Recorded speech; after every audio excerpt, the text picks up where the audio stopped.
Felicitations, my family of fledglings. And ghosts, it's so good to unsee you as well. My name is Damien Holm, a professional disruptor. And you are here on a journey with me in an ancient game called EverQuest Legends. And many a deep chat, because this show is definitely not about the games that we play. The game's just like parsley. I'm the main course. We're here to break your ruts, your expectations, challenge thoughts and ideas, and share stories that will hopefully grow the lot of us deeper, richer, more entwined together, our fates, as we go forward into this world. This is really hard for me to say stuff like this over the top of cute Halfling Town Disney music, but here we are. We're doing the juxtaposition. Hi, I did this thing. If you've read the stream title, you already know I spoiled my own story. But I was mowing the lawn in the backyard, and I went over some roots of one of the nearest trees to our house, and I didn't know it was there. But I disrupted yellowjackets. And yellowjackets, apparently, if you mess with their hive, are really, really mean. I don't know any wasp that's like, mess with my hive, I'm going to buzz around and not know what's going on. You're probably going to get stung. But as I understand it, yellowjackets are among the most aggressive of them all.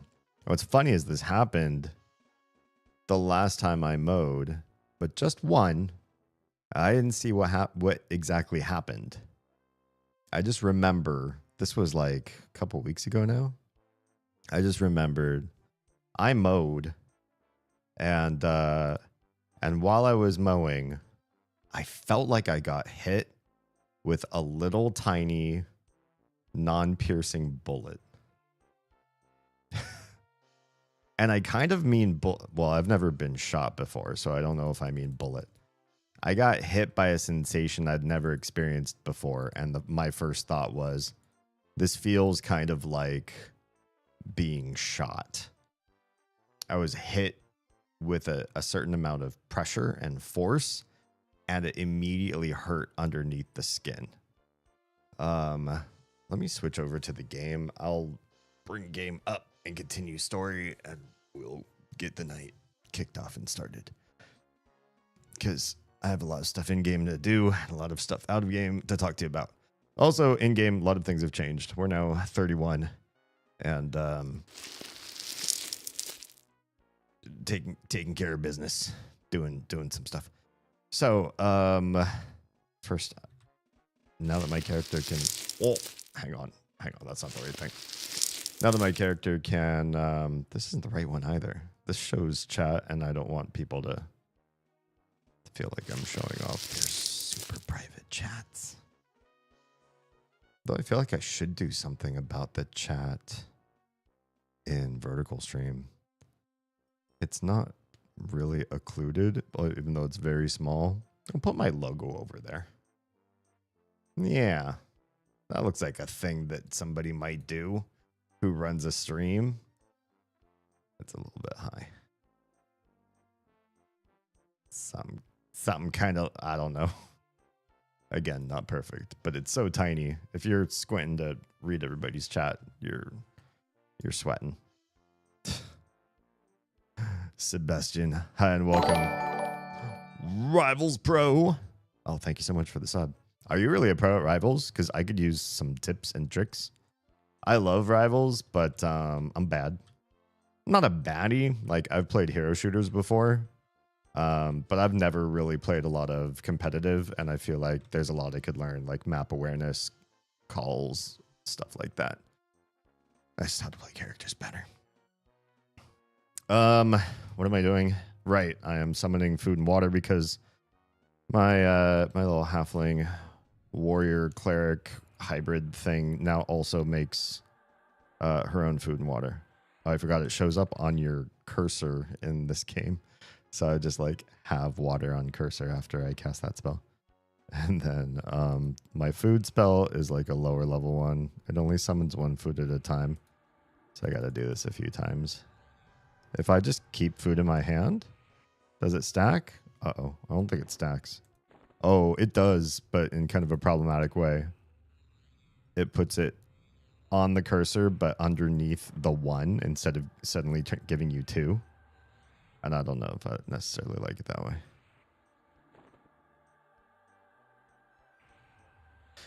Yeah, so 2 weeks ago, mowing, stung by something, just hit by something. Honestly, felt like a tiny miniature non-piercing bullet.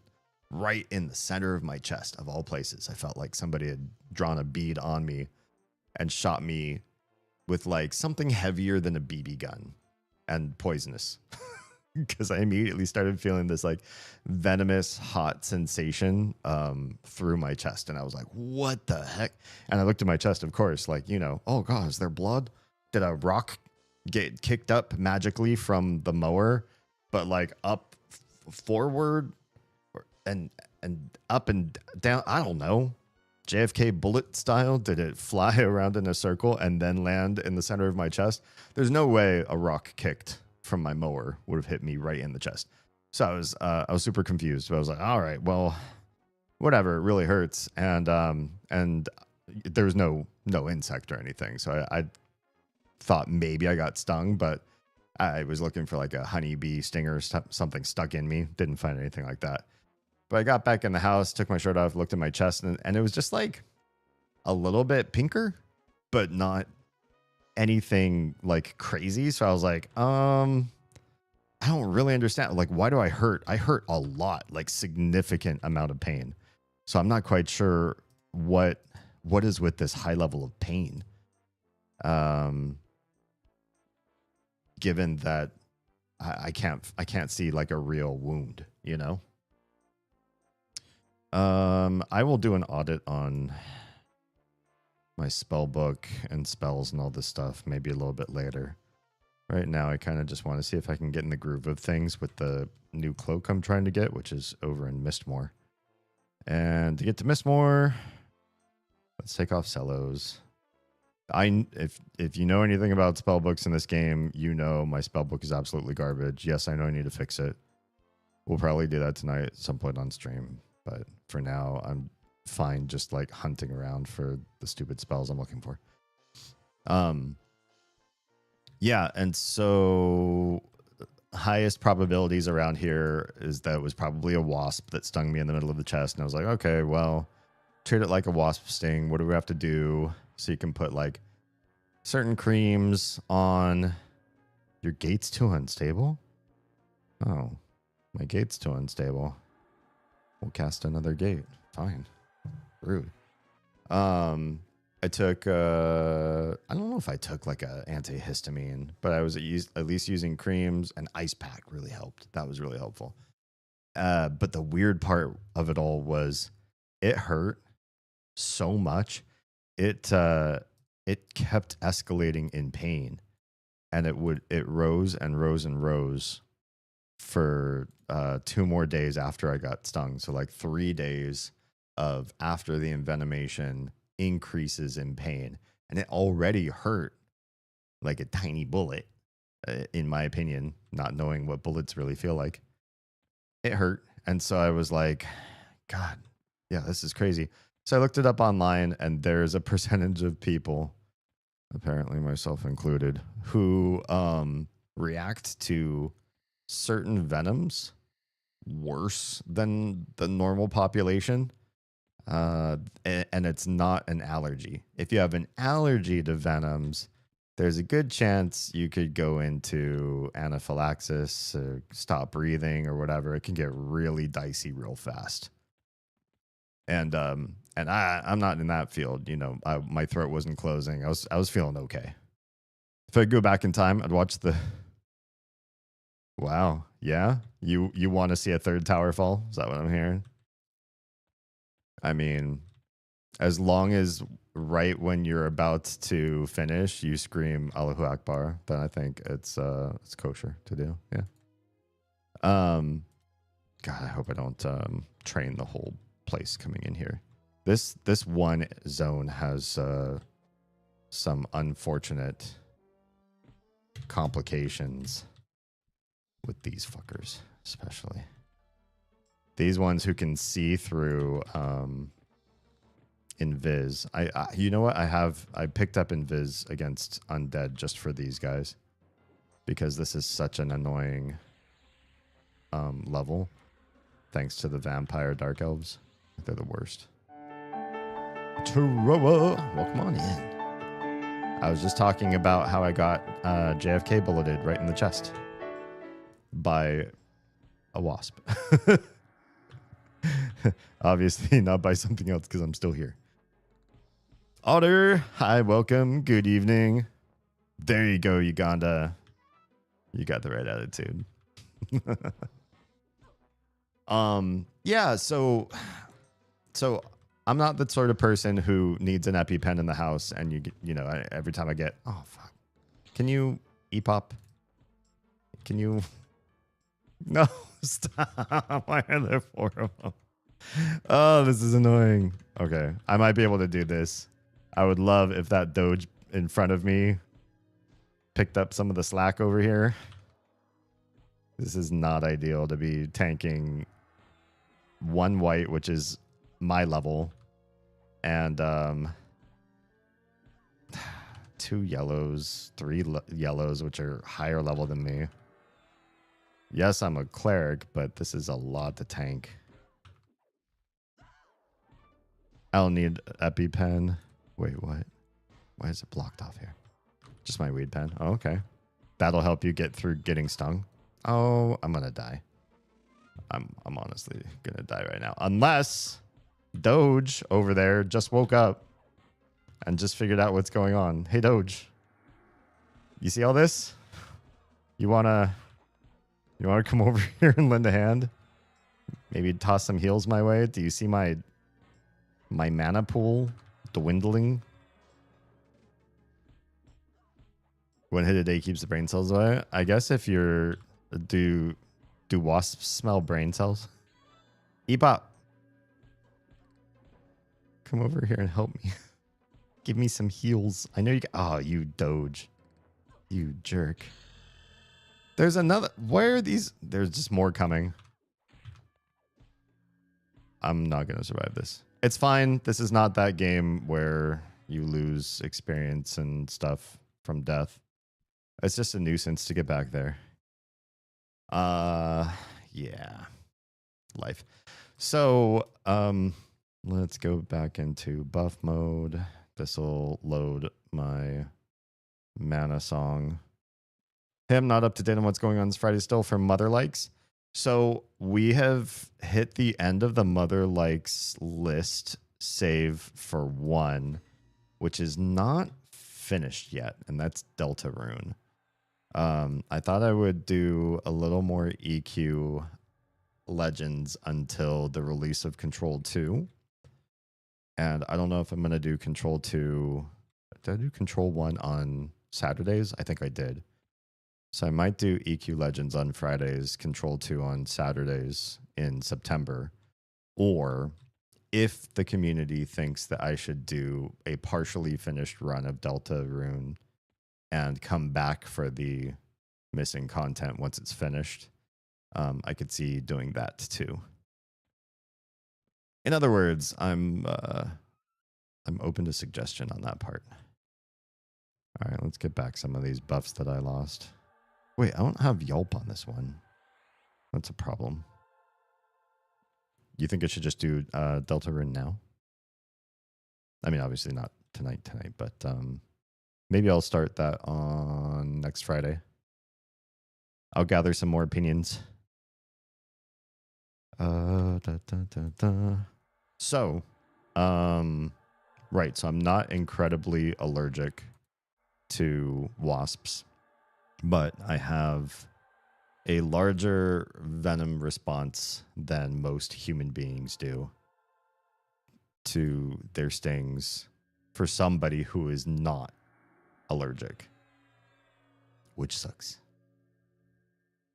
And so I remember looking this up online talking to Oz about it, and I'm like, this is like one of the worst pains that I just can't escape. It's just like somebody stabbed the center of my chest with a hot poker, stuck like, iron rod over the coals.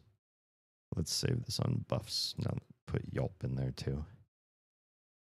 And stuck it right in my chest and then left it there. And so that smoldering heat feeling, that radiating pain was all there. And it was just, just awful. Let's load travel. I can skip past most of the trash with regular invis. Maybe I should add invis to undead on this hotbar though, because that might be handy. If so, let's take off instill and put it there. That might actually be hugely helpful. Now, the only thing I don't know offhand is if Bard invis and this invis versus undead stack. We're going to find that out. It looks like they do. I see both buffs. I'm hoping that means something. Let's save this to travel with the new way it's written. Okay. Let's give it a shot. If I can make it all the way to the courtyard, then we're in good shape. If I can make it all the way to the fountain on the other side of the courtyard, then perf. So a normal person getting stung by what was probably a yellow jacket, now that we know, in 24 to 48 hours, your pain peaks, which is crazy. Your pain peaks after that. It doesn't start from the sting. It ramps up as the venom does stuff to the inside of your body. So that happens, and then screw you guys. This whole area can be, oh gosh, there's just so many. Well, I'm not worried about these ones with the bard song, but I'm worried about the vampire looking ones. These guys, the pale skin. Yeah. If I can walk past all of these without aggroing, then I can get to where I want to camp, which is over here. Yes, yes, yes. All right, we're in a good spot. Hopefully I don't pull anything else besides these three when I come out of invis, because I'm in pretty deep. We're going to want to kill her first. All right, let's see how we do.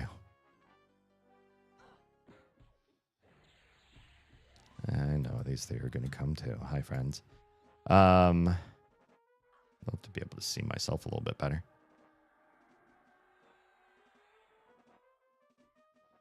So yeah, 24 to 48 hours, you peak in pain, and then it all starts to go away. So worst case scenario, maybe 4 days total journey with the pain, and then you're done.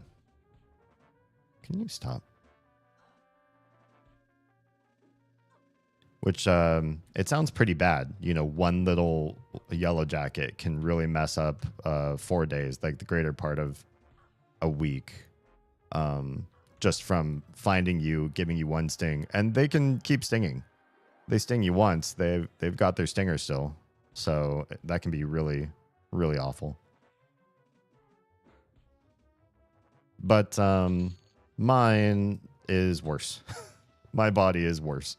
It's just I'm susceptible to wasps, and lucky for me, I've never really lived around them to be bothered by them or me bother them. So I guess I got away easier than some based on where I used to live, all the different places I've lived. But I got stung by this one yellow jacket right in the center of my chest, and the poison ramped up for like 3 days, which means it ramped back down for another 3 or so. So for me, it was like a whole week of really intense, pretty high level pain. Pretty high level for what it was. And it sucked. And I remember telling Oz when that happened, I was like, yo, this is just one sting.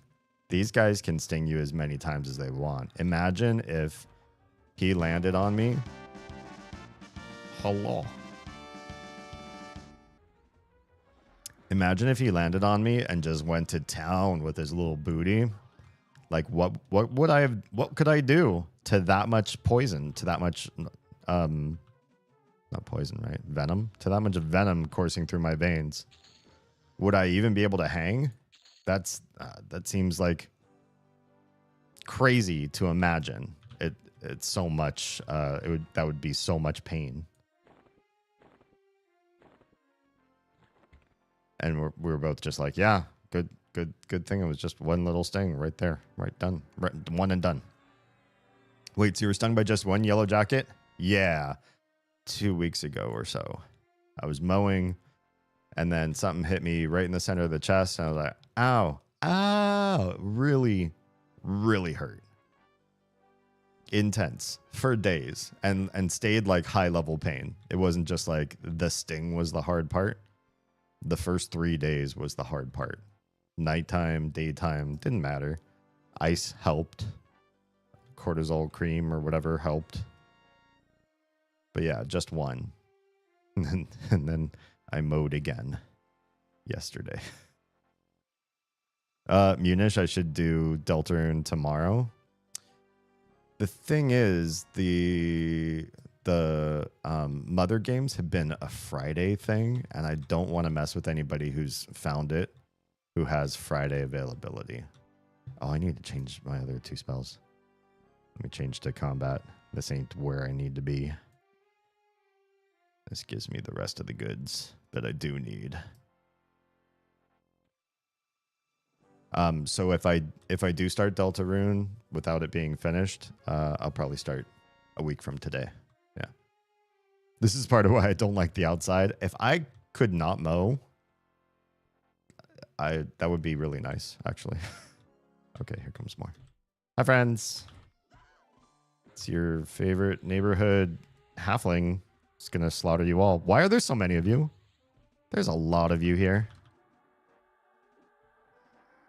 Lurking in the shadows. Hollywood superstar Shia LaBeouf. Thanks, Drifted. Yeah, I'm. There's poison coursing through my veins, but besides that, I'm feeling okay. I hope everything's doing good over there too. Hi to chaos. Sounds like the stinger may have gotten stuck. So yeah, we looked for that actually, because if the stinger got stuck, like in a honeybee, then maybe it was like pushing more poison through me or something. That was a likely candidate of all the things, you know, we're armchair searching online for all this stuff. Like, okay, well, what's the kill factor for, do we need to get up and go to urgent care or whatever? Like we're trying to do our best to make sure that we're doing everything right and not just by vibes, right? Let's get that. Oh, is there somebody behind you too that's... oh, it's the hematologist or whatever. We'll leave her alive still. We did look at the Lost Book of Herbal Remedies, as a matter of fact. Yeah, we didn't have anything on hand like that, but what we did worked pretty well for me, just like living through the course of being poisoned or being envenomed, and then having to live with it. So that happened. And then yesterday I was mowing. Here we get to the part where the stream title makes cogent connection to why it's called what it is. And I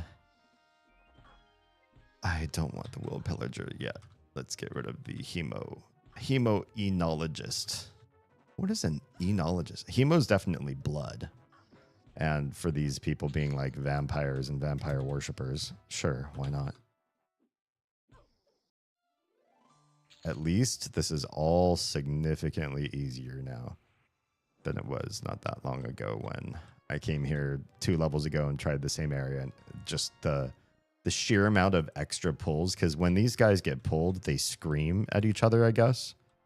And they pull each other from like through the walls and from around corners and other rooms and even from different floors above and below them. And so you'll pull what's obviously 3 enemies and it becomes very much more than 3 very quickly. It's super annoying. Hi. You're exactly who I need next. Spawn in. these guys have spawn protection so they can get their first spell off. So if their spell is super important for their livelihood, like a shield or a damage shield or something, it's like part of the fight. They get to cast that, and then you can attack them. So yeah, there was nothing lodged in my chest in the first sting that happened. Yesterday I'm mowing, and of course I'm nervous. I'm just nervous because I remember being stung last time I mowed, so it makes me nervous. And I'm looking around at various dips and ridges in the lawn just to see, like, is there like a hornet nest or something just like out in the open that I can kind of see, and I know, okay, got to be careful of this area or something like that. So I'm kind of driving and like looking down and around me at stuff. And nothing's particularly apparent. Seems like it's going to be okay, I guess. And then I'm driving past a tree, and I feel it right on the top of my left leg, right on my thigh. The same crazy, strong envenomation. This time it doesn't feel like a bullet, though. Last time, I feel like that yellow jacket must have seen me from, 5 yards off and dive bombed into my chest, like pushed its body against me with full flight force, or nosedived at me or something. Didn't I kill these 3 altogether? Shouldn't these 2 be spawning in the same? I killed this one room, all 3 all in one. There shouldn't be this much of a disparity between their spawns, right? Can I get that one? I'm afraid if I pull something and I turn this into a much bigger pull, that's when those things are going to spawn on me. Can just get just you. Also, there's a weird trigger for the music. As I keep walking back and forth between these rooms. See, look at that. This one was completely alone. One completely alone pillager, and suddenly you're 3. That stuff makes me nervous. It's a dangerous place to pull. You just never know what's going to come in a fight. And now I'm nervous that the other stuff's going to spawn. So I look down at my leg and I'm thinking, if I don't see it this time, I'm really in trouble because I don't know what is coming at me. But it was a yellow jacket. It was on my thigh. And it was hanging out right there on me. And because it didn't fly away, and because of how much this thing hurts, I start to panic. I don't do well with insects that hurt. I don't do well with animals that hurt me. I don't know what it is, but I'm not evolved like that. I can't just see that and go, ugh, one of these bastards, eh? And give it a good squish with my fingers or something like that. No, I generally kind of freak out. This is a neck piece. It is not better than what I got, though. Interesting. Right, so we can just sell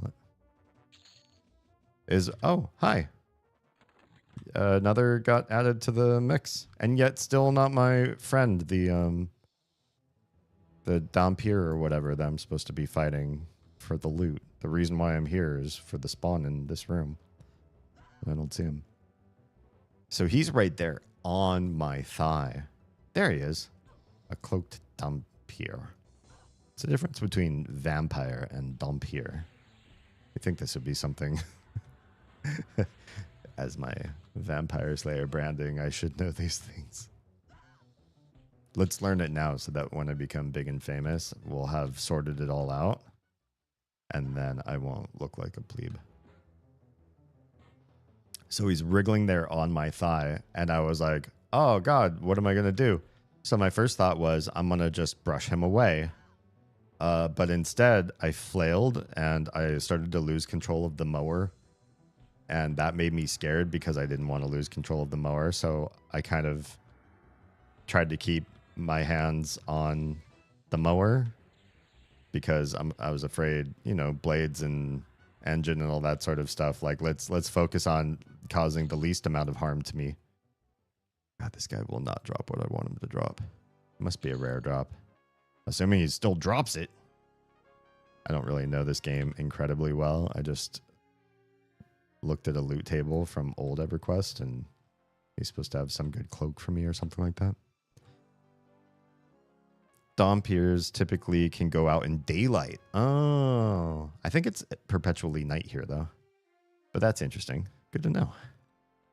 D for day, I guess. There's that one over there. Let's go ahead and pull and see how many other things we're going to pull with her. I'm sure she's going to grab that whole room to her left. Because why shouldn't she? Why should I have the luck of fighting just one thing at a time in this dungeon? So I'm just trying to keep control of the mower and not flail too crazy and not freak myself out. But it's kind of not working, and I am flailing a little bit.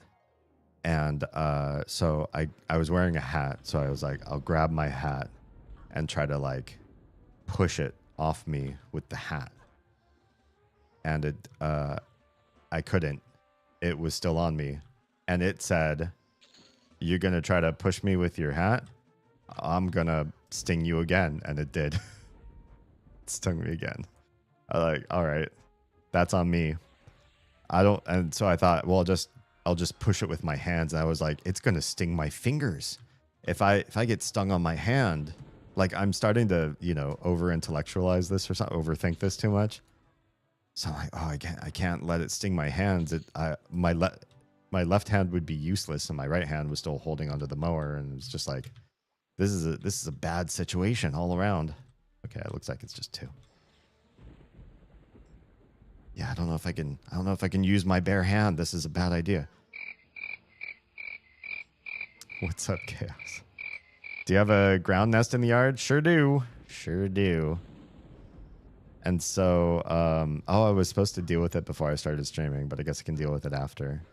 I read, and you could tell me if I'm wrong about what I read online, that if you just dump dish soapy water into the hole, that the soap will make the water's surface tension break through their tubules that they breathe through.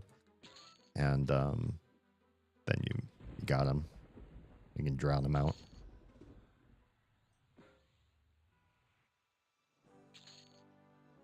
Also, not me accidentally sending questions about this. All good. Soapy water can work if you have the right kind of soap and high enough concentration. Okay, cool.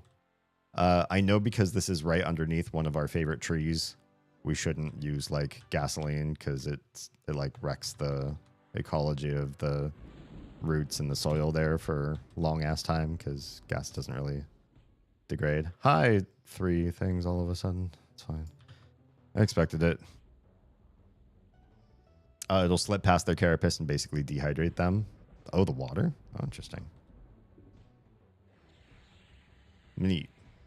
So, yeah, I pulled my phone out of my pocket and I tried to push the yellow jacket off my thigh with my phone. And it just rolled it up into my shorts. Like a little shorts and yellow jacket taquito. And that sucked because it decided to sting me some more. At this point, I couldn't tell you how many times it got to sting, but it was more than 2. Until I finally think I got it to go away. Yeah, pain burrito. Exactly. Sulfate or phosphate based ones? Oh, okay. Try and get the mix so it feels wet and slippy. Gotcha. Sounds good.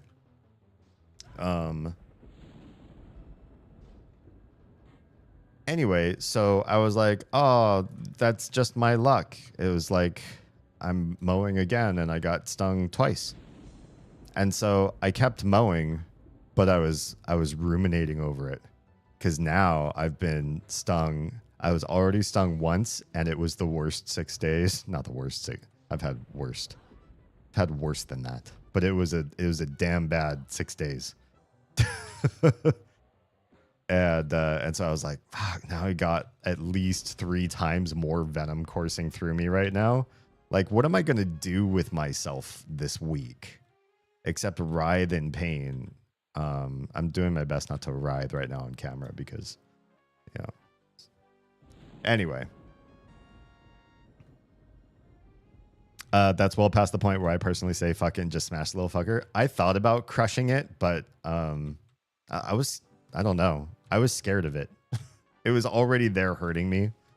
And so I can't explain, like... I'll just say I'm not the manliest when it comes to stinging insects or any bug that hurts me, to be honest. You die with me. Yeah, it's just a fear response. I guess I'm too much of a suburbanite at heart. So anyway, it's gone. It's off me. I don't know if I rolled it off, squished it, crushed it, pushed it away somehow, if it went back to the hive, whatever. But I'm still mowing and ruminating over the situation. Then I'm like, I should not keep mowing.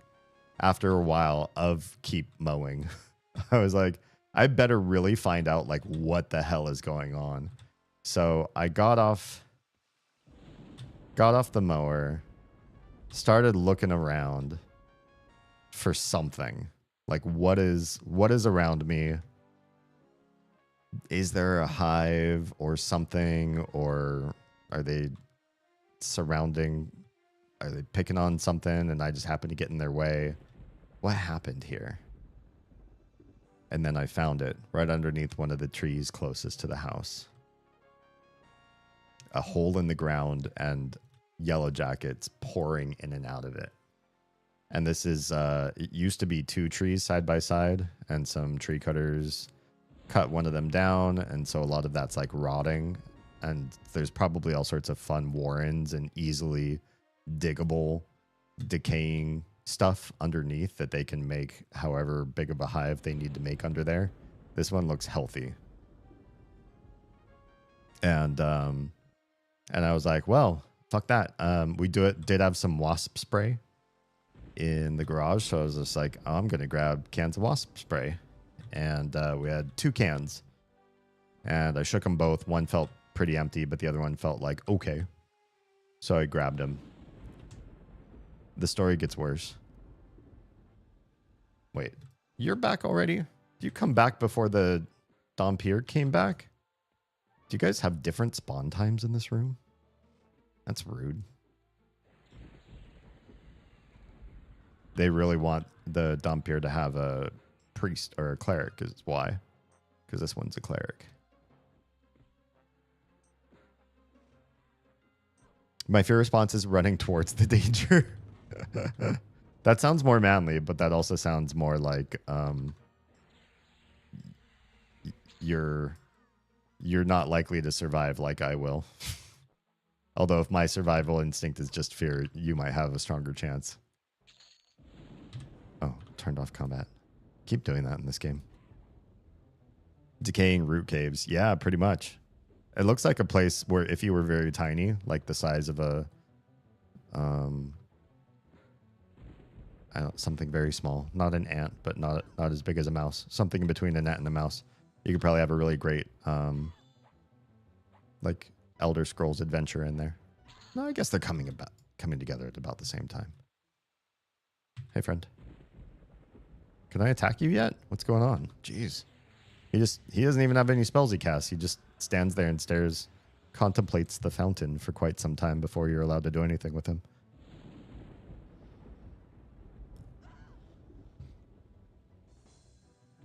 You could try filling in the area with some real loose soil, sand, compost. That's a consideration too. Just sort of like block it out so that they have no real way to get out. Especially because a lot of the soil here is very clayey. So if you can squish it in just right, the clay is going to be really hard for them to dig out in time. Yeah. With it being next to that other tree, you don't want to compress the soil if you can help it. That's true. Yeah, that's true. I survive off of might, will, and wit. Oh, that sounds pretty good. He's stupid too. I mean, to have good wit, you sometimes need to make stupid decisions too. Elsewise, where does the wit come from? You don't learn wit like that from other people. This guy has dropped blood so many times. I just want you to drop the thing so I don't have to be here anymore. It's dangerous in here. Although it's getting less and less dangerous the more experience I earn.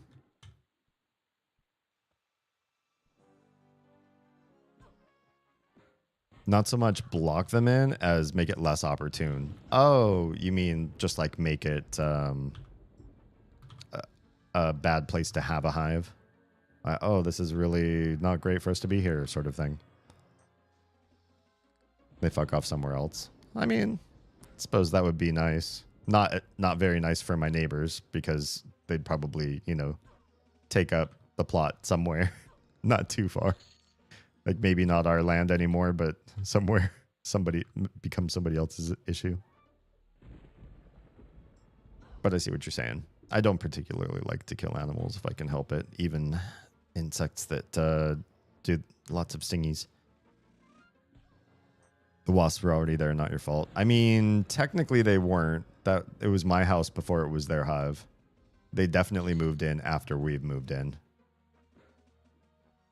So hard to say. Hard to say who's right there. So I hop off with like a real look on my face because, you know, I've been ruminating about how many times my one leg in one spot, in one little area of my flesh got so much venom. And so I'm walking toward the garage with a real look. And Oz sees me. I don't know why she was looking out at me at that time, but she sees me and she's like, you know what? I'm going to do something nice. I'm going to get him a glass of water because, you know, I'm not sure what's going on, but it's hot and water would be nice. And she's not wrong. It would. It would have. She comes out with water and I was like, hey, what's going on? And she's like, what's going on with you? I saw you stopped mowing and you started to head toward the garage. And I'm just like, wasps. I don't know that they're yellow jackets at this time, but I'm just like wasps. And I got 2 cans of wasp spray, 1 in each hand. And she comes out with me to like see the hive, which I was already a little bit skeptical about, but it happened. And so I take the fuller can and I spray it, and it lands all over the top of the entrance. And it does like a little bit of a foaming action, and it's getting some. There's some hanging out right there, right at the entrance, and you can see they're moving funny already. I'm like, oh hell yeah, it's, you know, it's working. Something's working.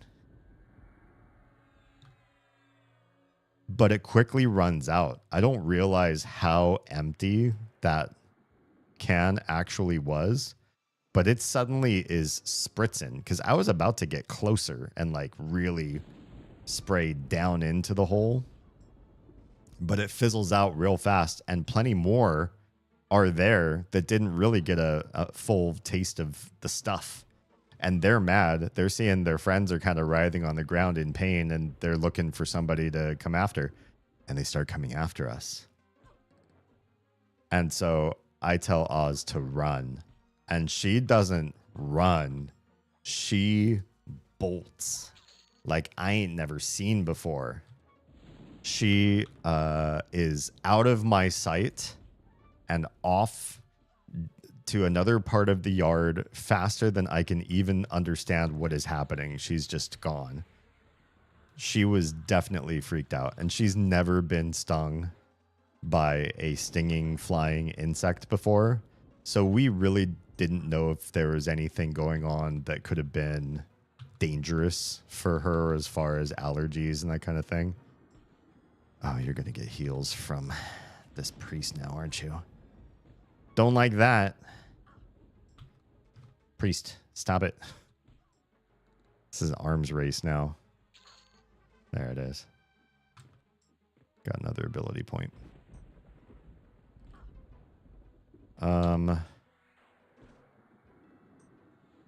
So while she's running away, I take the other can in my hand and I'm like, all right, it's time to, you know, kick ass and chew bubblegum. Now I'm feeling more like chaos. I've got a heat, I've got a fire within me, and I'm not afraid to really, you know, face the danger head on. So I grab the other can and I try to spray it, and it comes out in just a cloud. Just like a mister at an outdoor music festival. It's not actually spraying the goo or the poison where it's supposed to at all. And they're like, oh no, oh, this is bad. And then more wasps, more yellow jackets, at least 2 more find me and start stinging me in other places. And more land on other. I got big no nonsense boots on. They're landing on my boots. Thank goodness. They can stab the boots all they want. I had a big floppy hat, as I mentioned before. A couple were landing on the brim of the hat and giving it their butt rubs all over the place. I was like, stab away at all those things. Thank goodness my overall God, I'm getting chills just talking about this. But thank goodness that my overall silhouette was misleading, and so they were confused about like where my fleshy bits were.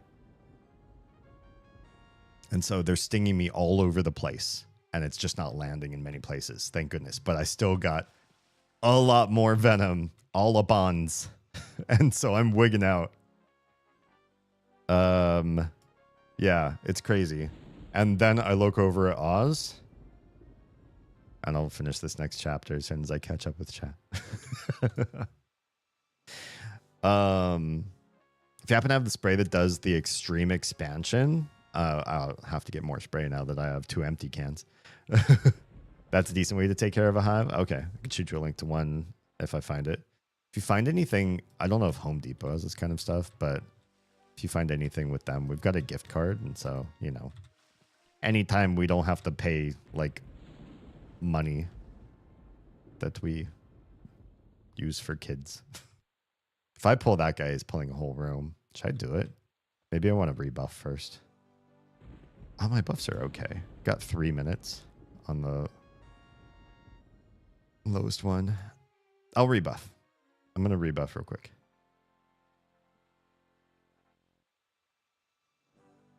Take this, wet fart. I mean, I probably had something like that happen when I was getting stung as many times as I was. It was scary. Seriously? You had to spawn in now. I don't have anything for you. I don't have any spells. All I have are my restorative bard songs. Hopefully I can just kill you quick and easy. Home Depot battle, damn you a link. Cool. Anytime you can use a gift card instead of having to spend your own money. It's a good day for me. Okay, you're gone. We better do this quick before that Dompier comes. So, I've already gotten stung multiple times by the pain burrito guy, and then a whole bunch of his friends came out and were swarming me. But I seem to have gotten a good amount of them off, and I'm like running also. But I see Oz, and she's down on the ground. And I'm like, I'm calling her, and she's not getting up, and she's not answering me. And I'm calling her, and I'm like, what is going on? I am not happy right now. Okay, we're fighting this guy on my buffs list. It's fine. It's annoying, but we're freshly buffed. We should be able to do this. It's just one guy. I know we're not going to pull a whole room. I buffed up, so in case we pull that one gargoyle and it pulls the whole room, it's okay. I was being mean, but Chaos is actually the one to take care of all the wasps around the house because I'm way too scared of them. I don't blame you. I'm allergic to bees. Oh, yeah. Then, I don't know. Do allergies like that carry over to other species? Even if it doesn't, I don't blame you for just not wanting to mess around and find out. Could never imagine facing off with a ground nest. I didn't. Maybe it's just my lack of knowledge. I didn't really know like the danger or to be particularly scared or nervous about what I was getting myself into. All right, let's get my combat spells back up quick. But so I run over to her and might be a little bit embarrassing, but I think it's fine. Story's fine. In my heart of hearts, I think it's okay. But Oz might be a little bit embarrassed. She just fell over. She was running so fast, so scared, so nervous that she tripped. She tripped really, really hard. And in that really, really hard trip, she just fell really, really hard. Now, when I say just fell really, really hard, that's it. That's all that happened. That's why she's down on the ground. It was still a really bad fall in a grassy lawn. You know, not the worst thing that could happen to her, but still not fantastic. She probably really badly sprained her elbow because she landed on one arm with like full force. And so she just fell with all her weight on the grass. That's all it looked like, but it was actually quite bad. And so being scared as much as she was about what was going to happen, possibly a whole hive coming after us or whatever, we didn't know. We didn't know it was happening right then. And we don't know about her status with allergies. So we're like, well, yeah, I would probably run until I made myself fall too. It's scary. Yeah. So that happened with her. And so I just like was over there and checking on her. I probably brought a hitchhiker. Probably. And so while I'm talking to her, trying to check on her and see if everything's okay, at first she wasn't responding to me, so I was really wigged out. I think she just had a little bit of shell shock from the big fall. Something came over, either flew over, followed me, followed her, or hitchhiked on me and then latched onto her and came down and stung her. So she wasn't stung yet. She was fine. None of the yellowjackets were doing anything wrong to her. And then they were. She only got stung one time, but it was like right on the tip of the elbow, which I think is like a really rude place to get stung. Because there's like a lot of delicate nerve endings right there. Nerve bundle. And the skin's like thin and everything. It's just a big slap to the face to be stung like that. I gotta get these lobies done first. There's so many enemies. I cannot believe that I am surviving as long as I am against all of these. This is really the magic of this version of the game. Just a single, tanky, insane 11Z's eaten halfling. All right, I'm missing a lot of my mana. I should chill for a bit. So she gets stung there. I don't get stung again, but I did go back out last night with a big tub of soapy water, and I dumped it all over the wrong spot of the roots because they say don't use bright light, use a red light because insects can't track through red light as well. And I had a real thick hoodie on, and I had the hood pulled tight around my glasses, and I was wearing glasses as like, you know, eye protectors. And so I'm fogging up my glasses, trying to look through red light in the middle of the night at what I think is the right place. And I dump all the soapy water in the wrong place. I checked this morning and they were still thriving, happy as ever, happy and healthy. Hi, friends. I don't need to fight these guys. It's just, you know, if you got the experience waiting for you, just a bunch of friendos I could be smushing in the meantime. Why not give them a smush?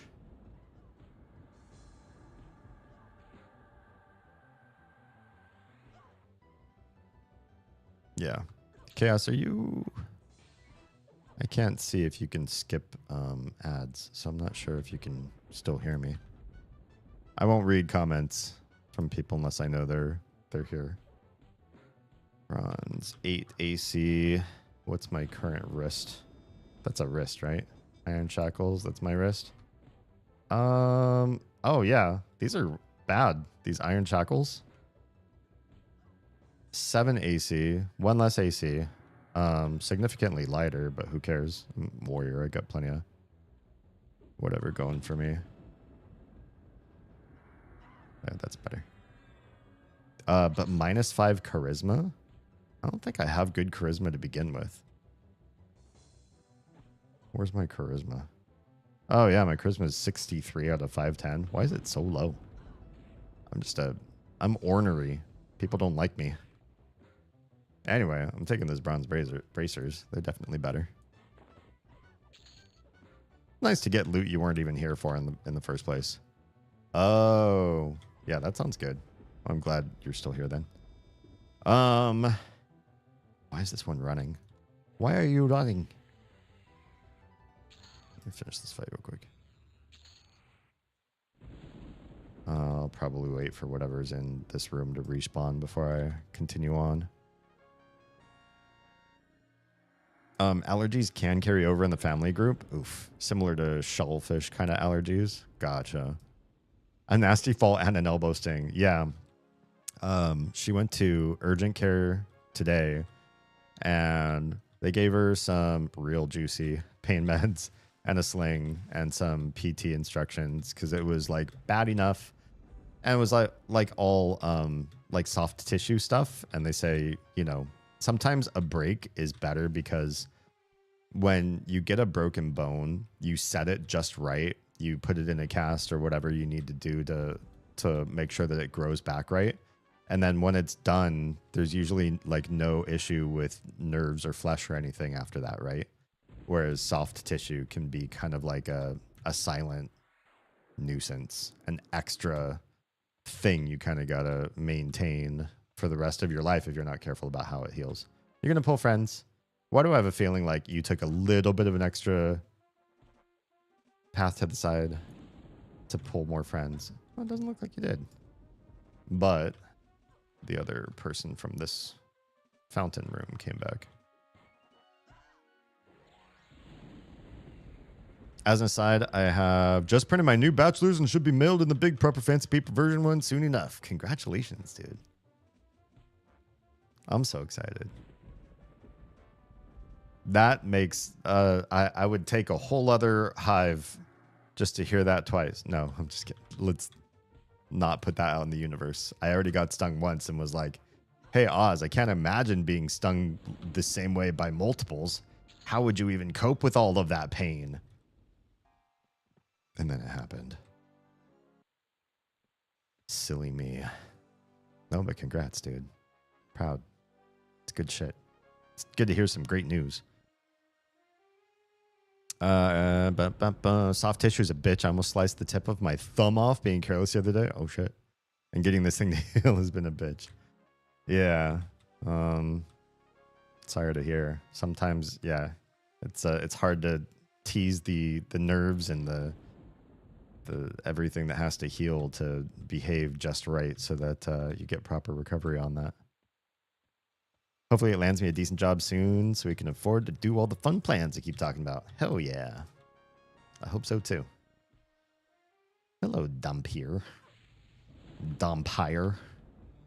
More like Dumpire. All right, everybody's back from ad break. So, yeah, Oz got the juicy pain meds. She got a sling. She has PT instructions she's got to do. She's got the whole... You're going to heal him, aren't you? I have to kill you first. I'm sure of it. Fallen noble. And I just got stung out the wazoo more times than I could count. And so I was reading online. I was like, is there a threshold to this? And they're like, if it's under 10, you probably don't have to go to urgent care for having like too much venom in your system. I was like, there's a too much venom in your system thing for these guys. Apparently there is. I'm pretty sure I'm under the 10 threshold, so I think I'm okay. That's kind of crazy to think that, like, as you're getting stung by yellowjackets, you need to kind of be keeping count. Like, ow, okay, that's 5. Ow, that's 6. Hey, guys, better slow down. I don't want to have to go to urgent care right after this. If I start to lose count, I'm going to get mad because I'm going to go no matter what. It was just, I don't know, not fun. So, yeah, and then I went back that night to drown them, and I poured all the stuff to block their little nest into the wrong part of the roots. So I soaked some roots for shiggles, for nothing. Can I pull you? Can I pull this room? Am I going to pull the whole rest of the dungeon if I pull this room? Come with me. Come with me into my parlor. Oh, there's a lot of you. Okay. This is happening. Hi, friends. Good thing I'm OP as fuck. And some of you are necros, which should be alright. Let me get off one celestial heal, please. Thank you. I want to kill the low-level guys first. Everybody with the blue name is a good lobby. You should be alright for me to kill. And I'm slowly getting bardic damage off on these guys too. So we're doing okay. The more of these guys we can kill, the less times they can stun. The less times they can stun, the better off I will be getting more restorative spells off and stuff like that. Can I get another regen off? Damn, got stunned. Can I get another regen off? Still no. Can I get another regen off, please? There it is. Okay. There's another blue here. Let's get rid of all these blues. Doing okay. Doing okay. My health compared to theirs. I'm whittling them down. Near the top of that list is driving out to see y'all. Hell yeah. Ideally in the truck after I fix the AC in it. Definitely fix AC. Unless you're coming out in the fall or winter. In which case you'll be fine.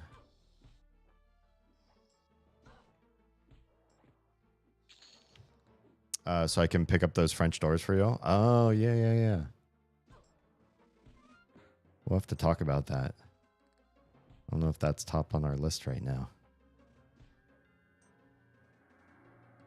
Under 10 is a rough estimate. It varies for everyone. I suppose that's true too. If you've been fine this long, I'm sure you'll be fine. I had a little bit of a itchy throat not long after that experience, and I got a little scared. I was also sucking on a Zyrtec. And I don't know if, like, because those things are supposed to, like, dissolve in the mouth. If it was, like, the powder of that thing breaking apart in my throat was bothering my throat a little bit. But it went away. Like, the sensation went away. So either the Zyrtec was bugging me or I was having a real reaction. Maybe the Zyrtec was helping me. I probably shouldn't have pulled that soon. I don't have any mana for you guys. Don't make me cast anything, and we'll be fine. Like, why are there so many of you? 3 yellows in this group. This might actually do me in if the room in here spawns too. And I have as low mana as I do right now. This was not a well-planned out pull. I just poked my head out, and I was like, oh, look. It looks like a baddie right over there. And it was. And now I've got a lot of your high-level friends.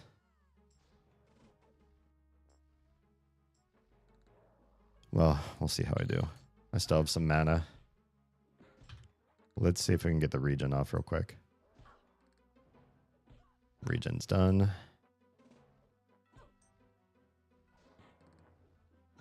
Yeah, it's not doing great. But if I get a little bit more mana and at least one of these guys more dead, I might be able to win by attrition.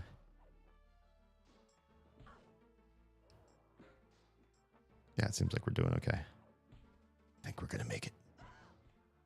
I say very optimistically. Let me get my regen off, you bastards. Takes up a lot of mana, but it's definitely keeping me alive.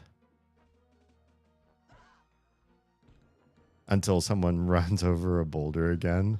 Wait, you mean runs over a boulder? I cannot believe we survived this far. I was so nervous on this pull. This was a dumb pull on my part. I will chill out in this room and get all my stuff, all my resources back after this. Next time, take a Benadryl just in case. I mean, I took a Zyrtec. They're like the same. It's like a second gen of the same sort of stuff, right? Okay. Well, I guess I'm not waiting a whole heck of a lot of time before I have to kill this one. But I got some of my mana and some of my health back. Yeah, so here I am. This is, you know, little more than 24 hours after all those things. And the best way I can explain it, I think, I don't know exactly how this feels, but if I were to take a guess, a stab at it, if you will, a yellow jacket stab, I feel kind of like how I think, as we just watched these movies with the girls, Boromir, after he got pin-cushioned by many arrows, and was just there with arrows in him, couldn't pull them out, right? Okay, we're not waiting to pull. It's fine. I got a little bit more mana still.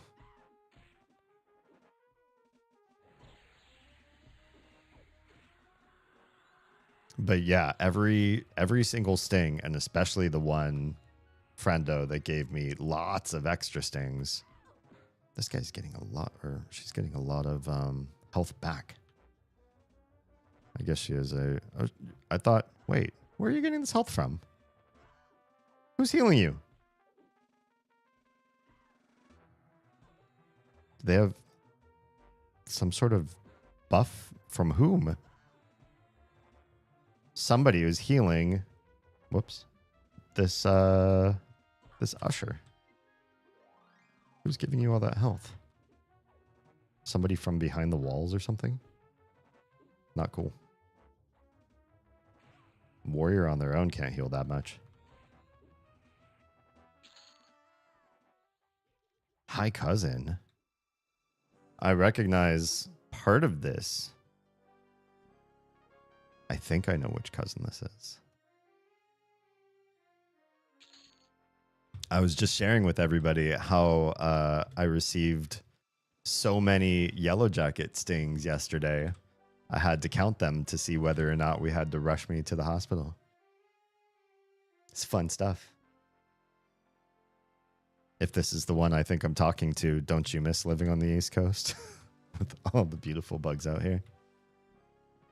It's good times. Good times that I cannot wait to never experience again. Okay, yeah, I got it right. I guessed it right.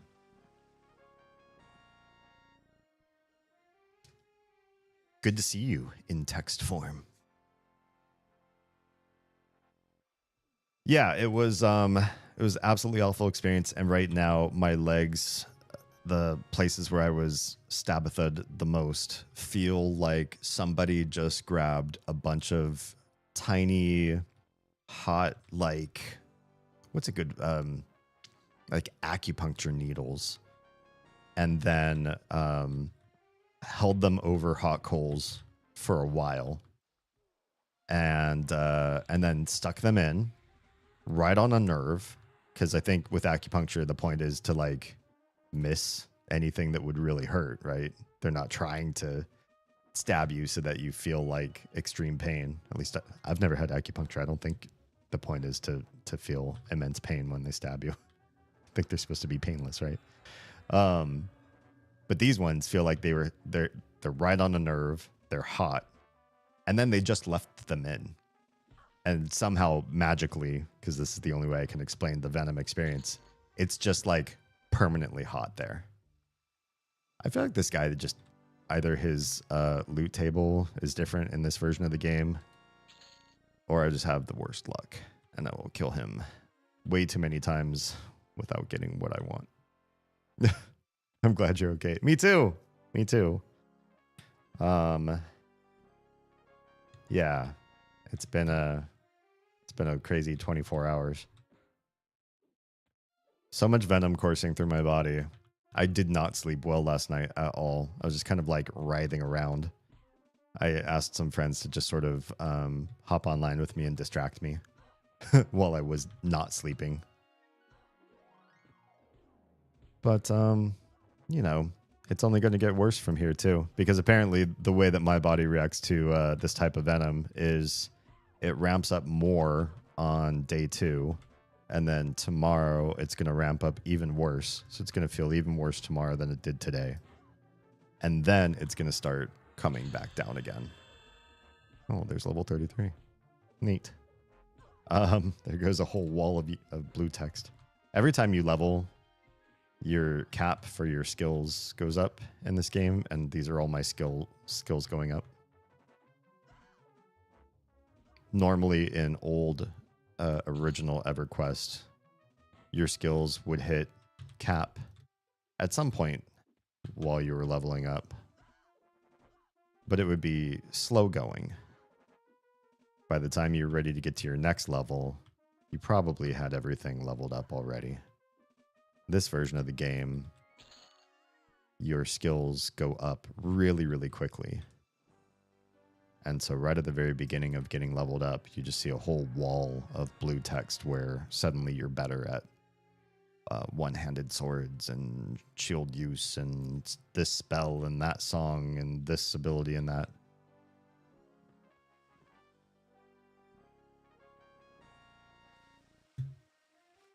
Yeah, it was pretty bad. It was a pretty bad scenario. We found a yellow jacket hive in the hollow of one of our trees, and it came after us. I got the most stings. Luckily, the girls weren't out there. That's really my greatest happiness is when Oz was like, "Oh, I think I'll bring Dio a cup of water and come out and join him." That the girls weren't also like, "Yeah, I want to go see Baba mowing the lawn, go say hi, watch him do his work." It would have been bad. Every time I hear EverQuest, my brain still brings up images from Adventure Quest. I don't know what that is. Was it fun? Was it nerdy? This game was sort of, in many ways, inspired by a whole deluge of games that came before it. In the 90s, there are so many games that were, you know, just about creating some sort of Lord of the Rings-ish world, dwarves and hobbits and elves and stuff like that, and then setting them off against dragons and things. Like, it's popular, you know, computer game genre to sort of do that kind of like Western fantasy world, especially based on Tolkien. Or this one was based on text games that were in turn based on Dungeons and Dragons. Because I think as soon as the makers of Dungeons and Dragons did their thing, somebody out there was already thinking, this is cool. Wouldn't it be even cooler on a computer? And trying to find a way to make it more computerized. And this one, not the version of the game we're playing, EverQuest Legends, this came out last month. This is a very new game with very old look, very old styling, right? But the original EverQuest, the very first one that came out, which looked like this too, it had the same graphic engine and all of that, was the first 3D rendered world. And, you know, it shows. If it looks like this in 1999, it was probably cool for 99. Now it looks incredibly dated. If I pull these guys, they're going to pull whatever's in the room. I feel like they will. Come on, kids, let's go look inside the wasp nest. Yeah, I feel like it would have been a real bad day had that happened. I'm afraid the dump here is I'm gonna pull these guys, and then whatever's in this room is gonna spawn in again, and I'm gonna have a real bad time. So I'm nervous to do so. I kind of lost track as to when the last time these things came to life. So I will probably play it safe and not pull them right now. But I wanna. So Adventure Quest was interesting. It was an MMO / flash game that was very my first OC Persona hero kind of vibe. Cute. Varied heavily in the audience they tried to reach, with some sections going after 2000s middle / high schoolers. Some sections being firm dark fantasy aimed at jaded adults. Oh, nice. Interesting. It was weird, disjointed, somehow extremely impactful, despite not really being fun. That's funny. I feel like EverQuest 1 was probably also not really that fun. A lot of people got into it. It had a big hype. And in 5 years' time, for trying to be like the MMO that people stayed in for the rest of their lives, in 5 years' time, it was already kind of like old news. I think they probably had opportunities to modernize the game a little bit or change some of the rule sets so that if somebody else had a good idea, they would steal it, which is exactly how Blizzard made World of Warcraft last so long, or how Square Enix made Final Fantasy XIV last so long. All right, I'm bored. I'm just going to pull them. I don't care. It's going to be more than 3. I have a feeling. Is it more than 3? How many? Is it just 2? Oh, here's a scribe. You know what? Let's fight the scribe first. I feel like you always go after the wizards first.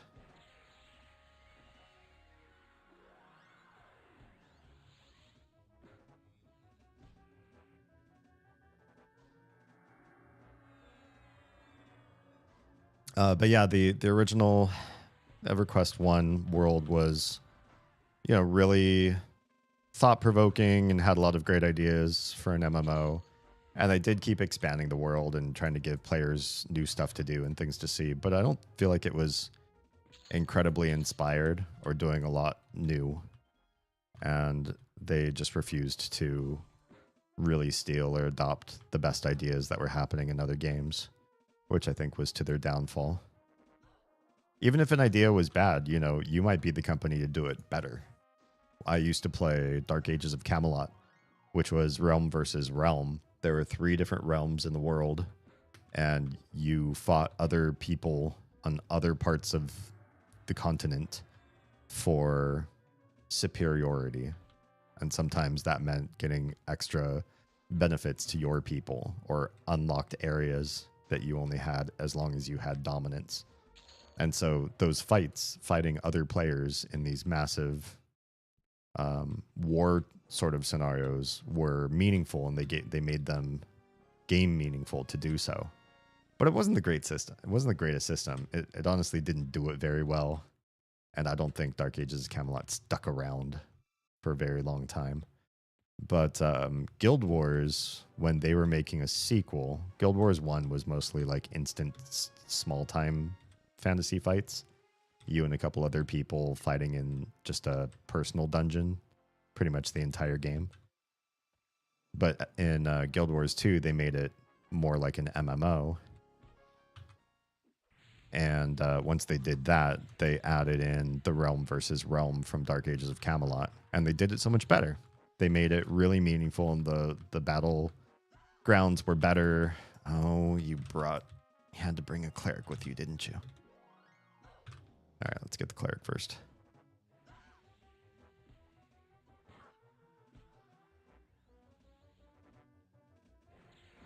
And so, yeah, I just feel like there's missing opportunity there from the company that made EverQuest to steal more great ideas from other people. If anyone survived this industry, it was letting everyone else do the marketing in their games to see what worked and didn't. If it didn't work, don't steal that idea. If it did, find a way, talk to your legal team to find a way to use it in your game without copyright infringement. Hell, that's how Screen X made FF11 last so long. The menus in that game try to murder your eyes, and I still knew people who played it until it was shut down. Yeah, that... It's the thing! It's the thing I've been waiting for all this time. The hooded bug cloak. I didn't even think it was possible in the game. Let me make sure it is indeed an upgrade. Oh yeah, 3 more AC, lots of health, strength, which I didn't have. I give up wisdom, but I'm really much more warrior than I am cleric. So we are absolutely taking it. We're absolutely putting it on right now. Wow, I almost forgot why I was here. We spent so long here not getting the thing that I wanted to get from being here.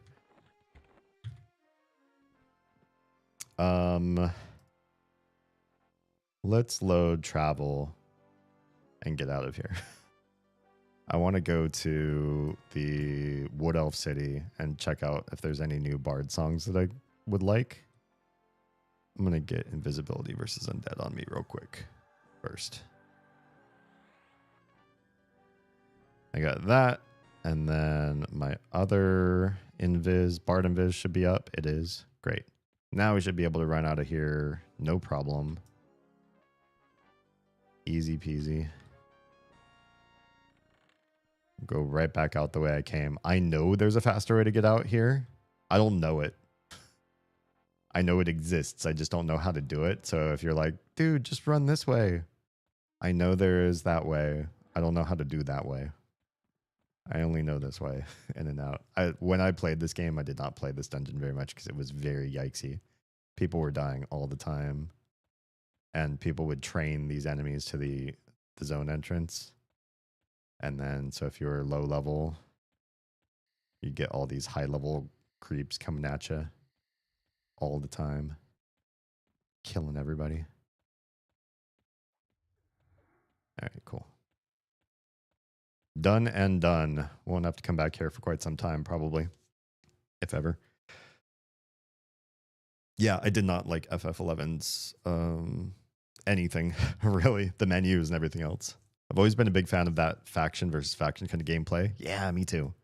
It gives a higher stake and makes me feel like what I'm fighting for is at risk. Yeah, and it gives you a reason. Otherwise, like you're fighting in PvP or in, you know, mini tournament fighting or fighting against somebody in just like an instance one-off, but it doesn't feel like it does anything for you. Oftentimes, they can't give you player versus enemy lore items or cool armor or anything from PvP, where people will exploit it. And so with those games, you usually beat somebody else in like 1-on-1 or up to 4v4 combat, and you only get gear that makes you better at PvP. Or you just get aesthetic gear because they can't make you better with what you wear. Because that can, you know, ruin the delicate balance of the game if they do that too much. It's a lot to consider with that kind of stuff. So I do like the faction versus faction sort of stuff myself. Helldivers 2 does that pretty well despite being entirely PvE. Wait, does what pretty well? Congrats on the rare drop. This was like one of the most rare drops I've seen in the game so far. And this this version of EverQuest is very much casuals only. Like you are here because you want to stack up multiple classes, which already makes you 3 times stronger than you would be normally. 3 classes at a time. The drop rates, the spawn rates, everything is faster. Your recovery rate's faster.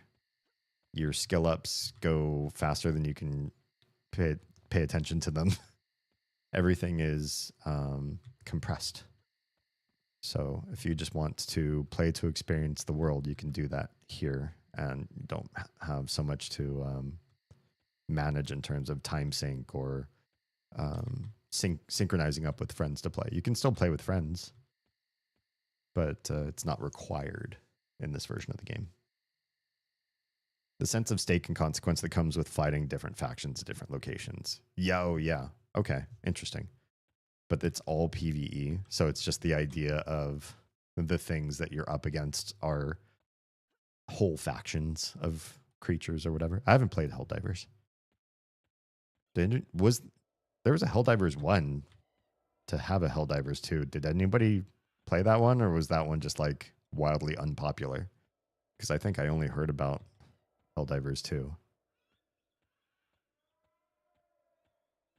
Hey, bandits.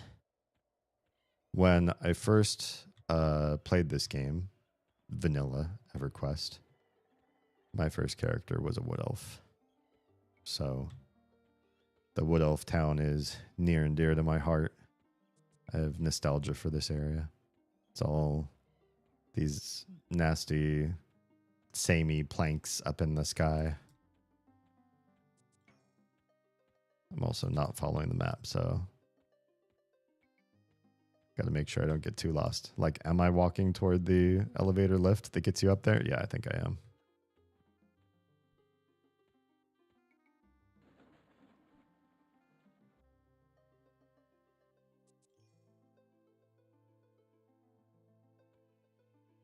First starting out in an area like this on an old computer back in the day, I fell off of the edge a lot too. This was before they decided to give players either invisible walls or guardrails or anything. I think they just wanted to see how many people with low-end machines or bad aim would just fall off and die before they changed it. Well, they never changed anything. And look, it's not that guardrails don't exist. They're here. But when you walk into them, even me as a halfling, I walk into it, my character just pops right up on top of it as though it's just there to trick you into this false sense of security. These guys too, these little ropes on the edges, you can pop right up on top of them if you just walk over them. Nothing is a guardrail. Even the guardrails aren't guardrails. I'm told that Helldivers 1 was popular, but it's an older title and the IP is owned by Sony. Oh, okay. That's why there have been so many weird snafus with the sequel. Huh. Sony's been annoying enough to deal with that the developers of Helldivers 2 are putting all their resources into other IPs. Oh, whoops. Despite the fact that Helldivers 2 prints money like it's going out of style. I wonder what's up with that. Yeah, little known fact for anybody that doesn't know the EverQuest IP, but EverQuests 1 and 2 were also published by Sony. Feel yourself starting to appear? Oh, that's okay. I can appear here. We want to order everything by level. We just hit level 33. Anything fun or interesting? Cassandra's Chorus of Clarity. That's an upgrade. So we want that one. Aria of Eagles. Levitate. Nah, I don't really want to spend money on that run right now. And then this one would be the one we just unlocked at this level. Psalm of Cooling. This psalm surrounds your group in an aura of cold, affording them protection from fire, as well as harming anything that attacks them. Well, that's kind of neat. Having a damage shield might be handy, but maybe not as good as the stuff that I've already got right now. I think I've already looked through some of this other stuff. But I definitely want to update.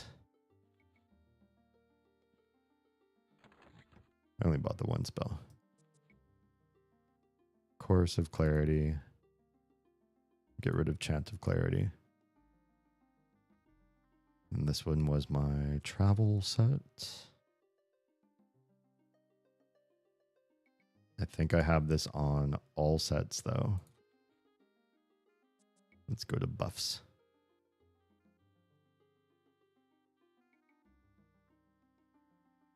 I've seen Sony make a lot of weird decisions. I feel like they're kind of like the Fox of the gaming industry.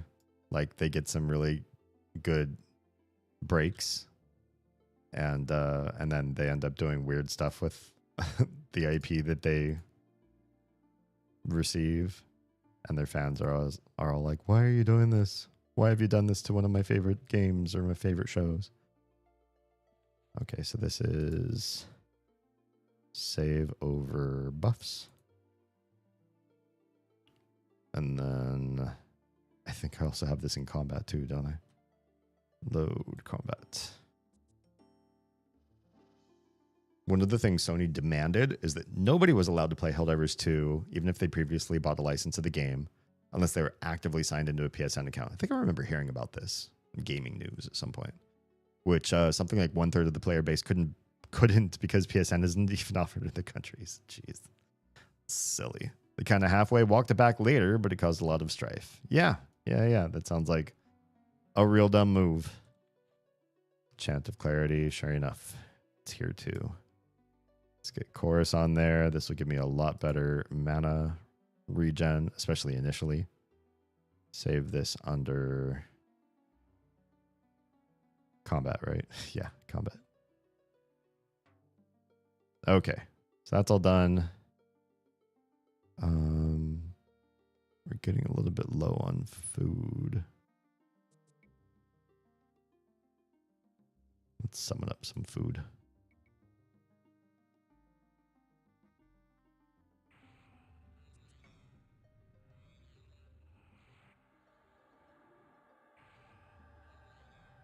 I don't think you get any new skills at 33, but I should check out my alternate advancement points. That's something I don't know that well. I was never high level or cool enough in the original games to have that kind of stuff. And so I have to stare at it for a second to figure out what the heck I want to do.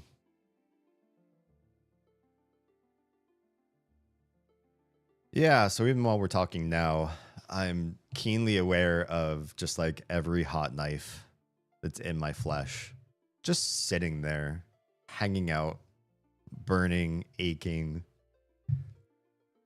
I've done everything that I need to do to stream. You know, the creams, the drugs, the everything that I've got to put me at the base level where I am now to lower the pain to where it is right now. The other thing I don't think I mentioned with the whole yellow jacket experience is when you look it up online, for people that have like normal tolerance to venom, which apparently I'm one of the special rarities that does not, while not being completely allergic. They say that a regular yellow jacket sting is something like a 2 or 3 on the insect pain scale, or 2. It's a 2, and that relates to about a 4 out of 10 on the 1 to 10 pain scale. And a 4 is like, you know, that hurts, but it's like, it's smart, but you can kind of manage it, right? But they say if you get multiple stings, that can easily go up to like a 7. And so I'm experiencing something a little bit different than a 7 because it hurts me more than it hurts other people. And it hurts longer than it hurts other people, which all sucks and stupid, and I hate it. So I'm looking for... Can I sort these by value? You can. Cool. I don't want to pick up any of the languages or crafting or anything. Not trying to grab that sort of stuff. I guess there's nothing that's awaiting me to unlock it. Nothing at all? Have I unlocked everything? Oh, no. There's one that I haven't. You could probably search this if you search by rank. Oh, maybe not. Triple attack. I can't get this for another 13 levels. So, yeah. I don't have to worry about that one yet. But eventually, we'll get to that one. I forgot. I did buy some other spells here that as soon as I leveled up to be able to use them, I said I was gonna. I got some of warmth. Protects you from cold. I don't know if I need that right now, but I got it. Charm. A renewal. This is a better revive. If I go to my buffs page, I had a revive here.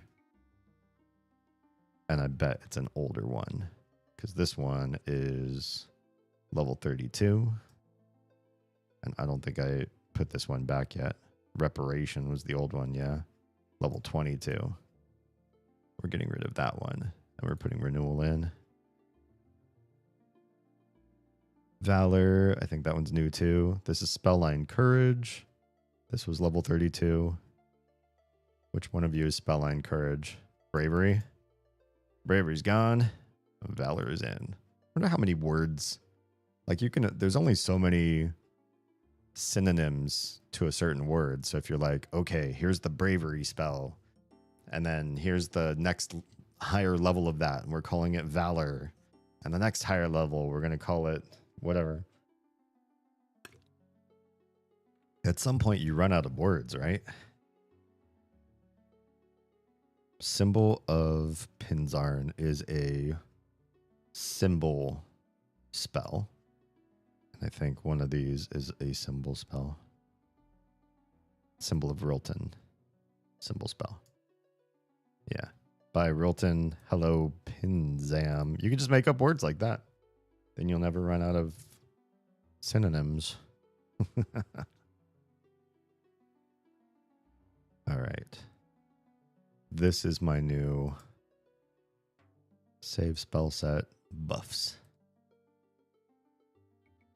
Cool. Buffs be buffing. We're doing better already. So I had notes. Let's see about grabbing those notes about what I want to go for next and what we're doing next. The weird thing is that my arms have itched so much since I got these stings on my legs, and I don't know what it is. I feel like it's just like nerves. Like I'm more nervous and jittery and like shaky this last 24 hours or so. And I don't think it's the venom. I think it's just me. Like my adrenaline and my cortisol are higher. And so I'm just nervous. I've been pacing like crazy today. It's not just me. Make me able to sit down, please. I don't know how to do it. Try sit down. If I say it, is that enough? My words. Where are my notes? Sit down and do the leg shake thing. I don't know if that helps. It helps some people. I do the leg shake thing every once in a while. When I was in school, some of the kids would tell me that I'm never going to make any money because my leg shakes too much. They say if you think about all your proverbial wealth being in a coin purse in your leg, and then you shake your leg, the coins spill out. And so your ability to earn money later on in your life, you'll lose it. Okay. I need to rebuff wherever we end up going. What do I want to do? So I did have a note that when I got Psalm of Warmth, I think I was going to renegotiate what spells I wanted for combat at that point. Oh, don't save over. Jeez. Dumb.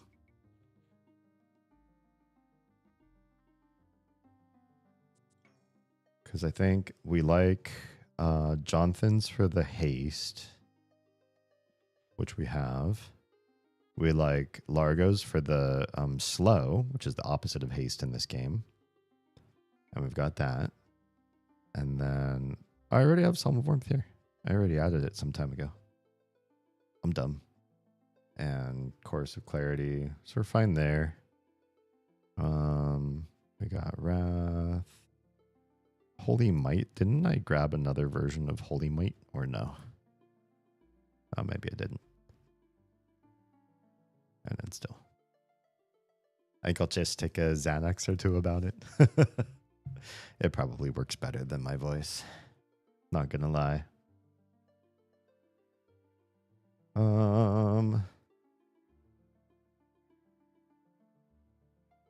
Let's see.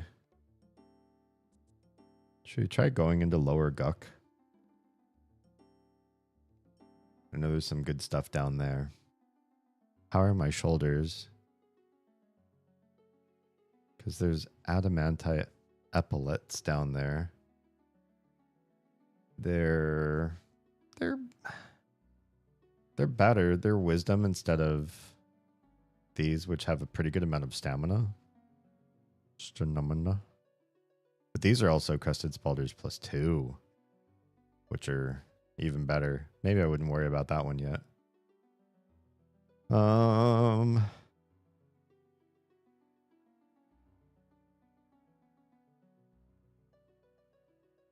Damn, there's a really good earring there.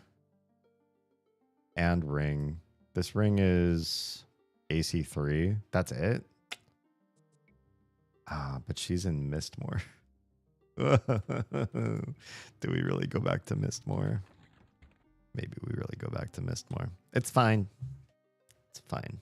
I love having to fight twice the amount of enemies that I expected. All right.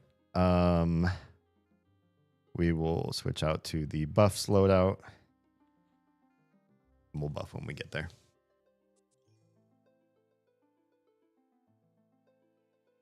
Yeah, I feel like I want to pace. It doesn't help the stings at all. And the worst part is when I go out by that hive, I get my all of my adrenaline spikes even more. Like I can't be by that part of the backyard right now. It wigs me out. They've programmed me. All right, we're here. Let's get gate. I don't know when I'm gonna change how my spellbook is, but for now, I acknowledge it's a hot mess. Cognisto? Your name's weird, dude. I wonder, I have safe fall through being a bard. Could I just eat myself off? How much will this hurt? If I die, Oh, it hurt none. Never mind. I guess safe fall makes Kelethin just not as scary as it used to be. It didn't even increase my safe fall ability. It wasn't a big enough fall or what? I want a horse. Okay, safe fall went up by 1. I'm not going to keep doing that. It's a waste of my time.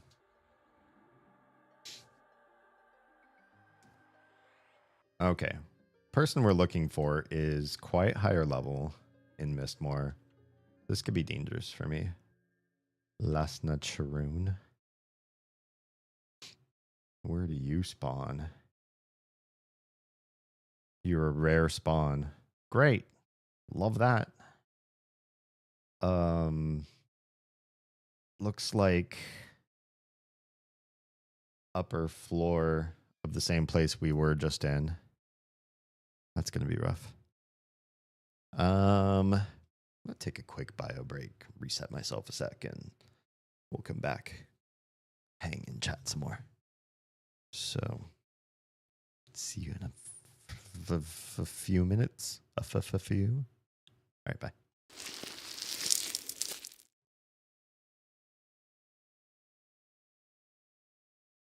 Easy.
We're back with our show already in progress.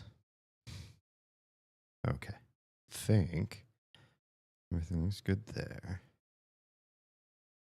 And we saved outside of actual. There's more.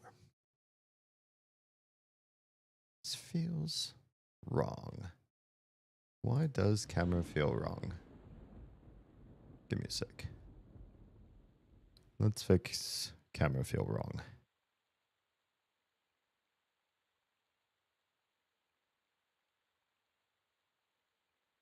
Why are you like this? That's how you should be. Much better. Are we okay? We're in. We're hanging out. Those folks are like hanging out around me, which is kind of weird, but we'll let them do their thing.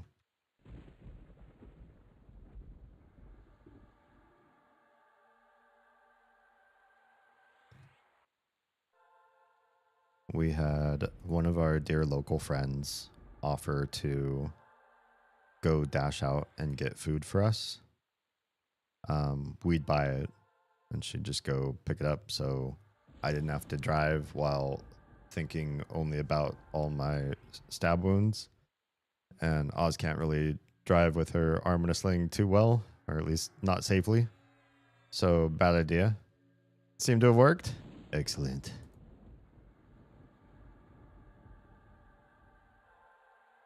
All right.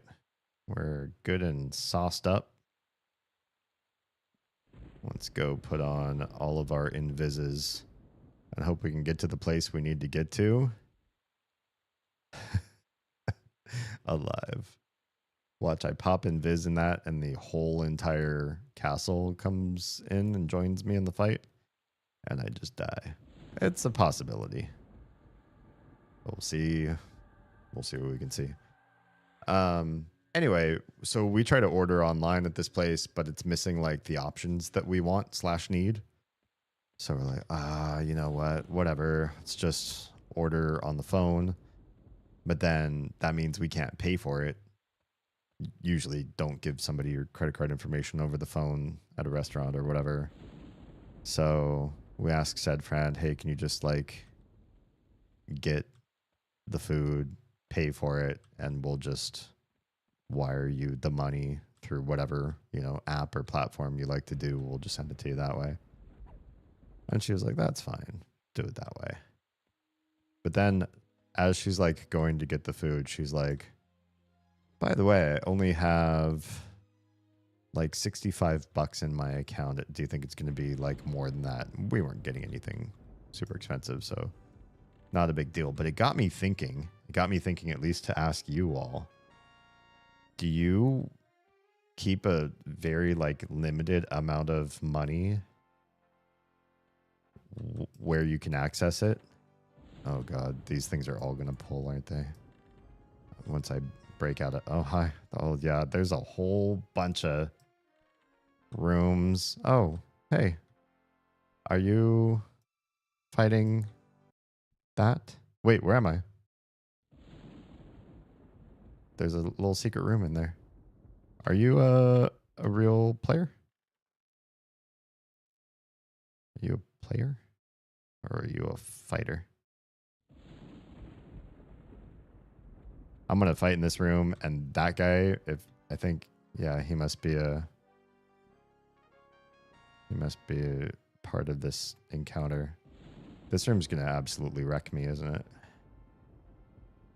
There's no death penalty, so I might as well give it a shot. Might as well try it out. We're going to fight from blue up, though. This is going to be so bad. This is going to be really, really bad. All right, let's do load spell set, combat. Should only change 3 spells. There it is. There we go. Wish me luck.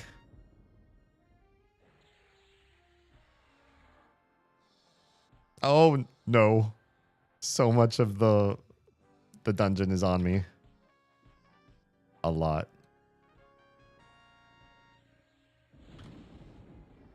How are we doing? Really bad, actually.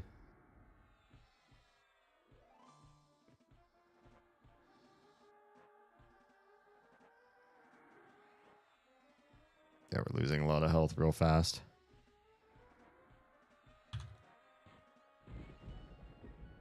I gotta focus down and not talk about finances right now. We'll get to that finance conversation.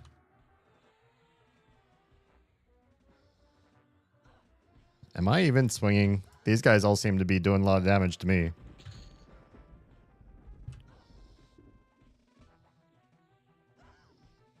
How many of you am I fighting at once? Lots?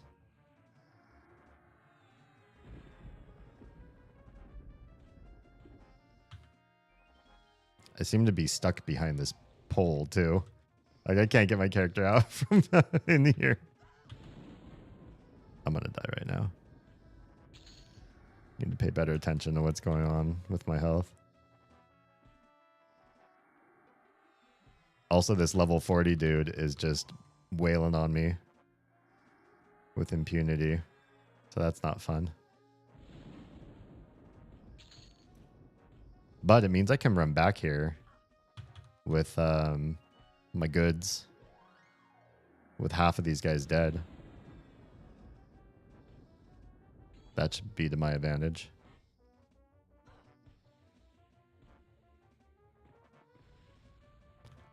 And some of these guys... Oh, am I out of mana?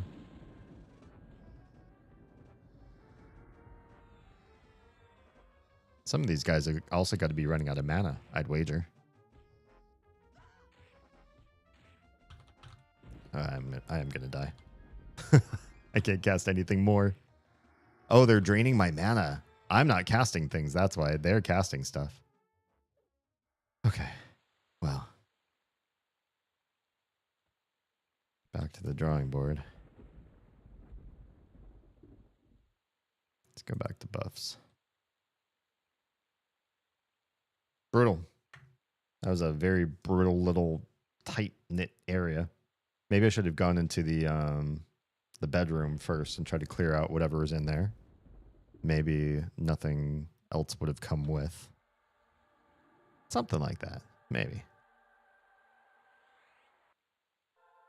So anyway, it just got me thinking when our friend was like, well, I only have 65 bucks right now. This isn't somebody who's living paycheck to paycheck.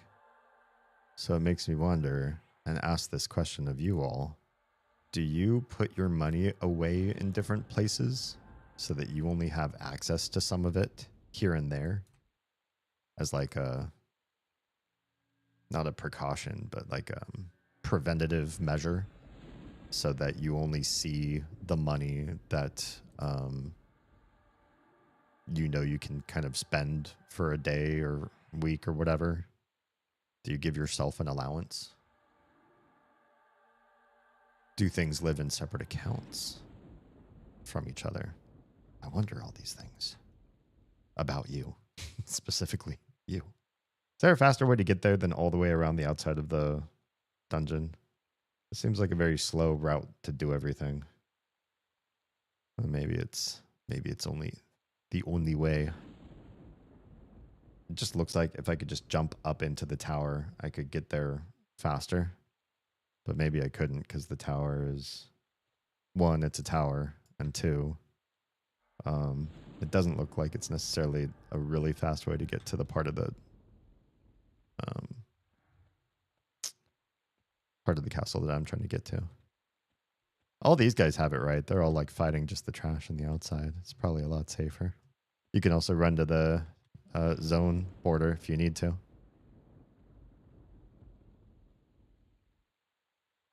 Do I have both invises on me? Why does it look like I only have one?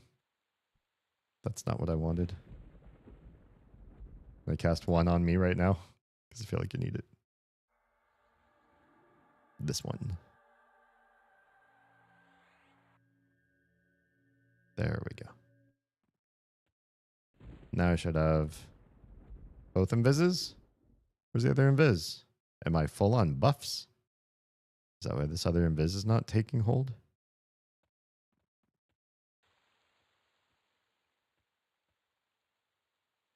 Which one is this one? That's Sonorous Clouding. Why do I not have the other one on me? Sorry, getting stuck on people. I'm also not running past a lot of undead with this particular path. So maybe it's okay. Or maybe the buff is there and I just can't see it. This is so much squirrely. Oh yeah, this is bad. I got stuff on me. A whole room full of shit. Well, I might as well get some experience while I'm here. Can I at least kill some of you? God, I pulled like 3 rooms doing this.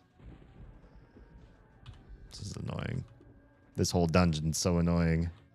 How are you supposed to actually pull all this stuff?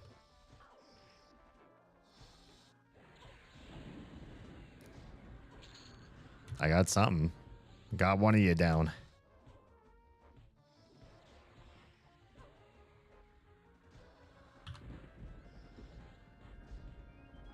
Not really getting a whole lot of traction here. They keep stunning me. It's part of the problem. I can get certain spells off, but it's really hard. Alright, this was not a good idea. I may have to rethink my strategy for getting up into that area, because not having those other rooms beforehand cleared is really beating me down and then sending me back, and then this whole recovery scene. It's not the worst. I'm not losing experience, but it's still, this is a lot of downtime.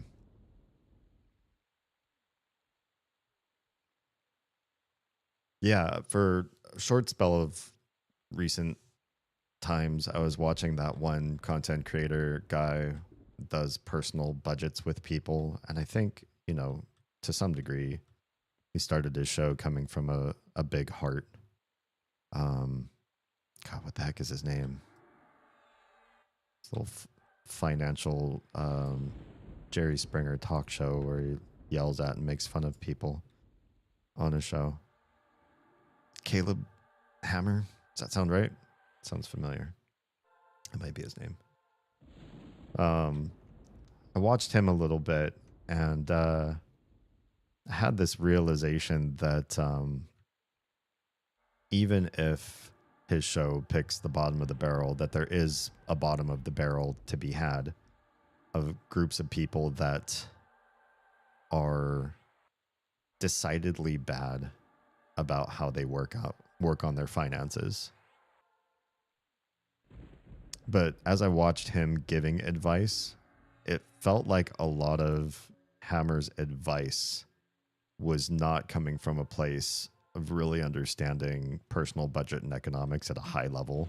He just said stuff that I think you could probably find on like NerdWallet or Investopedia or like the basic consumer sites that you could find some basic information about. Let's go to travel.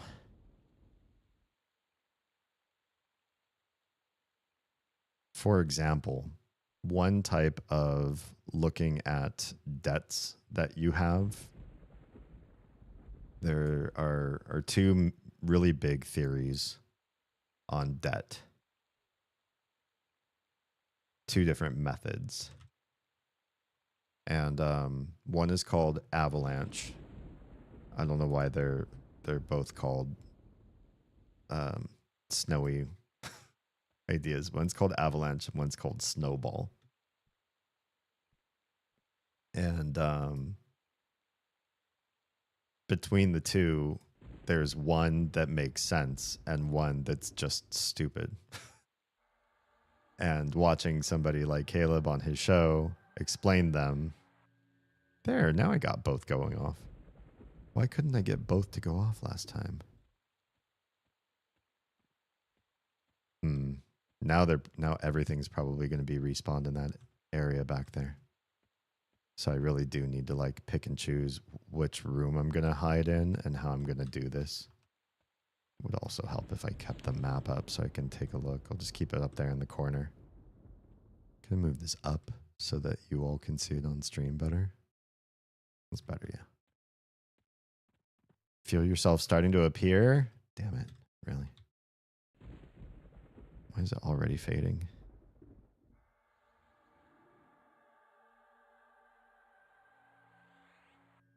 There. Should be good again. For a little while. Hopefully. Avalanche method, or in other words, the way to pay your debt, because it's the way you should pay your debt, is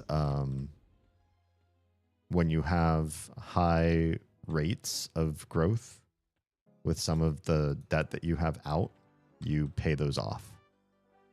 That's something that you should do. High rates means that money grows fast. You don't want money to grow fast. Do I want this room? This room is cleared.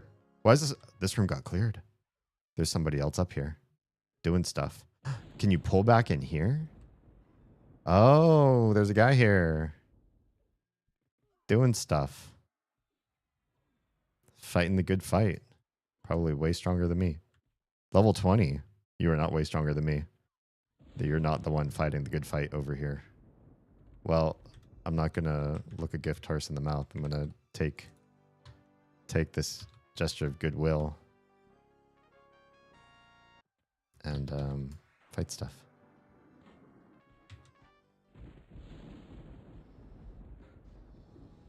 I can fight all these. This is fine. This amount of baddies is just fine.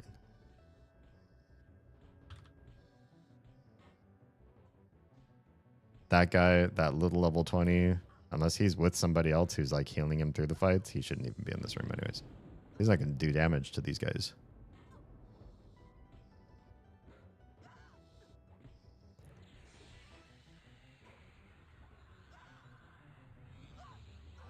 But yeah, money all has growth rates, right? You have growth rates for the money that you have, wherever it's stored, however it's managed. And you have growth rates for money that you owe out places. And you have to pay attention to both of those rates. Even if something is very small but grows very fast, that's important to pay attention to.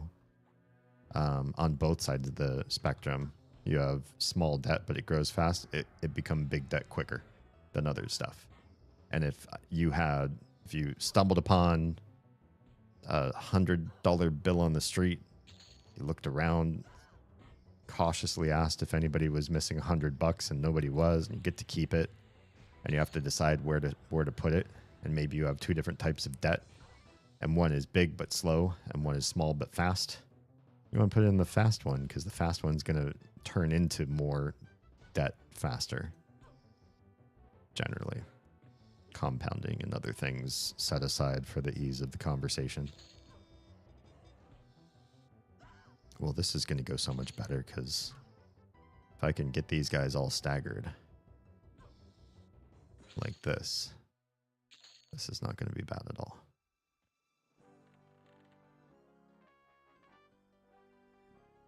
So, wait. I have to change. Let's go to combat. There's somebody else up in here fighting stuff, and I got to make sure that if I'm seeable, do we have other stuff coming here? It's going to fight me. This guy is a rare creature. He's level 41. I don't like rare creatures. I hope we can kill this guy.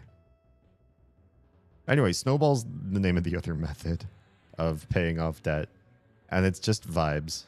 It's vibes. You pay off small amounts of debt,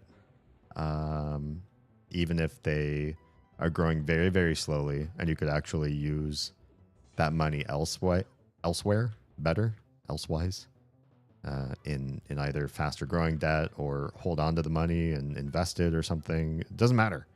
Just put the money where you can get rid of a debt. Get rid of a debt so that you don't have to look at the debt anymore. So it doesn't make you feel bad anymore. I don't know. For some reason to me, that's the vibes way of handling your money. It would be like vibing through a math class. You can't vibe a math class. You just have to do math to a math class to pass it. And when it comes to money, my favorite vibe when it comes to money, if I'm going to vibe on money at all, I tried to ignore it for the most part, but if I do have to vibe on money, my vibe is I want more and I don't want too much to go to other people or institutions unless I decide I really like this person or I want to support their cause or whatever.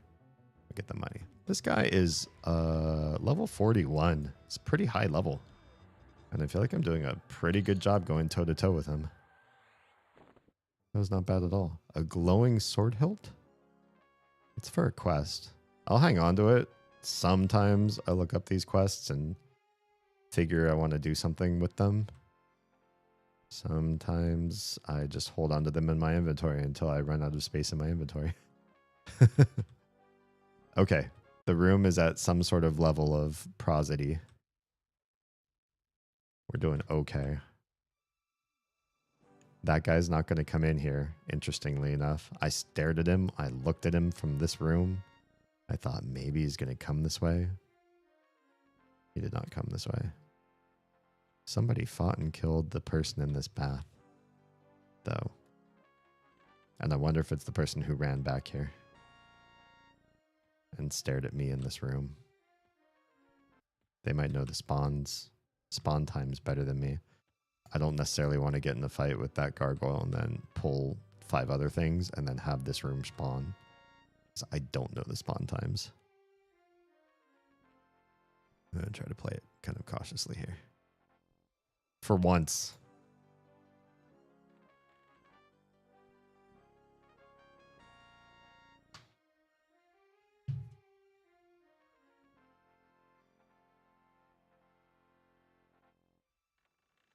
Yeah, I heard somebody talking on just the way you would save or spend money in terms of everything kind of like racing each other, and that what you should usually do is pick whatever's going to like win the race.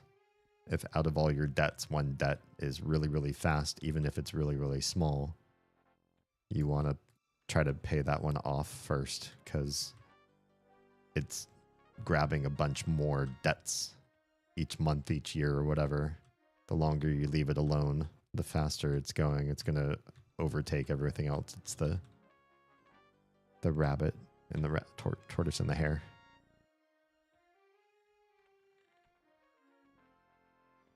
I also don't like that as I'm walking back and forth between these rooms that I keep hitting the same little weird music triggers. So go from completely silent to the same like little chunk of music over and over again. Maybe we should disable music and be playing our own.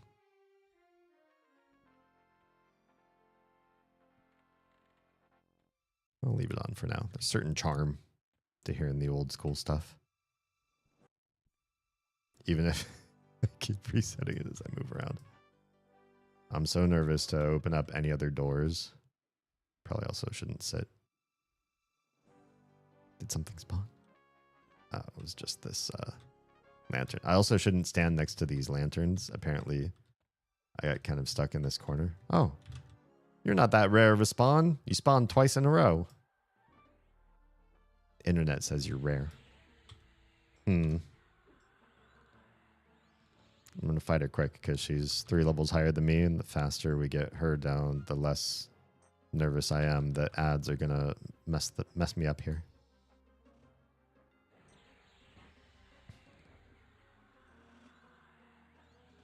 Getting a lot of spells off on me. She's not too bad. I fight whole rooms of yellows sometimes, and usually die when I do. But fighting against one yellow at a time, this is not so bad. That's better. I got an earring. I think that was one of the things I really wanted from her.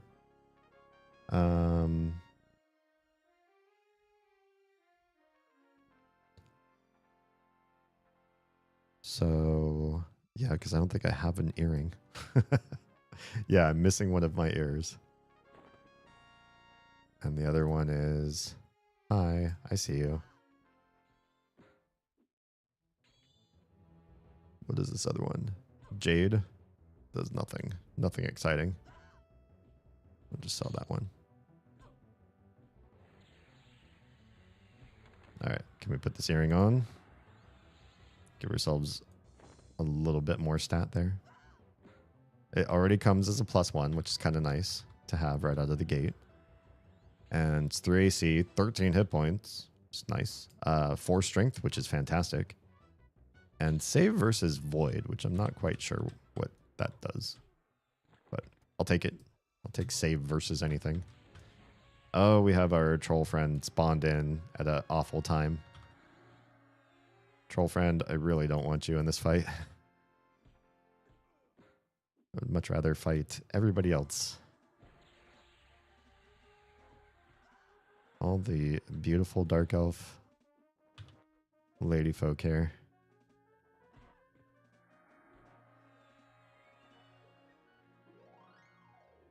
I am swinging, aren't I? I am. Good. Hopefully we can get this herald down. And then we'll focus on good old Shikotl. He's got a very decidedly American-sounding name for a very troll-looking character.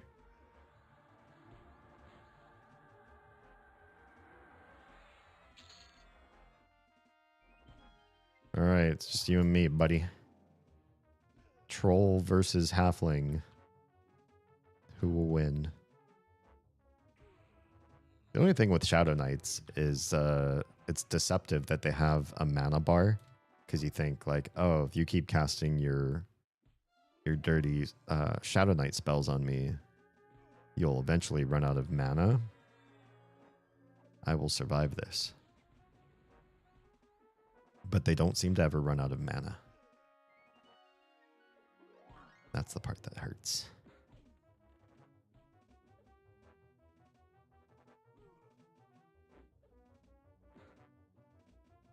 I personally don't come from a background in having studied finance or particularly personal budgeting or anything like that. But I've listened to a bunch of people who have, because I feel like I trust learning about this kind of stuff from a multitude of sources, just in case one of them is dreadfully wrong or short sells some ideas that maybe make more sense or more popular with other people. Oh, man. Now it happened. The whole room, whole like 3 rooms all came in to support good old Sikotl, whatever you want to call him.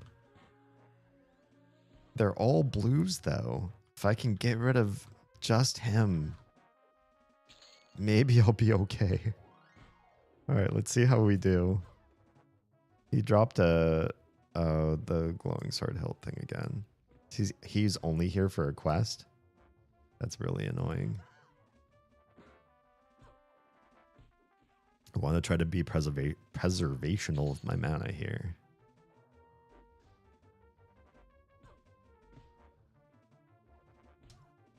I mean, the good thing is pretty good experience hanging out here, doing my thing.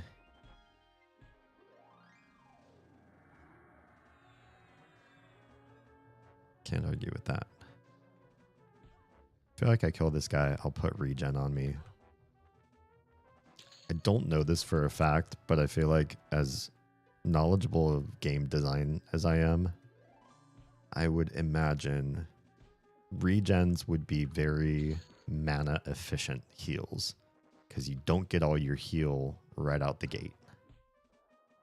You have to wait for it slowly come to you. And because of that, I would imagine they would be the most economical. You wouldn't be breaking the bank.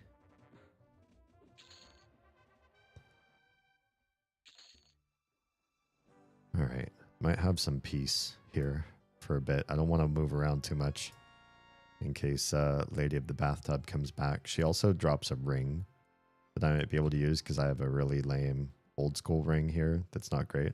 If she drops the earring too, I can merge it with this earring. I can hang out here for a bit and still be earning pretty good experience. But I do also want to check out, I've been gathering a number of AAs, and I mentioned wanting to see, I have 7 now. What all else I should be putting these into. I know Steadfast Will is one of those things. If I don't get stunned, I can cast a lot more stuff. That's a big win for me. It's a win. I've put some in Master of the Past. Oh, this is just for not fizzle of spells.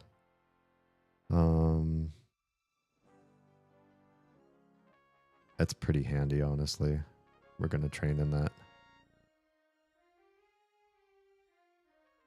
It's a lot. It used up almost all of my AAs, but it also means I don't fizzle. Not fizzling is pretty fantastic. Fizzle is this game's version of, what would you call it? Failing to cast a spell properly. You lose some of your mana and the spell doesn't go off, which is lots of bad. See, oh, you all here together. This is not terrible. I could do worse than to fight 4 of you and only 1 of you is yellow. And some of the other rooms that when they pull in, it gets much, much harder.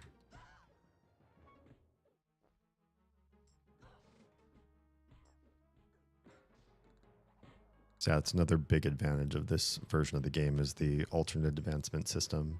It makes doing a build like I am doing here with Bard doable. Bard, you normally are casting spells, singing songs yourself while you're in the middle of combat. It can be a lot. It can be very overwhelming. You're constantly tap dancing with your fingers to get stuff to come along in the fight. Get all of your good effects off. But with alternate advancement points, there's an option to have some of your songs just automatically sung or played on their own. You just have to have them memorized on your hotbar.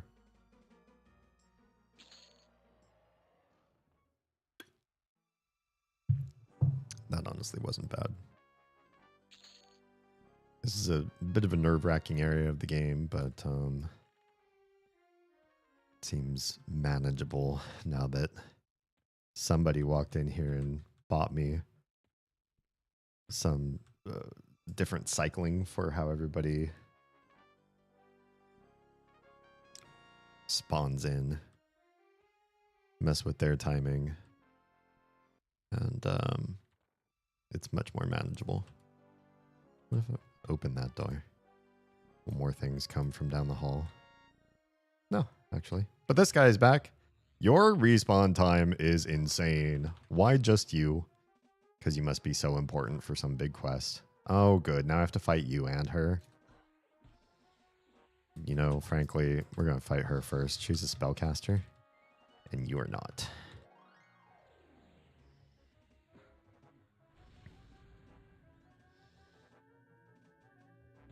Which means she has a very low health pool, comparatively. Now, please, nobody else spawn besides you two while I'm trying to manage this.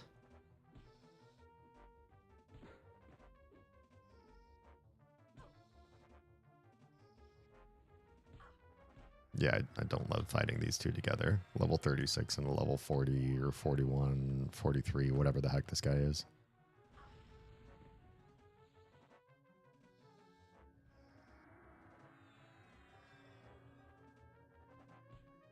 Let's see if we can kill her first before I try to cast Regen. One less person trying to fight them at the same time. Oh, that was the ring. Well, well, well. I guess I don't have to stay here after all. At least not in this room. Maybe there's more to this dungeon than just these two. That is the ring. What are we looking at here? I don't know which is supposed to be more rare between the ring and the earring, but we got them both back to back, which is pretty amazing. So hit points 30, great. Mana 20, great. Endurance 20, yeah, all good. Another negative charisma item though, which kind of Lame. Oh, you have more friends.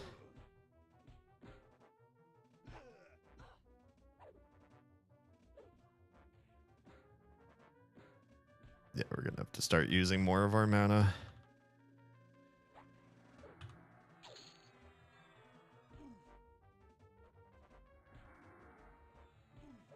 I don't like that these false walls make it so that your camera slides through behind you. That's a good way to find the false walls. But it's not ideal while we're trying to fight, not to be able to see me.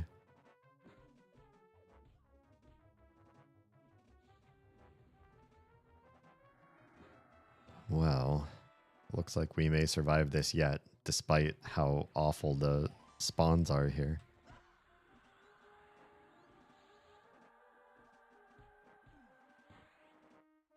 The way you all overlap on each other.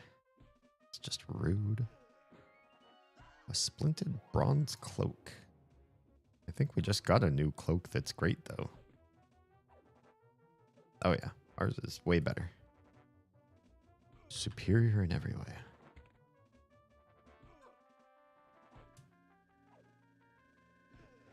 Love you.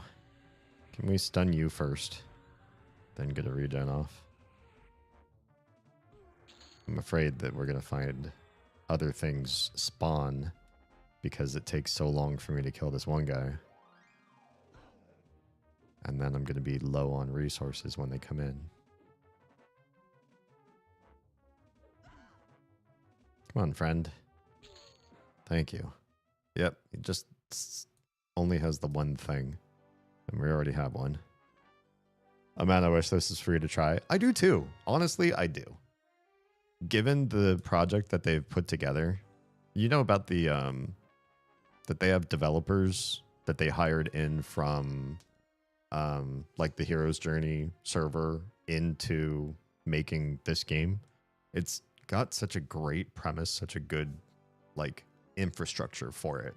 I wish they could just let people try like a free trial up to level whatever. You know, honestly, if I were in PR for this, I'd be like, yo, get everybody to level 20. That's plenty of time for people to feel out the world, go all the places they want to go. If you hit level 20, you could probably get, you know, basic invis or sneak or whatever and see so much of the world you might have nostalgia for. And then, you know, if it comes down to the point at that point where people can buy it, then boom, they could go do the thing. I don't know. I don't think I want to stay here for any more. I've got her ring. I've got her earring. That might be it. Do I want another chipped bone bracelet? I'm looking at my wish list I made for myself. I'm not so sure.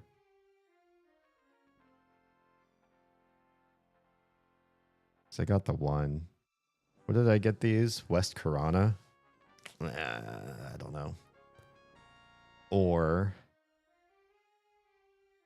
I could go to... done so much Mistmore. I don't know if anything else here is that interesting to me. Maybe Lower Guck would be the next thing. It's a dungeon that I never did alone when I played this back in the day. Never played it before, but I love old school MMOs. Oh man, yeah, this is like, you know, the king slot, the kingmaker, OG MMO. Let's load travel. This might endanger me a bit here, but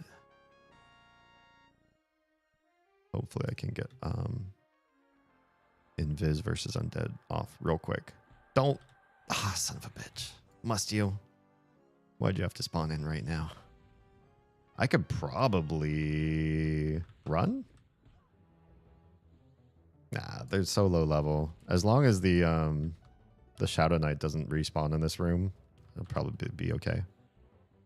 Never played before. Is it dropping 20 plus 10 is a bit oof. Yeah, I think so too. Like not knowing too what you're getting into. A lot of your initial month, I think your first month should be like comped for you. I mean, technically it is because they say that the game is $20 and then your first month is free. But you could also think of it as it's $10 a month and the game is $10. There are different ways you could peel the math away, peel the math back. Okay, she's not going to come at me for some reason. I don't know why her spawn point is not interesting to, or I'm not interesting to her. Let's see if we can get Invis versus Undead off again. No, it looks like we're fighting something through the wall. Okay, hi friends. Yeah. This is not ideal because I don't have I'm missing 2 of my songs this way. Again, it's still some of the lower level spawns, so not a big deal. But yeah, I feel like a lot of your sort of initial time in the game, and mine too, because even though I did know the game at some point, it's been a long time, so I don't really remember most of what I think I did know. And so I spent a lot of time at the beginning just sort of remembering or trying to figure stuff out. Trying to figure stuff out is probably more accurate. Remember is loose at best. There's a lot of different little systems, and because this is such a heavily modified version of the original game, some of those systems that didn't exist for newbies when they first played the game, but are shit. There's everybody. You know what? I'm just gonna bounce. Is there a way to bounce out of here, or am I getting myself absolutely killed? Let's find out. Let's find out how far I can get. Can I get Divine Barrier off? Give me Divine Barrier. Nice. Oh, I'm so dead. I don't even know where this is. This is some sort of a pool somewhere, and I'm trapped in the roof.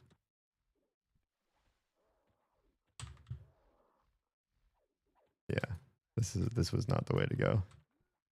I can stay invulnerable for quite some time now. Pretty impressive. Which way is the way out? Actually, I might find the way out. Or not. Nah, these guys are gonna kill me before I can find the actual way.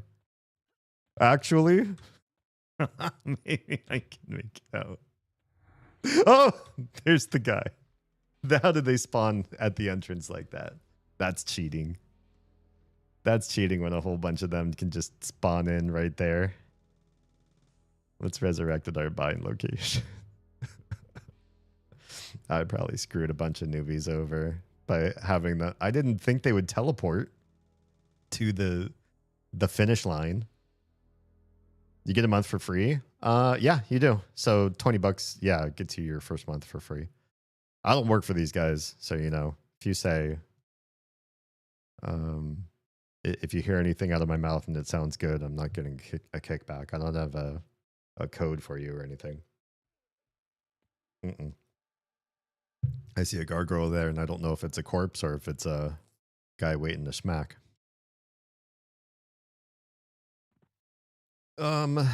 Maybe we'll try Guck. Never been there. Don't know what I'm doing. Likely to get myself killed, but there's no death penalty. It's not a big deal. Yeah. When I originally played the game, I had friends that were way bigger nerds than me that, you know, learned all the things, had maps and camp points and everything. They like learned the game really, really well. They knew what their next item was going to be. They made the wish lists. They found all the stuff. And now I'm just doing it by doing some quick searches for things. But yeah, back then I needed them to do stuff for me and to get me around. And the good part was I got to see more of the game than I would have seen on my own because I was I'm such a casual when it comes to MMOs. I mean, I do a lot of other things. When I was younger, I was mostly playing first-person shooters, so you know, this genre was interesting to me, but it probably wasn't like I was just going to spend all my time and all my efforts learning how to play a game like this.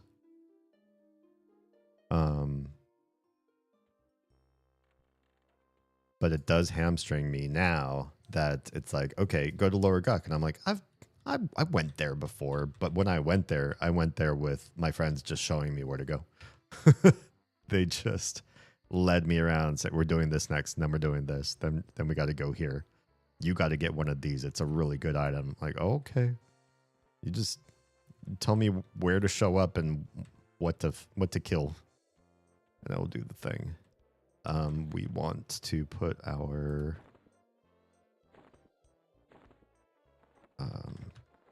bardic drum in my any spot, and then we're gonna walk all the way down there.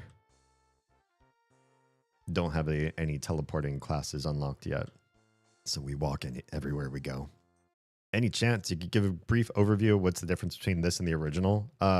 This is a lot more newbie friendly in terms of gameplay, but it's not newbie friendly in terms of all the systems and everything that you learn.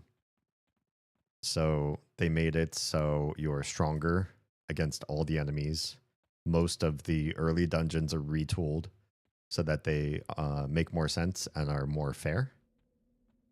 They made items better that would be helpful for you to be able to have to level up. And experience is faster. You get... this was kind of after the first year or two the game was released. They realized that when people hit max level, they didn't really have any other reason to continue to play the game. And so they added a new system of like small incremental upgrades to your character called AAs, or alternative advancement points. And the AAs are... They took like a really long time to earn. So you get max level and then you would just crank on in the game at max level, getting these little bits of like, look, I can save against fire stronger. My AC scales a little bit better. Just little things here or there. Didn't like break the bank, but they did slowly advance you towards godhood. In this version of the game, you start out level 1 earning AAs, and you can start unlocking those godlike abilities right out of the gate. So you're already like set up for crazy success, right? Then on top of that, they just took away the death penalty entirely. Old MMOs like this, there was always some sort of pretty nasty penalty.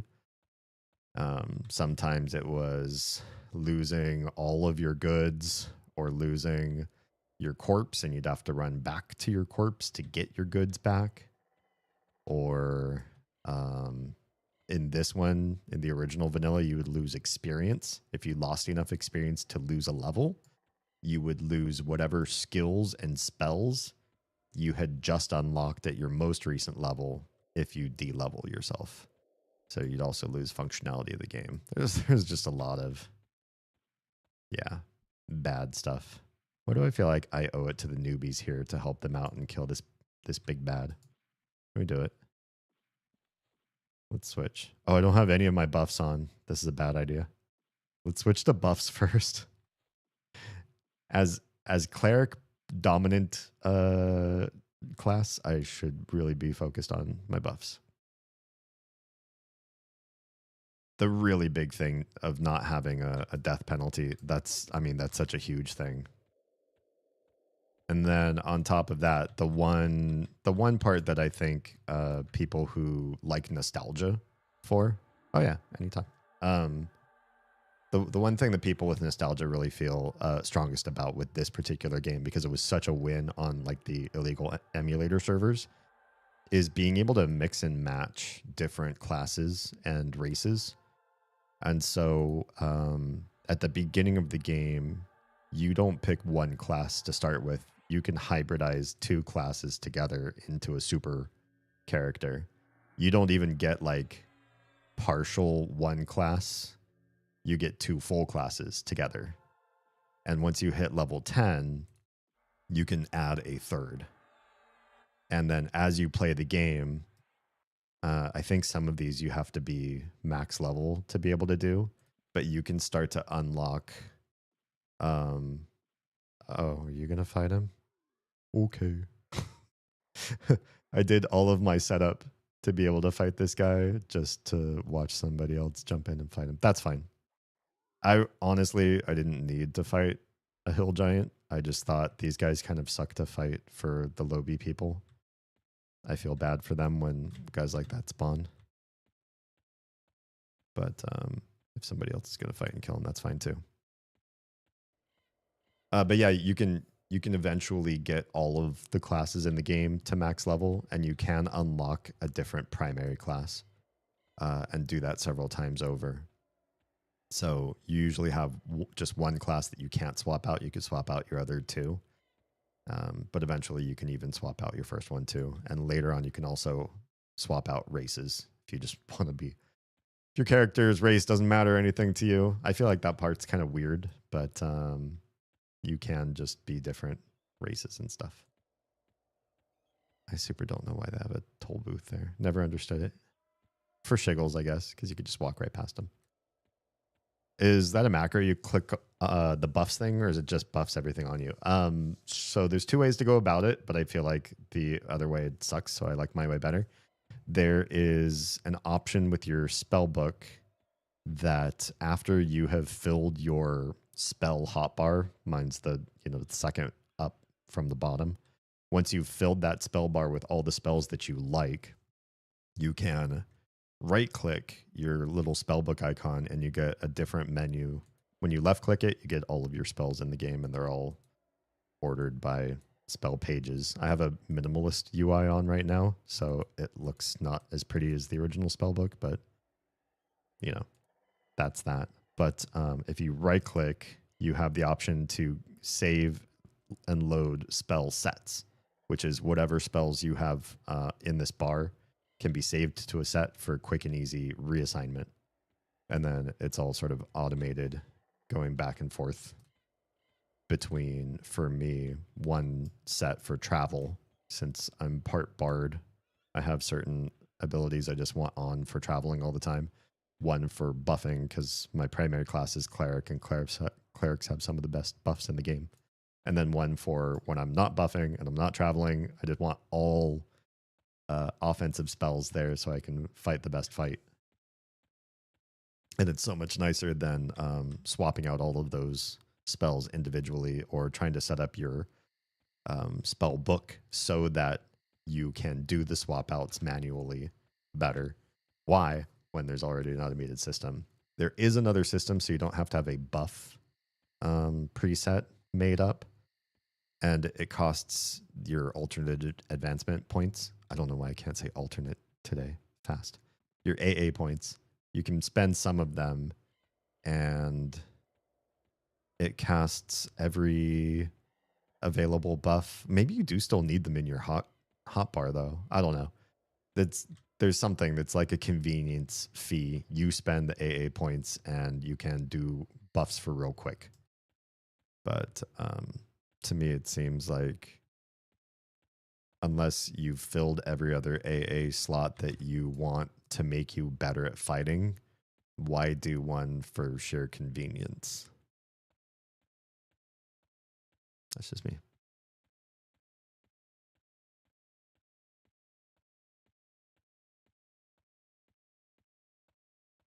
There sure is so much just like dead world in this game too.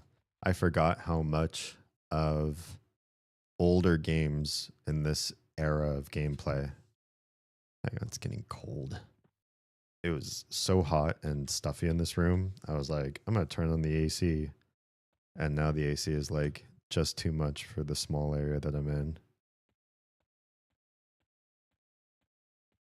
Less AC, please. Exactly this much. Thank you. But yeah, I forgot a lot of this era of gaming, even first-person shooters, you could just find parts of world maps, parts of dungeons, parts of whatever that are like this. And it's just like there's nothing. There's no NPCs. There are no monsters that spawn. There's no reason to go there except for that one particular tunnel. It's faster. It's faster to get down into this desert, and you get dropped off at a little bit of a... Can't tell if that's a bug that tripped that light or my wife. I have a motion sensor light outside of this door. Yeah, there's a lot of empty. Like this desert crawling with monsters, and yet I can walk in a straight line and maybe past 2 because the density is so light. There's just a lot of vapid empty, and it also means you spend a lot of time, or people used to, I guess, spend a lot of time wandering through these areas, not fighting, just walking to your next destination, getting places, or getting from the last thing you fought to the next thing you fought. Took like an extra X number of seconds every single time you did it. It's just a different pace. I would say it's kind of frustrating because so many of us have, so many other games we would love to play and things we'd love to do with our time and lives than walking around big empty games. But I will say that the time sink part, especially when... Where are all these guys? I don't remember seeing this before. When you had time sinks after fighting a fight and your tank has a big health pool that everybody's got to help heal up. And, well, this one seems decidedly more full of creatures. And your clerics and your spellcaster, DPS, they all have mana and they have to regen that mana too. And there's like a built-in downtime. That regen wasn't drop combat, wait 5 seconds, and you're full up on all your resources. Like there's a little bit of a wait time that people would talk to each other. I mean, this was before a lot of stuff was text to, or the people weren't in Discord and stuff talking to each other. I don't think I've ever been out to that central island. I'm just kind of curious. There's like baddies there, right? Are they still much higher level than me? If I go over there, am I going to get demolished? Actually, I don't see them. I know if you touch that, you go to another alternate plane of existence. Oh yeah, there's a dude up there fighting him. So I probably won't be able to see what level they are if this is a good place to fight.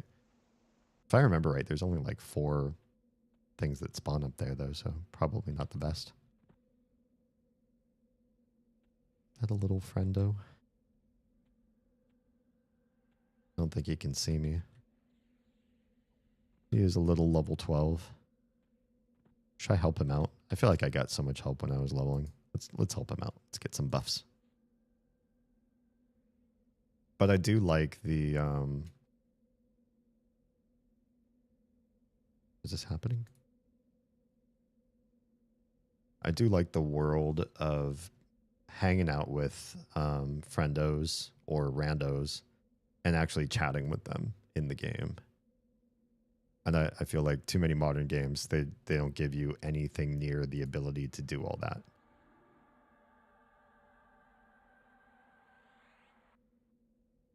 Wait, target's out of range. I mean, target's out of range. He's right there. Oh, he must have walked off like just a little bit past.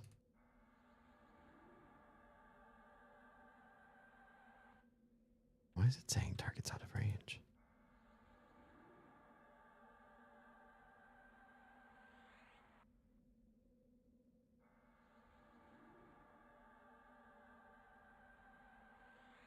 How many of these, do any of these not stick because he's too low level? Or does it give him a level appropriate version of all of these? I wonder. I'm just going to try to cast them all. See what we can give him. Level 12, but he seems to be taking it all in. Excellent. Good deed done for the day. I'm not going to help anybody else now. Just kidding. Oh, hey, I get surprised Teddy tonight? Hell yeah. He's been up in BC helping with their fires. Ooh. Sounds like a good time to get some R&R. Well, good. Surprise Teddy time is awesome. I mean, planned Teddy time is probably awesome too, but I like surprises. I don't think you can squeeze between the rocks there, to be honest. Also, for all the like cool music you get in certain areas of the world, there are some areas that are so vapid of soundtrack. You can just walk through entire zones or multiple zones without any stings, no real information that you've found something cool, or just that an area might have like an ambiance to it. It's not like they didn't have a good sound team.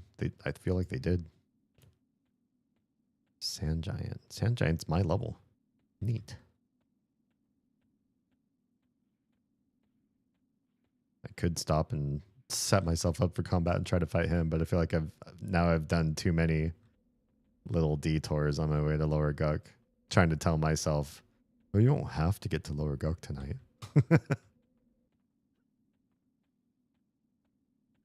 Or maybe I should get there and not worry about it. If I die, who cares?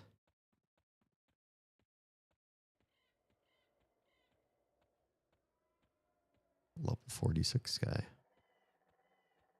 Just hanging out in the lobby area. Oh no, that's druid rings. That's why. So you can teleport there.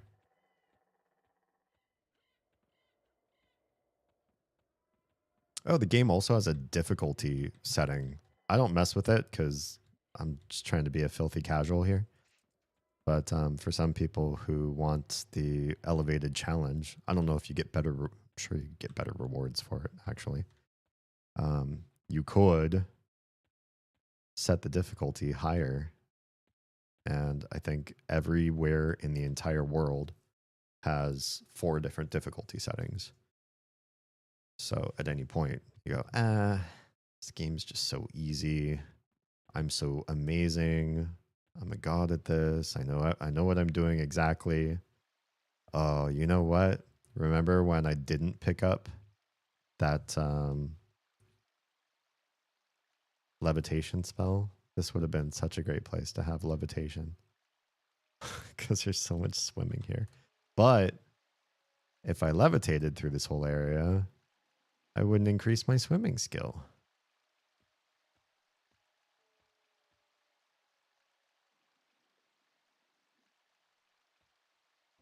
Swimming seems to move slower than most of the other skill ups.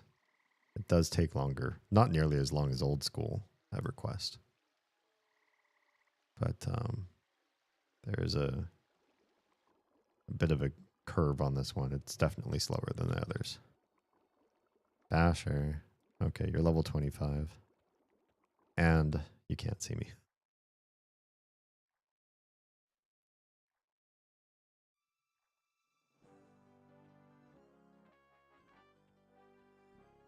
I think if I amputated my legs, it would hurt more than just having stings. But there's this part of my brain that's like, this feels uncomfortable enough that I wish I just didn't have legs right now.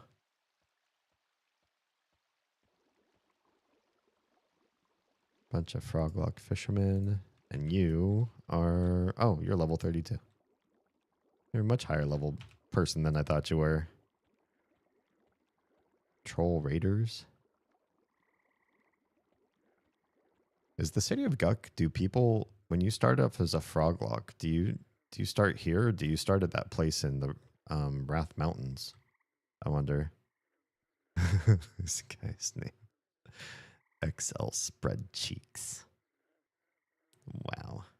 Wow. And then a guy just named Golyen, who's a human. Who plays a human in an RPG? I want to be a fantasy. I think the fantasy that I will live is to be a different human. Okay, I'm really hopeful that Upper Guck has a map because just like Lower Guck, I've only come here with friends telling me where to go. Oh, thank goodness. There's a map. This looks really complex though. This is one crazy map. Hi, Gruck. Gruck is here. Gruck is level 13.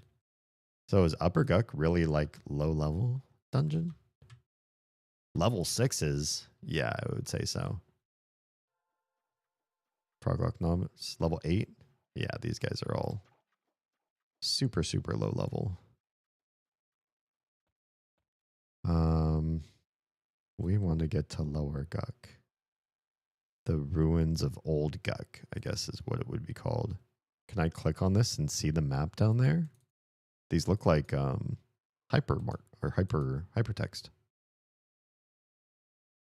And yet, that does not seem to be the case. Okay. Let's find. One of the things I found was dropped off of a Ghoul Cavalier, which I'm not seeing where this guy is.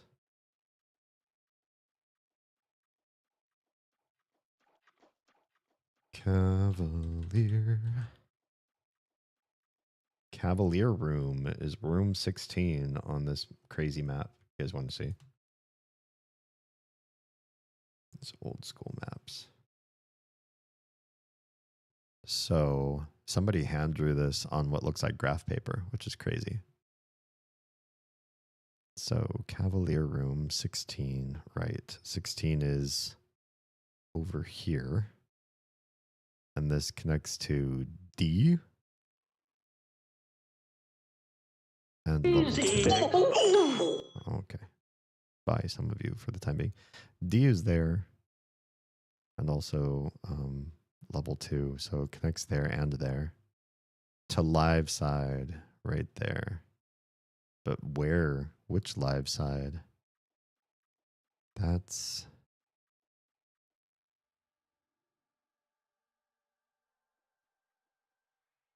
the top of the map looks like the top of this map, like A and B. So all of these are... No, D is not a zone land Upper Guck. Only A, B, and C. But this has like a fourth way through. Way over here. I'm going to try this zone to the far right because that feels like it's the most accurate for the old way, the old gods. And see where that ends up taking us. You feel yourself starting to appear. I'm singing a song. How could that be? The zones are all so far in. You really have to walk your way through this Guck quite a ways to get there, don't you? My friend. I don't think the frogs would be immediately aggro to me. We want to go straight. Doesn't look like there's a straight. To the right. I want to try to go north as much as we can. Do I drop down there? Do I have a choice? There's a way up here. Tucks. Uh-oh. Tucks are leading me back the wrong way. It looks like another way through, but I don't think we can go that way. What about these stairs? I'm so bad at this. These maps are like so just line art tricky. Is this just a dead end room up here? Why? That's problematic too. It's hard to tell what's a dead end and what isn't. Well, I guess that's not the right way. Oh, as long as I run into people periodically, I feel like I must be going closer to the right direction. Gaz. They all have such interesting names. Gaz Warrior. There's a big way down. How much you want to bet? Lower Guck is lower. Ugh. Do we backtrack? Am I doing this right? There's a bridge over there. Get on the bridge. All right. Now it feels like we're starting to head towards the right part of the dungeon. Oh, yeah, because we're starting to see creatures. Heart spiders. Somebody's in here fighting, too. We're definitely on the right path. They're probably fighting there because if they get in trouble, there's a zone over this way. I'm sure fighting the spiders probably makes the frogs happy, too. Here we go. How exciting this must have been to be like a early adopter, early player of the game. You're running through this really crazy... What the hell? There's so many people here. Running through this really crazy, really ancient game. Or sorry, when the game's brand new. This really brand new game. And you're going through this dungeon and you get really, really deep. And as you've gotten very, very deep into the dungeon, you realize... Holy crap, there's a whole other dungeon beneath this dungeon. So bad news is there's a whole bunch more dungeon than what's on my old school map. This is a crazy big place over here to the side that's not on my map that I see. 16 looks like it is... Can I even mark it on my map so I can at least sort of know what I'm aiming for? Also says to live side very close to that area too. What am I looking for? This room with this little thing down here. The Cavalier room is like here. I can mark it. But now my map is stuck.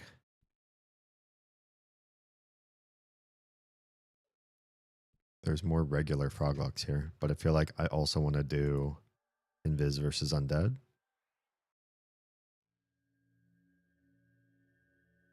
Because aren't there undead in this dungeon? Or not? I don't particularly remember. I'm trying to use a map. Oh, yeah. There are undeads. There are a bunch of undeads. Many, many undeads. Lurking in the shadows. Hollywood superstar Shia LaBeouf. Quick hot bath before it gets here. Please enjoy. Say hi. Okay. Seems like I swam to a dead end. No. There's more. What am I swimming to? Danger. Probably. My doom. Likely. Nobody is down here either. If I start to pull the room, I'm in so much trouble. Do you guys have like an actual castle or something down here? Or... Oh, yeah, you do. Look at this. There's so much like undergroundness, you know? This feeling like you've gone very, very deep. These ladders seem familiar to me.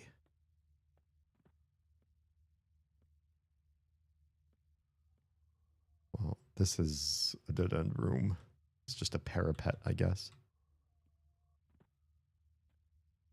Is there gronking frogs? I hope there aren't any, what's the word I'm looking for? Pitfall traps and stuff like that. This is the way I want to go, kind of, I think. I hope. I'm headed toward roughly the room I'm expecting to get to. Is this that room? This looks like the room on the map, but also looks like somebody's clearing out this whole area.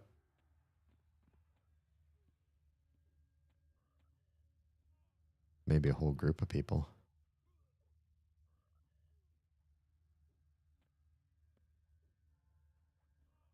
Yeah, I hear some folks fighting.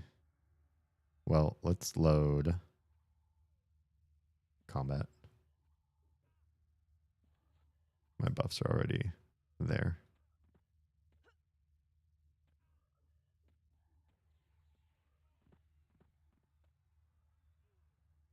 Hi, friend. I'm still invis to undead. I can kind of look around a little bit. Oh, invis to undead gives you a different bracket around your name. Had I forgotten that? Did I ever know that?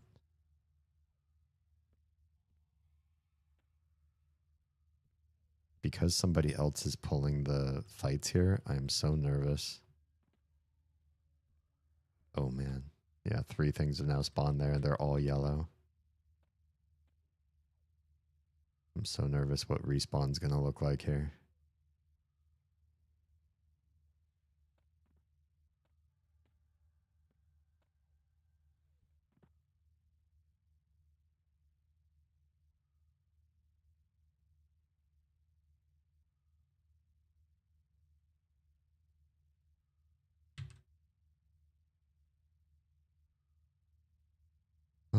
Bum, bum, bum, bum. So Oz and I watched a movie tonight. A rare event for us. It's 2020. It was one that she pulled up. I have a whole list of movies that I am intended to watch, either through suggestions from you all, recommendations, or just things that I haven't gotten around to but would love to. Okay, there's somebody pulling. Or just fighting where he's standing. You're level 31, you're doing this? Wow. Okay, this guy's doing great. Good on him.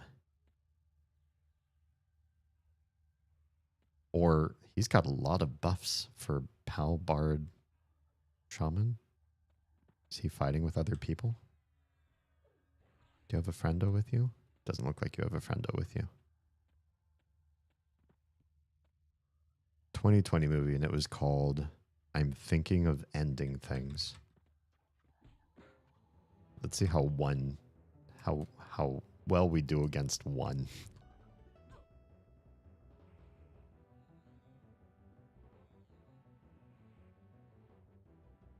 So far, so good. He's a warrior.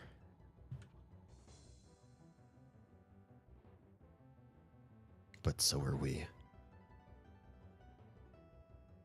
I'm thinking of ending things. I mentioned it out loud on stream just now. But I will say, it is one of those movies where, now that you've heard me say it out loud, I don't want you to Google it. If you like movies that you can talk to people about afterwards, you can have sort of a deep conversation like, well, what did we see? You know, what do you think about what we watched tonight? And do you have any theories and like symbols and like things that happened? And you know, it's a movie that would get anybody talking. If you just like going for like popcorn munchers and it's not that interesting to you to watch a movie where your brain starts to turn on when all you want to do is turn off, don't watch I'm Thinking of Ending Things.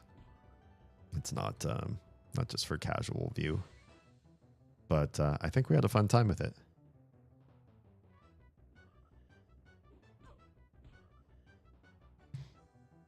Don't worry, buddy. I'm not trying to fight all the other pulls. They're all you. Did I get a tongue? Are tongues just quest items? Hi, friend. Let's bow to him. Bow.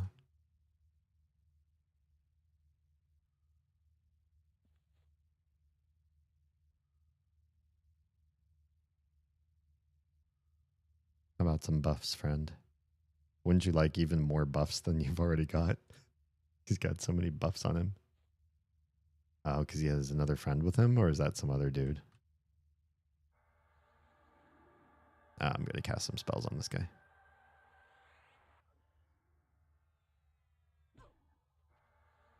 Yeah, you technically you tagged this guy. Just saying. He's yours.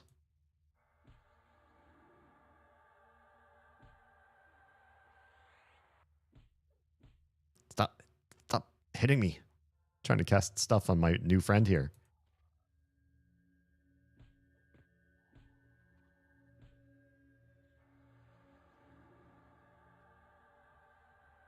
Thanks, friend. I'm glad you figured it out. I'm trying to buff you, and that frog is technically now your frog and not my frog.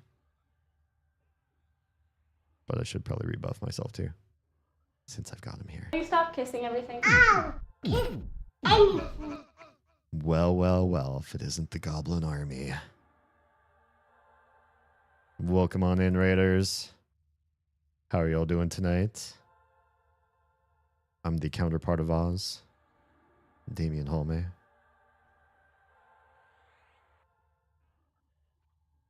It's good to have you here. We're playing a little bit of EverQuest Legends. You might have heard of it. You might have heard of a little game called... No, I'm just kidding. Most people haven't heard of this game. It was just released last month based on a game. You are my dad. You're my dad. Woogie, woogie, woogie. Created in 1999. Yeah. Got the EPs. Is it time? The EPs have called. And they called for Oz.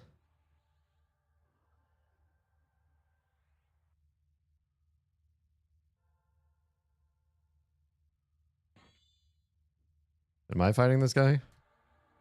I guess I'm fighting this guy. Gotta make sure the tiny didn't the bed again. Yeah, I hope so. I really do. I've got no spells memorized. I guess we're doing this. Yeah. I think my clip thingy is just not doing it. I tried to shout out somebody else earlier, and yeah, wasn't happening. It was Haley, actually. Her icon, it's just her watching all of us on screen. We all got stuck. We're having a staring contest. It was super awkward. Get that wizard. That wizard's you. Get him. Get him. I don't need everything here. I really just need the Cavalier, actually. That's the one guy I want.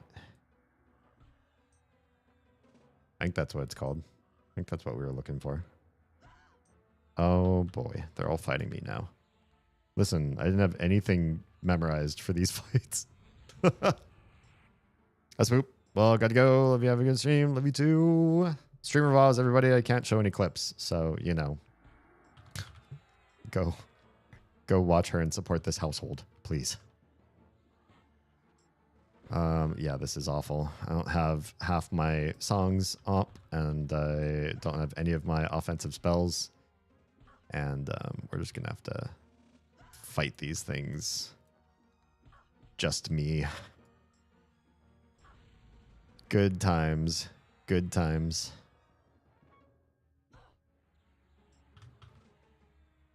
Is this Savant healing the wizard too? Are you a healer? I do not appreciate that. I also can't stun either of you or cast heals on me or anything.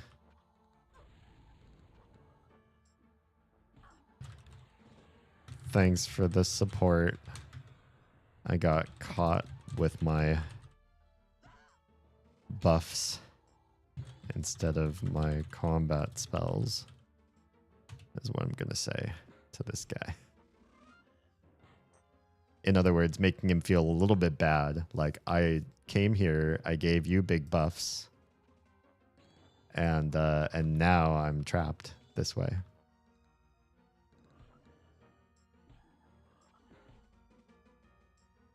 Until I can swap out. Come on, give me a swap out.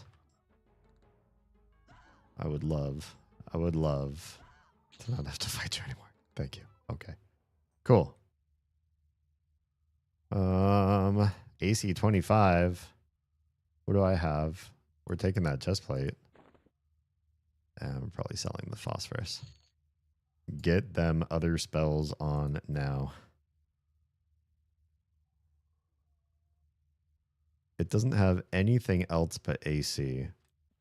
So, whoops. So let's make sure that we're doing okay here.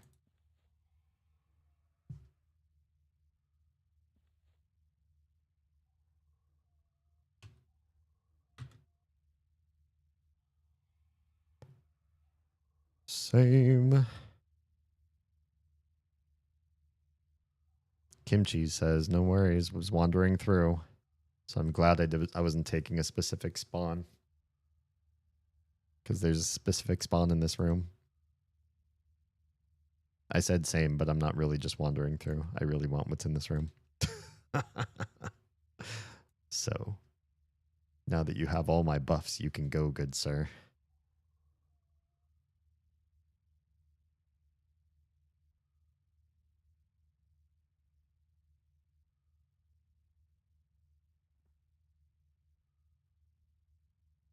Oh, we scrounged up some water.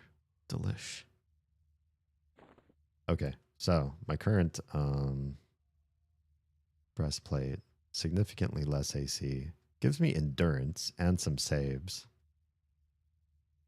I don't know. I'll have to do some research. I know AC is king in this game.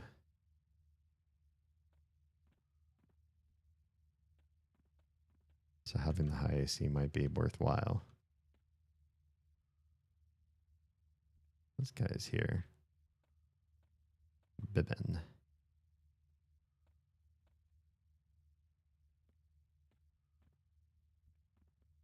They must be looking for certain spawns too.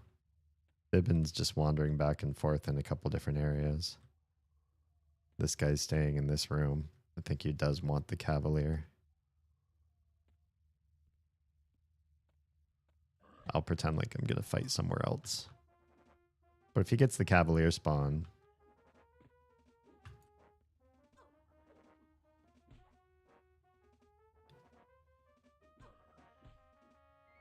then maybe he'll go away if he gets what he wants. Cavalier is supposed to have some really good shoulders. But I don't know if they're shoulders for him. They're supposed to have wisdom. But he is part shaman. Shaman do like wisdom.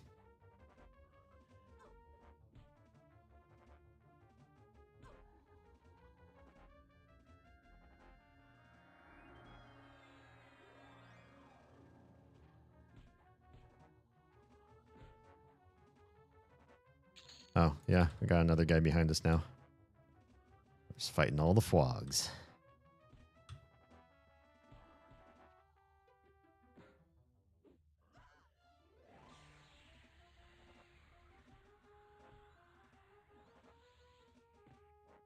Yeah, I feel like one, if you're down for a good thinker movie, I'm thinking of Ending Things was pretty fantastic. And two, I think after watching that movie, I realized how important it was or it is to my relationship. Not just with Oz, but I think every relationship I've had before that, to be able to watch like different sort of art, different movies. You are in that room. You do know. He says he's just wandering around, but he knows. He knows what he's looking for. He is looking for the Cavalier.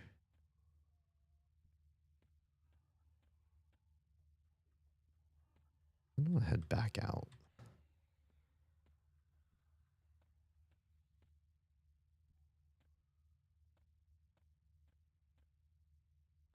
But now I feel turned around. Bright eyes. That's the direction I want to go.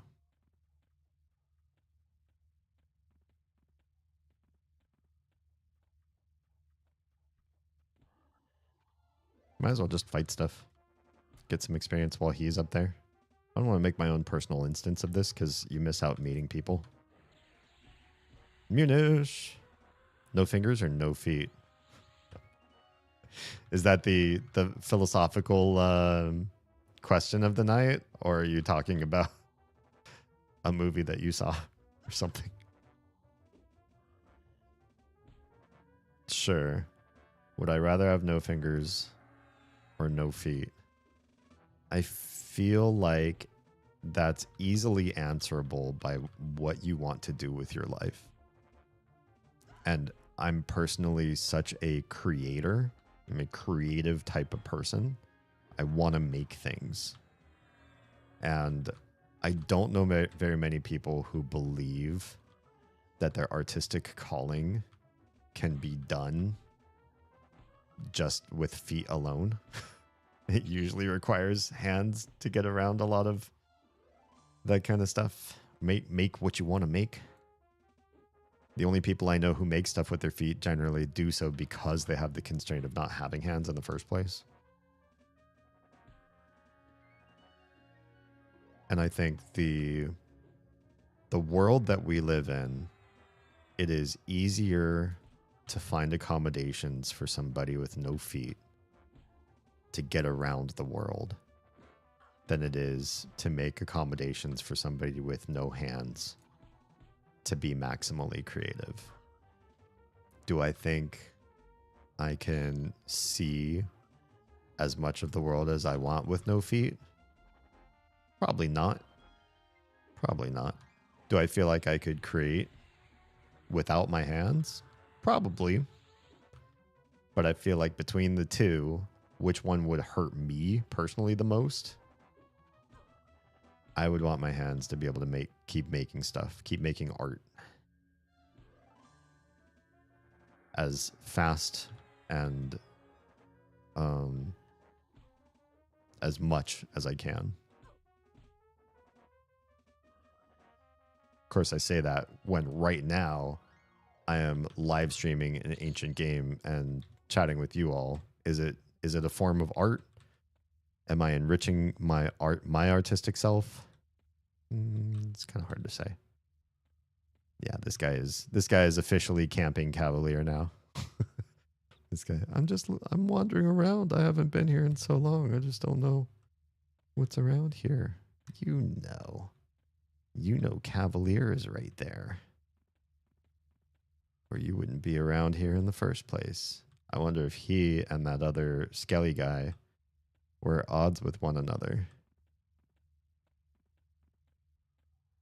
And Skelly guy got his loot and left. Oh, hi. I'll fight you too.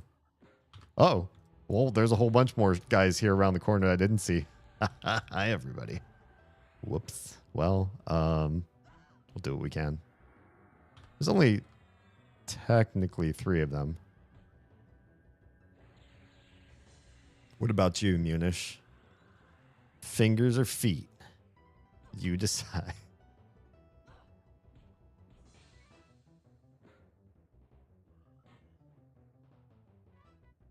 I think if that guy wants to camp Cavalier too, it gives me a chance to like learn the area a little bit better and get used to what I can survive and maybe what I can't. Oh, you know what I should have done though? Actually binded here. I'm still bound outside of Mistmore. Maybe that's to my benefit. Maybe I should have bound somewhere else. Because you can respawn at a safe point at the entrance of a dungeon. So maybe binding at a dungeon is a dumb move. Is that guy the Skelly guy? Or is this somebody else? Do we have a 4th person here?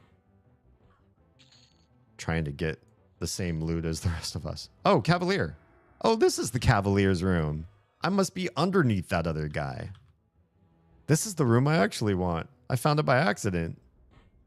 Is it because they stack on top of each other on the map? They do. How was I to know? And none of you being EverQuest experts, you wouldn't have found this for me either. Your hands make so much. That's what I'm saying. For us making people, too intricate of work to do with feet. Yeah. Until they get amazing with cybernetics, you know? I don't think I could live without. Okay, what did you drop? A Dark Reaver. That sounds important. Oh, it's 2-hand slashing. It's really strong compared to my current sword. You know, I'll loot one. I'll loot it. Somebody must have been coming back and forth to this room. That guy, that one, Ixar. So that he could get the Dark Reaver. I wonder if I could just give it to him.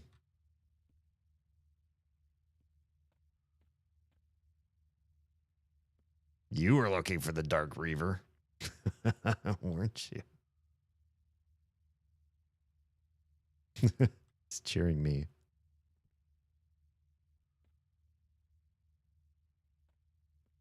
Yeah, I don't know if I want to leave this room now that all these other people are hanging out there. This must be how camping started. You find something really cool, drop something really neat, and you're like, oh, well, now my group mate needs one too. Well, we're not going to keep crawling the dungeon now. Now that we found this room, we gotta stay here. Do you know you can push against these walls and see into all these other rooms? It's pretty funny. You can see so much of the world at just the right angles or wrong angles. Not always helpful what you see, though. And you don't know how to get to where you can, to the places you can see. This looks like it's the bottom of the world. I can't see anything below this area.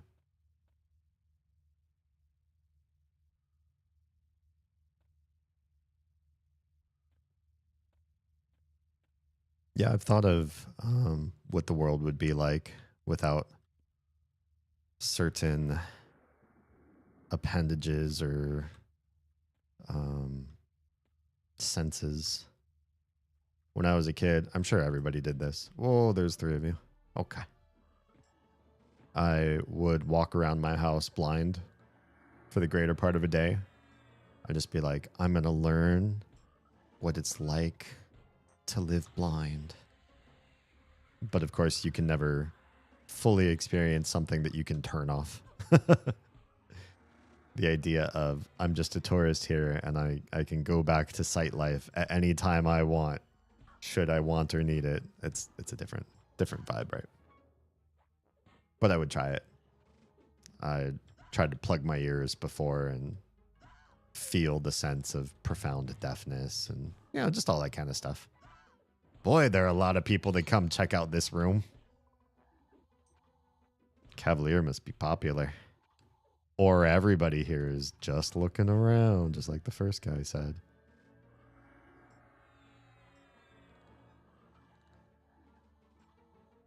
Speaking of intricate work.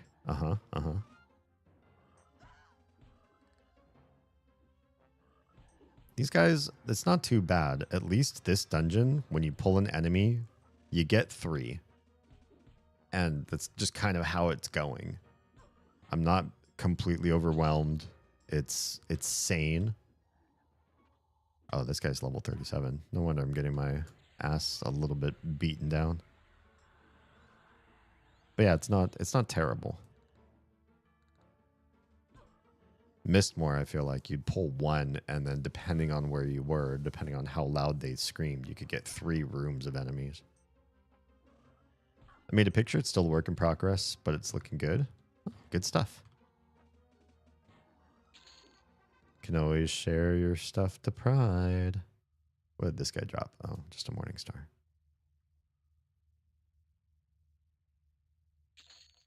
I'm going to loot the tongues. I don't know if there's somebody I can give tongues to. But we're going to give it a shot. Do you have a favorite clothing article? Would you believe, would it make sense for me to say there are clothes that I look forward to owning? but I don't own things that I love.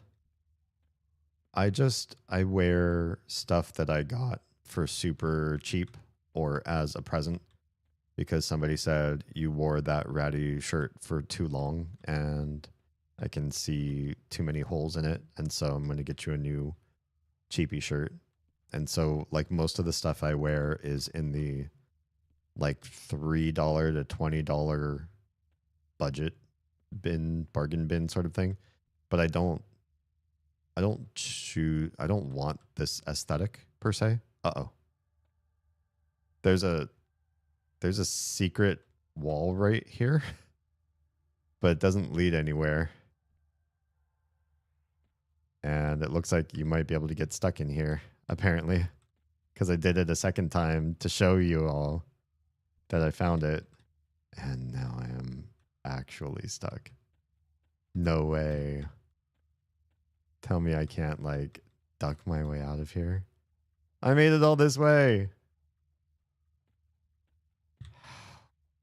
Really? Am I, like, lower than the actual floor level or higher? What if I sit and stand my way out of here? Oh, can I heroic leap out of here? I can't even see an enemy to heroic leap to. This was not what I wanted to do. Finding the Cavalier room and then getting trapped in a piece of the world that you can accidentally touch wrong. I touched it right and I came right back out. I thought I was going to be able to do that again. Sneak, duck, and sit are about all I've got. You can kind of spam sit, stand a little bit. I've got jump 2. It looks like jump doesn't work in here. Or it works, but it's weird. It doesn't work right. I like the dress shirt. Just like dress shirts, period. I like wearing dress shirts, but I don't know if I like wearing them alone, if that makes sense. I don't like wearing just a dress shirt. Oh, here's the other thing. I can't, if I gate right now, if I leave the dungeon right now, I don't have a fast way to get back here. I should die, because if I die, I can get, I can just release it spawn, or at the, not spawn, like the safe entrance to this place. This is so stupid. Why? Why did I do this? I put myself in a closet. I'm sorry, Winnie. You deserve better than closet. Oh, it so looks like if you just dug the right way. Dad. You're my dad. Wookie, wookie, wookie. Oh boy. Okay, let's test Dee's memory. Yes, what favor can I do for you before bed?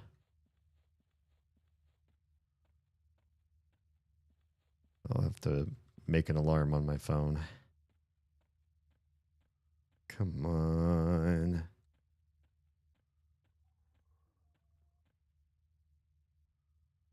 Okay. Looks like we're low on food. Let's get some food.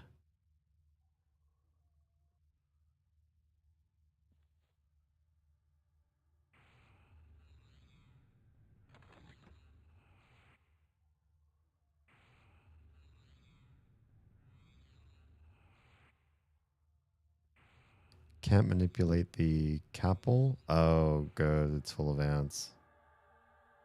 Bummer. Yeah. I can take care of the cats.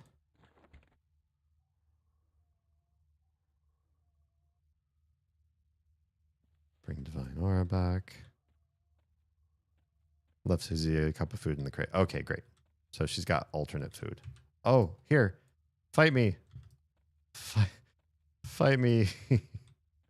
No, he can't see me. Oh, that's not what I want to do. Pull the Ghoul Knight. No! Somebody else is going to get my spawns. I'm right here.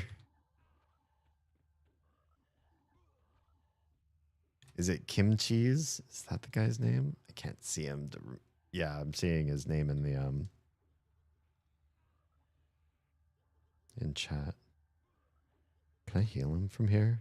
Can I heal without being able to see him? I can. Good. Something's aggro on me now. I don't know what, but I can sit and take big damage from sitting. And honestly, I can also start to remove these buffs.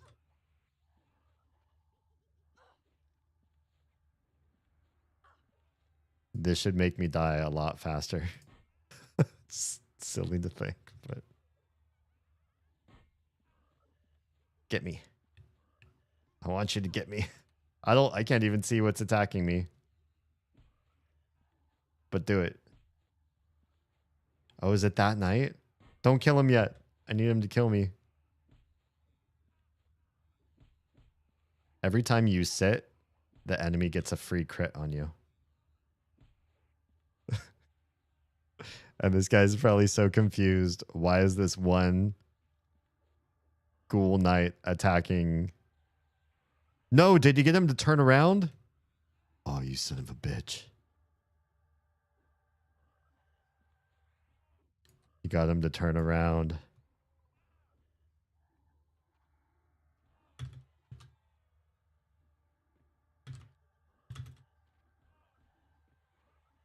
Tell Kimchi's, could I ask a favor?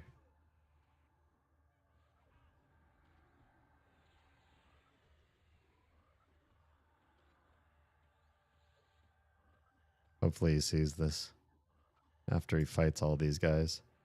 How'd you get stuck? There's a part of the wall you can walk through. And I walked through it and walked back out. And I was like, oh, it's kind of cool. Look, it's like your own little private little closet in here. And I walked in a second time. And I was trapped.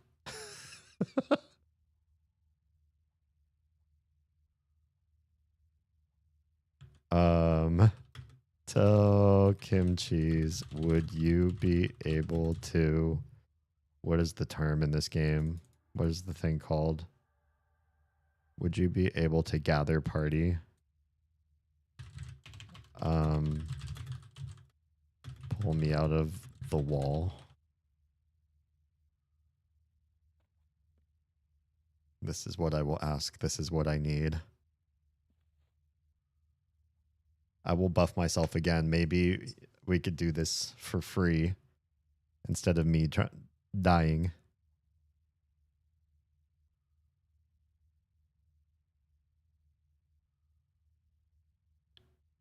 I was just going to ask you if you were in a wall, says Kimchi's.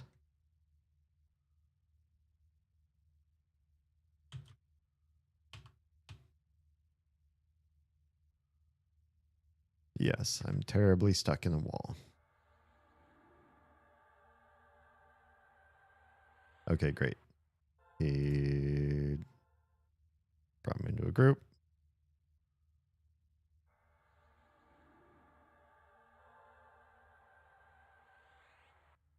And it looks like this is the teleport I need.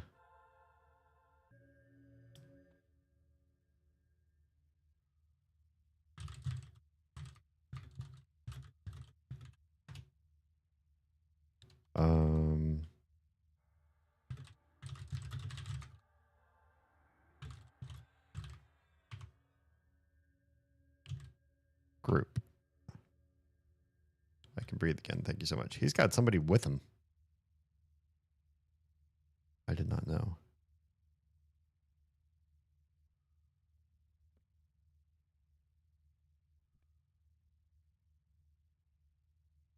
I will hit bow and I will leave their party.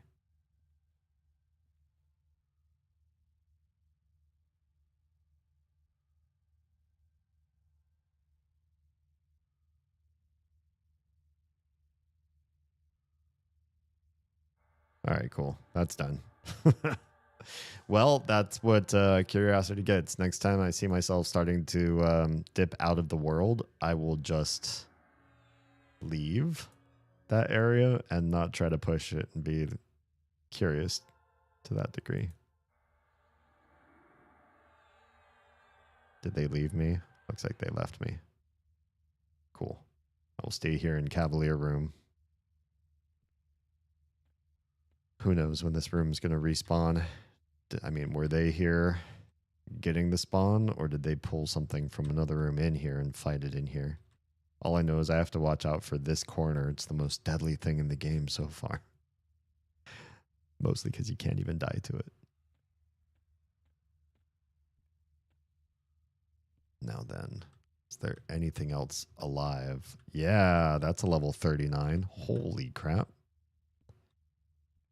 How did there get to be so much higher level stuff? So close to where I am.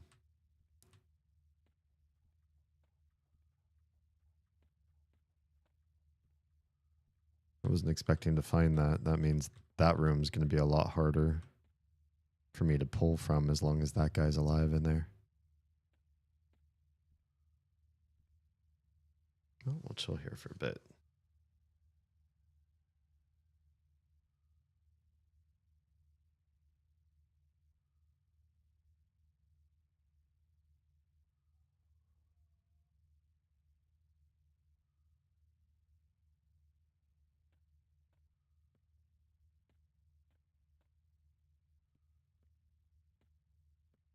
Yeah, watching, creating stuff myself and watching other people's deep creative works or viewing or experiencing, consuming, that's it's of high level importance to me, especially when it comes to relationships. So Oz and me being able to sit down and watch a real thinker movie that we can then talk about afterwards. Kind of stuff you go to a coffee shop and you go, I need to, you know, dissect what we just watched, and you know, let's break this apart. Let's learn something about what we were just watching, or pontificate over it. That's my jam.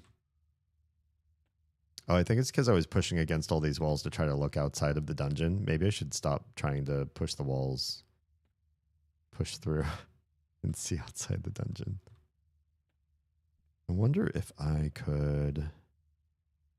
Oh, first of all, I don't have my combat spells up. That's super dangerous. I could have gotten in a fight so many times over, sort of milling around in here. That would have been really bad.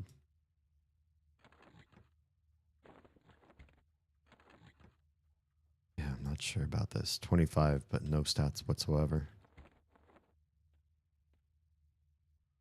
The Teddy's here and says hi. Hello, hello. Partially in his work clothes. I'm tempted to not let him sleep and scare the neighbors instead. There's something about a uniform. And scaring the neighbors is always fun. You have to assert dominance. You can't let them run your life forever. Not to say, well, yeah, that you were. Just sometimes you just gotta ignore everybody else's needs and see to your own. They're coming around. That Skelly's coming here to come look at this room. Watch, I stand here. He's going to come over right to this corner and be like, okay, yeah, no Cavalier. This is my Cavalier.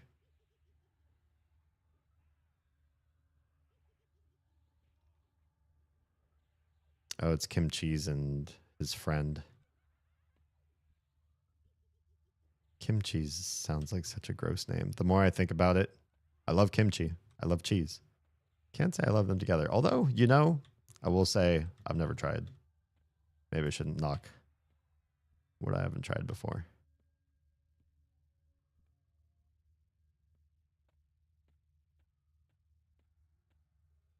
I do like a crusty bread, a hard, dry cheese.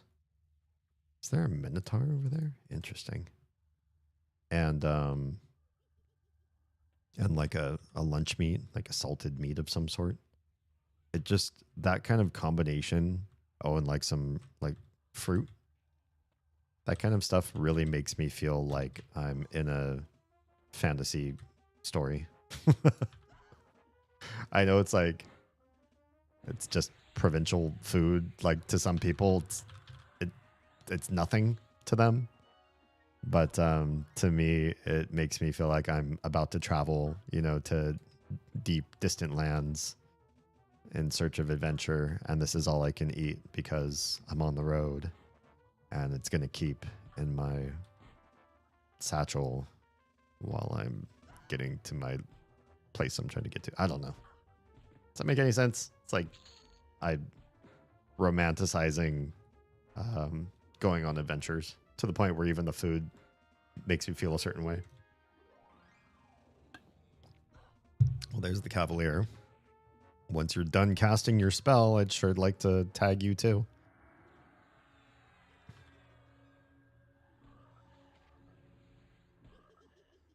All right. Cavalier is properly tagged. Now we can make sure we get everything. Oh man, there's a lot of yellows in one room. But I just leveled up. So that's fun. I'm about to get a whole mess of skill ups right now.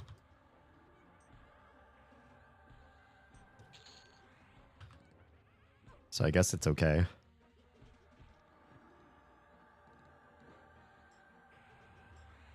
Kind of how deep? I don't remember what I asked. Sorry, I only half listened to the words out of my mouth.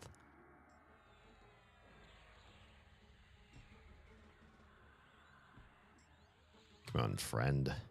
Why don't you drop? Let me focus on this guy over here. Stuart, hi and welcome. I love and hate the way this game looks.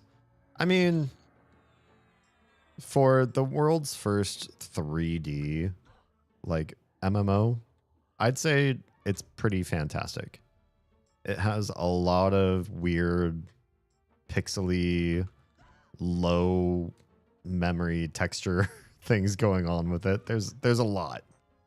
And there's a lot of mix of detail, right? That part's kind of jarring because I think there's some things that are higher texture than others, and that part makes it particularly awkward. Like, look at this frog's guts, his rib cage and his belly and everything. Like, that's, you know, that's pretty crazy. Oh, hey, there's the adamantite epaulets. So that was a thing I was gonna come here to get, and then I got him. Crested spalders. Adamantite epaulets. Let me just make sure at level 1 merge or level 0 merge. AC is much lower, but you get wisdom instead of stamina. It's kind of a trade-off.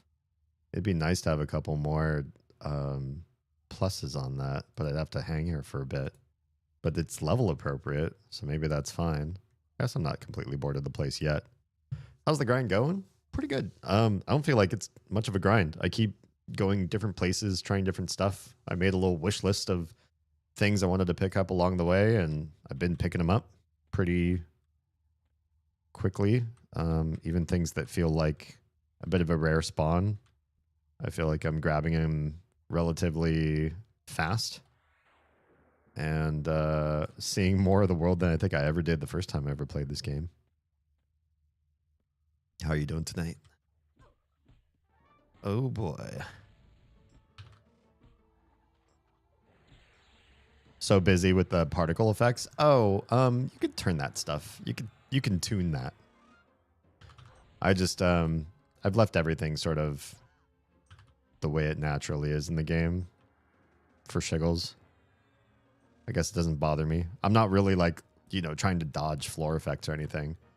If this were Final Fantasy 14, of course you have to like your positioning matters so much. You need to be like constantly on the lookout for what things are happening around you and where you need to stand or where you're allowed to stand in any given fight. But a game like this, this is so much more Dungeons and Dragons, but with 1999 graphics. So you just stand still and cast magic missile into the darkness or whatever. Give me renewable echo. Stop canceling my renewing echo, please. Thank you. Just wanted one. Find a piece of gear you wanted? Yeah, we were going for adamantite epaulets. We got pretty good AC, pretty good wisdom. It's good for anybody who's cleric or paladin main, and I'm cleric main. Well, I mean, in this game, you're 3 mains at one time. So right now I'm going cleric, warrior, and bard. The bard has been so nice. I mained a bard for a long time in the original game. And so that part is a comfort zone for me. I was a pretty famous halfling warrior on one of the servers. And so I remade her to just for nostalgia's sake, I guess. And then I added bard from what I had played for so many years. I was never famous, but I think halfling warriors are famous just because they're so rare. And then cleric was just something for survivability and something I've never tried before. I never played cleric ever. I never rolled a single. No, that's not true. I think I was a dark elf cleric in a PvP server for a very short-lived period of time. But I don't really remember much of it. It was mostly just healing my friend and didn't think too much about the character. But yeah, part of the particle effect noisiness is just being a bard, because bard songs all have particle effects. And normally you would cast them all separately, but I have an AA that lets them all pulse at the exact same time. And that makes for extra visual noisiness. It can be a lot.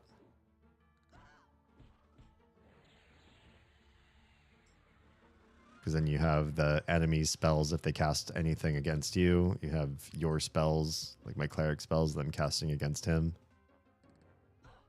And then all the bard pulse that happens simultaneously. It's a lot.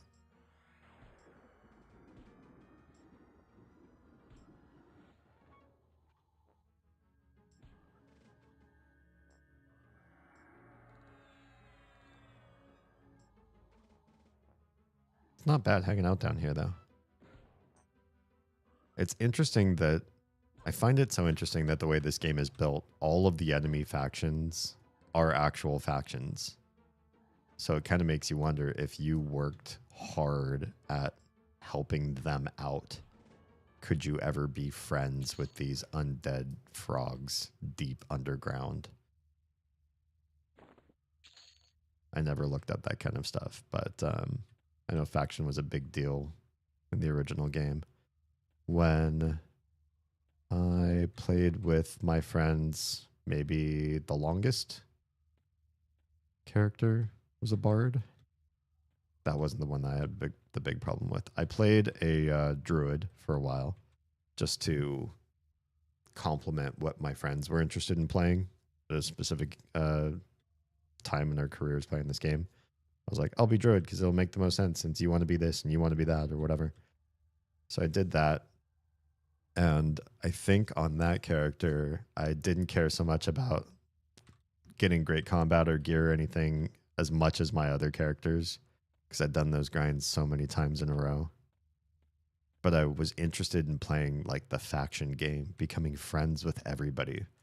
So my little wood elf druid buddy became besties with every single town, city, turn-in, side quest, whatever I could do. This many heads or tongues or whatever you got to give to get the positive faction. And at some point, like I could travel almost everywhere and have the world welcome me, or at least just look at me askance. And say, I don't know about this guy, but I'm not going to fight you outright, which was enough for me to feel, accepted in the world. There aren't many MMOs that really let you do like that kind of mini game or have those sort of quests where you could become friends even with people who are technically sworn enemies to your race or your background or your religiosity if you have that with the character. I hear someone casting a spell. Something must have respawned. Or there's a guy here. Nope, that's an enemy. By guy, I meant like another player. Wow, what a difference level 34 makes. Now there's blues down here. And it feels so much more mentally doable. Even though fighting the yellows, I was doing fine. Speaking of yellows, hi, welcome.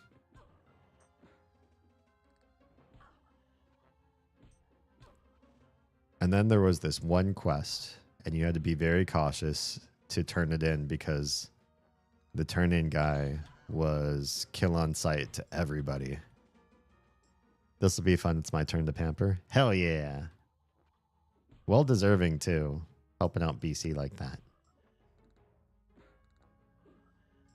I'm sure Troa is the best pamperer.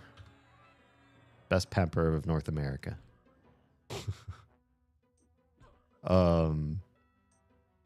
Anyway, what was I? Oh, right. So there was this one quest. You had to turn it in to somebody who was kill on sight. And if you got seen, everybody around him would also aggro and smack you down. You'd probably die on the spot.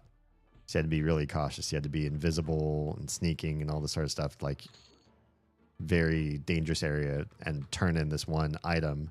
And you could very slowly, very incrementally build up this faction towards a very aggressive form of dragon on this ice continent.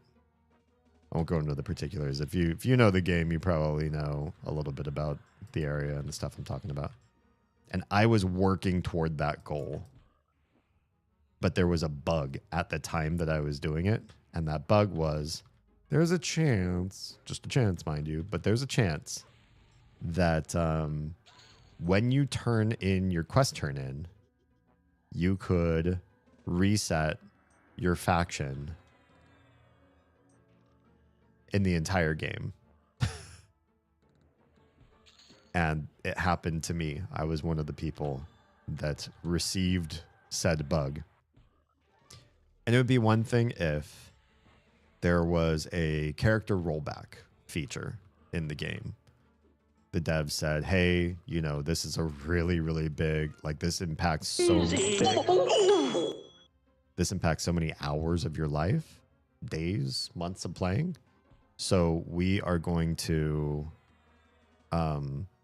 roll back your character. You're going to lose some experience. You're going to lose some progress, but you're not going to lose every faction you ever worked on ever and have that all reset back down to 0. That would, I mean, that would kill the game for some people. They could have said that, but what they said is they have no functionality that can restore people's faction if it gets reset to 0. And I quit the game. I just quit. That was so crazy to me. That was absolutely insane. Hey, there's one more AC immediately, so that's a big help. I don't remember how to get to the next tier, how many of these epaulets I would need to loot. But I imagine if I get to level 2, like these crested spalders are, my AC would be even better. And I do think 8 wisdom beats out 8 stamina for my needs. Okay. How is this guy not aggro on me? I walked right up to his, well, not right up to his butt, but pretty close. Maybe just because we're that even in level.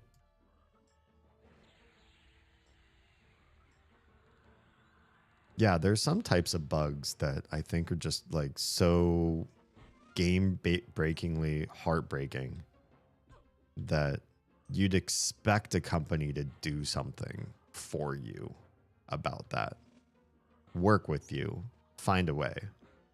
Like, honestly, too, for every character in this game, there's got to be like a data thing, right? Like a little data file that tells you everything about me. What's my gear? What's my money? What's my religion? All that kind of stuff is in there, sure, I'd imagine. So how could they not like jump in there and fix it? Well, they might not have had any historical record. So if I said, "Oh, I'm pretty sure my faction for this was, you know, really, really high. I spent a lot of months," and if they couldn't prove it, that might have gone against a company policy on their end to just trust their customer to tell them how to configure their characters' stats that they didn't have memory of.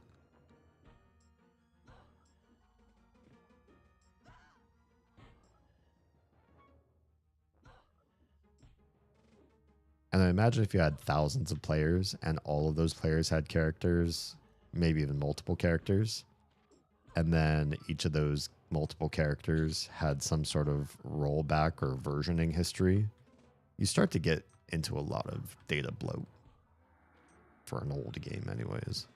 Maybe that really would have been too much for them to hold on to historicity of what characters had at some point to be able to restore to that save point. I don't know. I never worked for Sony to be able to tell you. It's kind of sad. Some of these guys don't drop anything. That guy didn't even drop any money, let alone any other items besides.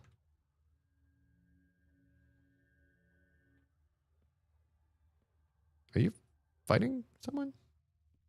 You're fighting someone. They're like hiding around the corner. Gotcha. It's fine. I don't want to go too far from this room because every time somebody ducks into this room and then sees me, they leave and they don't come back, or they don't come back for a minute. But I don't know how many epaulets I would need to get to +2 to make it like less of a sting that I lost that AC. Maybe it's not really a big deal. Maybe I should let other people fight in this room too for fairness.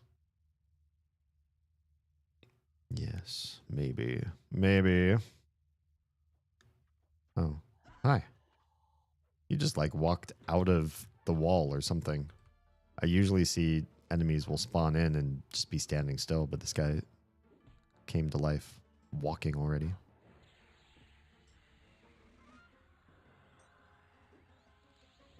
One thing I don't have memorized is a good banish undead sort of spell.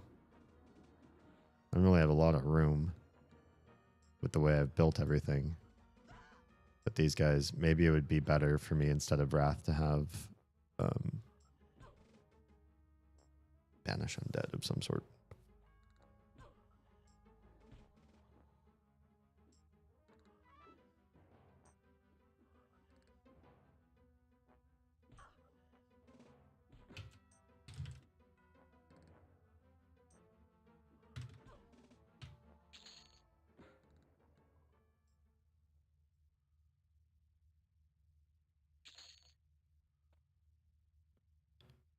Done and done.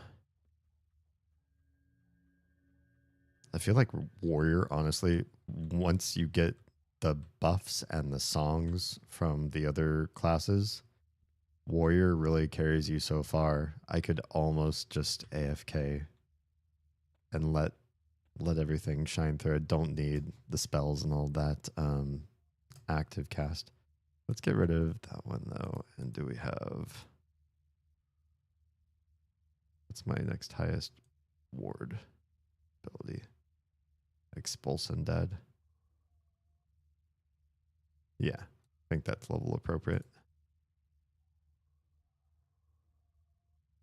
I mean, it's level 13, but Wrath is... Wait, no, Wrath is higher than Expulse. I don't have anything higher than Wrath right now. Huh, I guess not. I'll have to go back and buy some more spells at some point.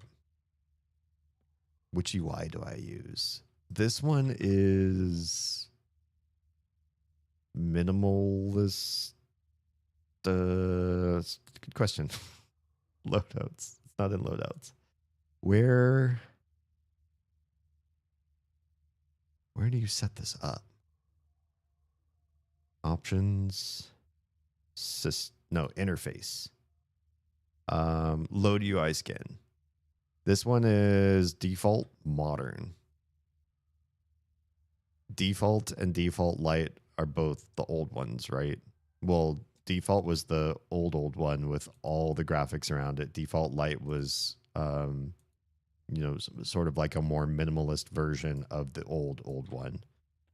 And then this one, who knows when this one was made? I'm not that much of a EverQuest historian. But yeah, this one is a lot easier on my eyes for longer play. I started with just the regular default and I was like, oh, nostalgia and old graphics and everything. But it's like, it was hard to track the world and the health and everything in it. I'm used to really heavily customizing my own ideas of what I think the UI should look like in games.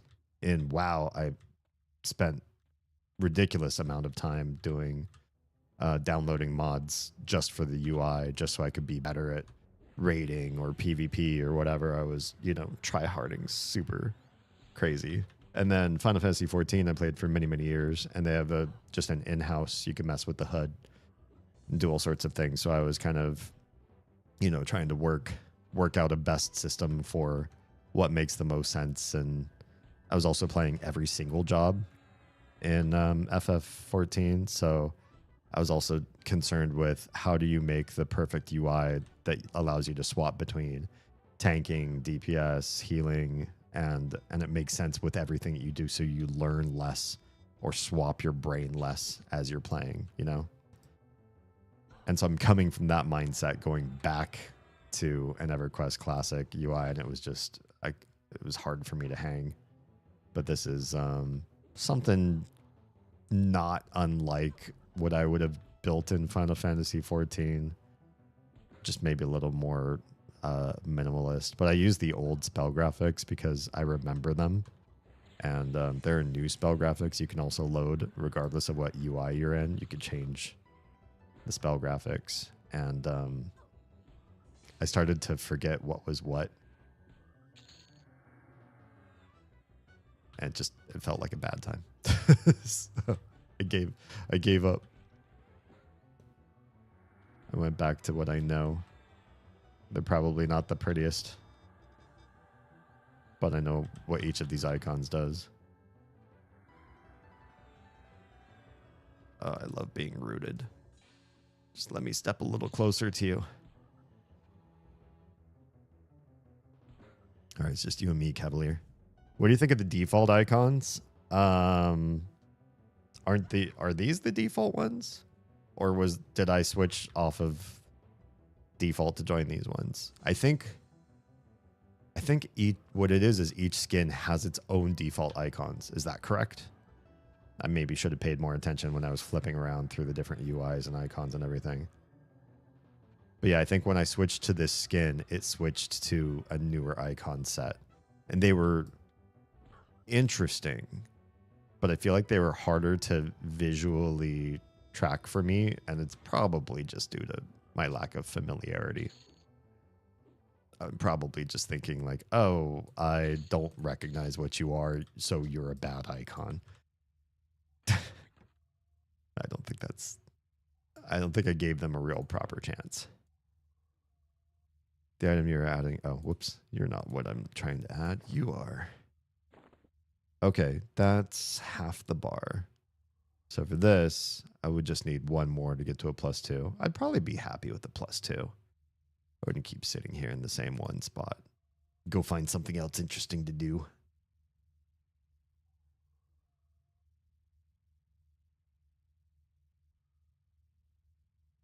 Do I want the black chest plate on? Do I want 25 AC instead of 17? I lower my endurance, but endurance hasn't been a problem, especially since I'm a bard. I could sing endurance songs or something. And the saves, I don't know if the saves are really doing me a whole heck of a lot. I'm going to try it.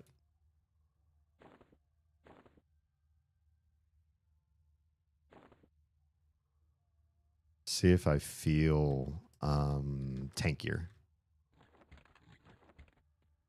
The ones that I'm running right now are the default. Oh, I look better. I'm starting to get like almost an aesthetic built here. My arms and helmet are kind of off aesthetic, but look at how much of it is like green and orange. And then the black sort of fits in too, because it's sort of a neutral color. But everything else is jarring. There's some good and not so good. I'm definitely not ready to start playing the make my character look pretty by what I put on game just yet. Never seen a female with plate armor? Oh, yeah. There you go. I think that's what made me famous back in the day with the original Winnie is people just weren't accustomed to tiny tanks. And, you know, is it the perfect race class combo? No. But in this particular, I mean, in Legends, in the reimagining of Norath, who cares? Everybody's OP. So just play whatever you feel like playing. Maybe I'll be famous again. People go, oh my gosh, a halfling warrior. I didn't do it for the fame. I had no idea that people would like it so much. But Winnie became quite popular in her enclave. Uh-oh. Uh-oh. No, I haven't changed it yet. Don't hate me. I promise I will. Oh god, there's way too much damage coming at me at once. It's way too much damage, Nico.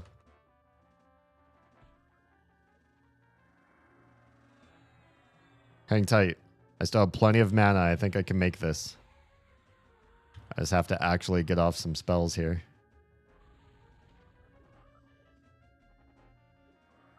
Alright, cool. Cool. Why is there a 40 in here? No wonder I'm taking so much damage. Who asked for a 40? Why are there little shrunken wolves in here? They're so cute. Oh, it's Wolven and his warder. Yeah, there are a lot of colors here. I'm part bard. And so... Oh, God.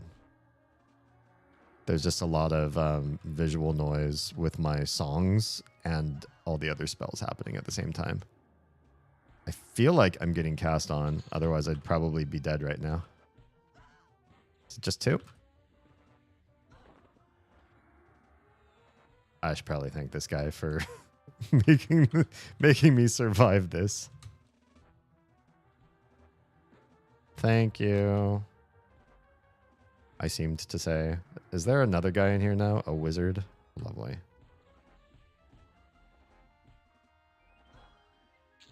I think we need to dye you all gold. That might be interesting. Start with gold and then see from there what else we can build off of that. Gold and yeah, some other color might look pretty cool. Maybe gold and blue, maybe gold and black.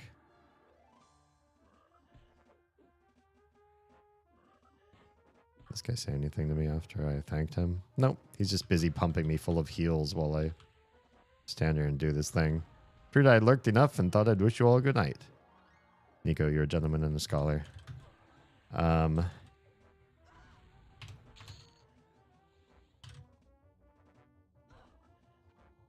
I don't know why I'm in all caps, but I'm also not sure if the shout out machine works tonight. We've been having issues. Yeah, we're just going to see your icon for a hot minute, I guess.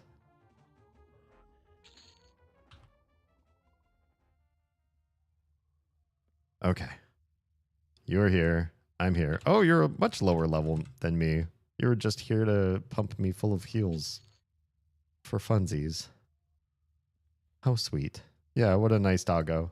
Oh god, it's actually a tiny barbarian.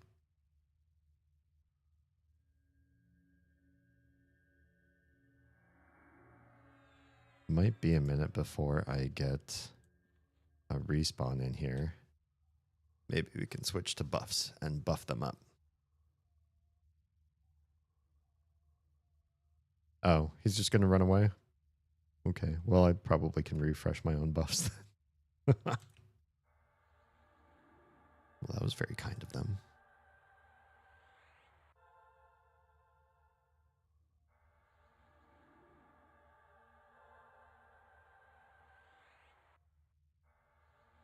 Oh, somebody gave me skin like diamond?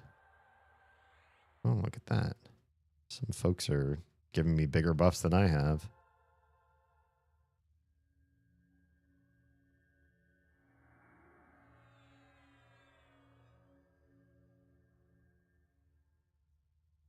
Now I remember giving all these buffs out to people and everything that I'm doing right now and casting them all on me. I'm remembering that in higher level content, didn't people used to say bring Cat's Eye or Peridot or stuff like that for clerics, like give them reagents for their spells because they spend so long in raids and stuff trying to buff everybody. It was just sort of a way the community sort of all agreed these guys do so much for us. We gotta keep them happy so they'll keep playing the game. I don't feel like communities did that as much later on, but I also don't believe that games forced certain classes into I will sit here and cast a whole bunch of stuff at you and make you better sort of gameplay. Some people like that. Personally, I really do like putting buffs on other players and making them stronger and giving them a better chance to succeed at whatever it is they're trying to do. It feels good. I don't think there's anything wrong with enjoying that type of gameplay. Maybe it just wasn't as popular as just going out and seeing big numbers, big heal numbers, big damage numbers. Say, look, the numbers mean everything. Oh, hey.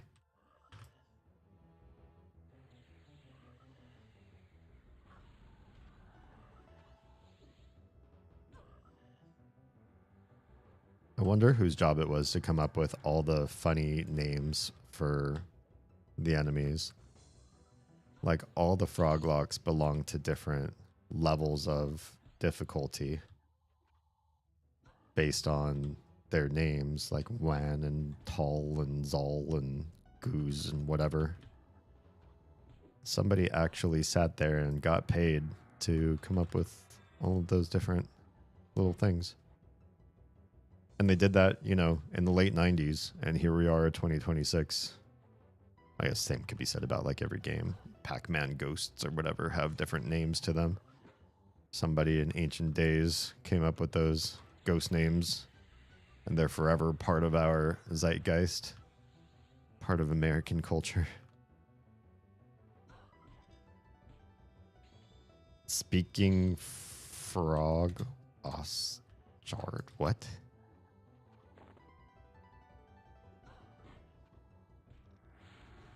Hey, it's the Cavalier again. This might be the last one we fight.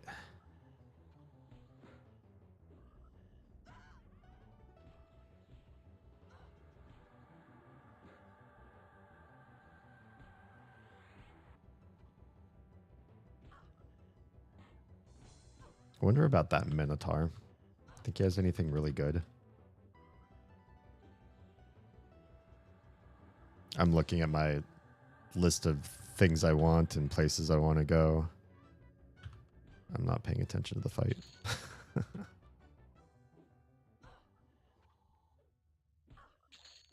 Maybe I should be focused on killing you first. Oh, are you trying to say speaking frog is hard? I just realized if I like moved my fingers across the keyboard differently. I don't use QWERTY, so sometimes when people do QWERTY typos, it takes me like a little bit extra mental gymnastics to sort of imagine what the word that they mistyped could have been.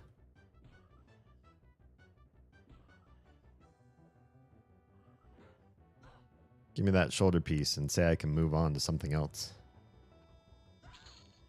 Oh, it didn't.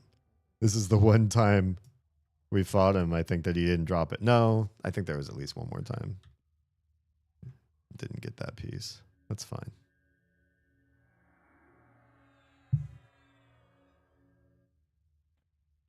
Being here has definitely gotten me some fairly easy experience.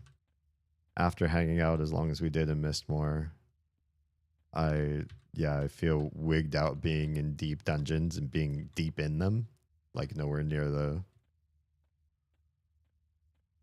zone line where you could just run away. Hey, friend. Boop. Come with me. Oh, I can't move. Good stun. Good job. Boy, you really stunned me. Oh, you didn't stun me. Did you root me? Jerk. Yeah, I got a good old root.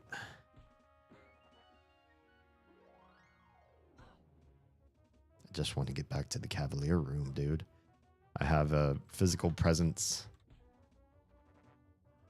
requirement to be there. I will get rid of you. It's important I'm here to assert my dominance.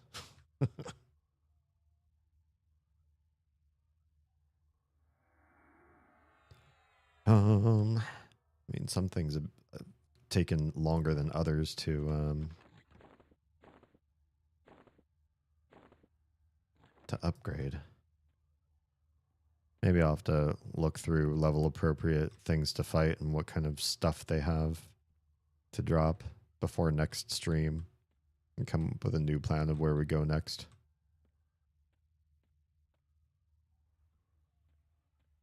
So what I'll do for the evening is we'll get the epaulets up to +2 and then we'll bounce.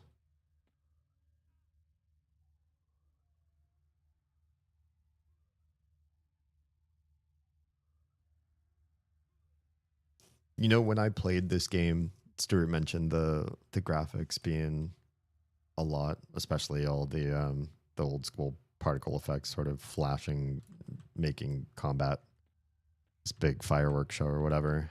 But I think at the time that I played this, I was, oh shit, level 43. Why? They didn't aggro me, did they? No. Level 34. I don't want to be fighting 43s if I can help it. Maybe somebody else will run through and pick them off. I used to be such a snob when it came to graphics. Bad graphics, bad game, probably. Is what I was thinking.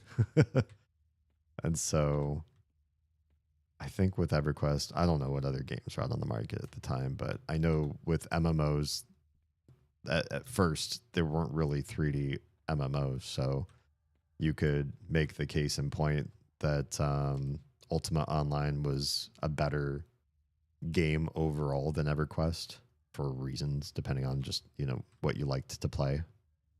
But, oh, did something spawn there? Perf. Why don't you come in here with me?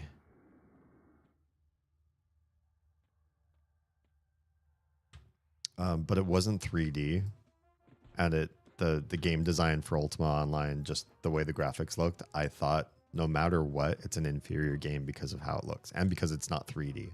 In my brain, 3D was like king. If you couldn't make your game 3D, there was something wrong with your whatever. Your game design. You're bad at making games. You're just gonna stand there and watch me, friend? Oh, you're gonna do buffs? Wow, what a sweetheart. I like his name too. Flea with a PH. It's cute. Oh, hell yeah. This guy just gave me haste. I think he did.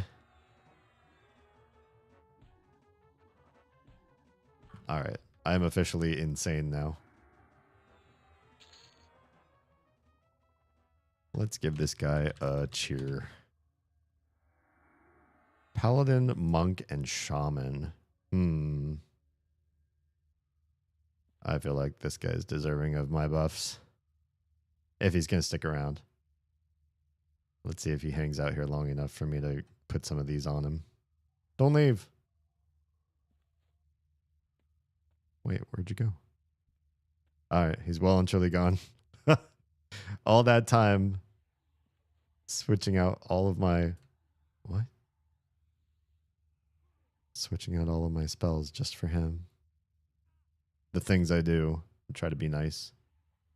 That's so weird. I've never been underneath somebody fighting like this to see their numbers fall through the floor like that. I always wonder what happens to text like that when it moves. I didn't realize it actually falls, and probably falls all the way to the bottom of the world.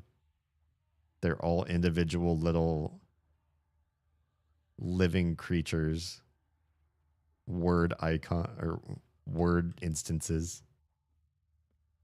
If you could see through the ground, I wonder. Oh, I don't want to press against walls again. That was dangerous. But I wonder how far they will actually fall and not despawn. It's like I'm taking a shower in combat text. Oh shit. It looked like that guy was gonna die. Oh, he's got paladin. He did a complete heal, lay hands or whatever. He's fine. He's only fighting a level 35 at 29. You'll do great.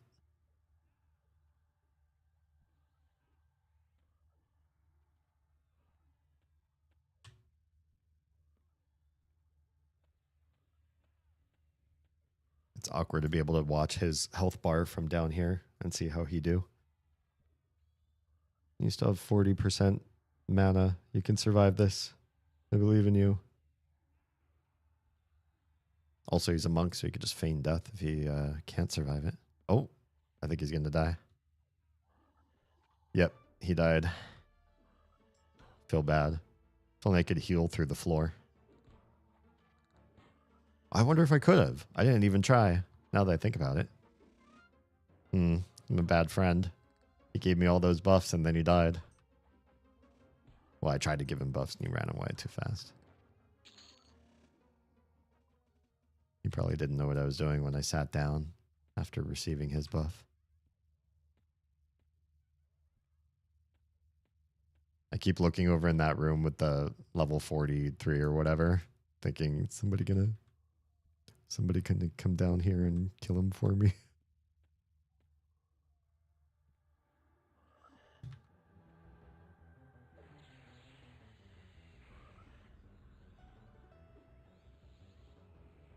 Well, this has been fun, seeing at least one little corner of Lower Guk.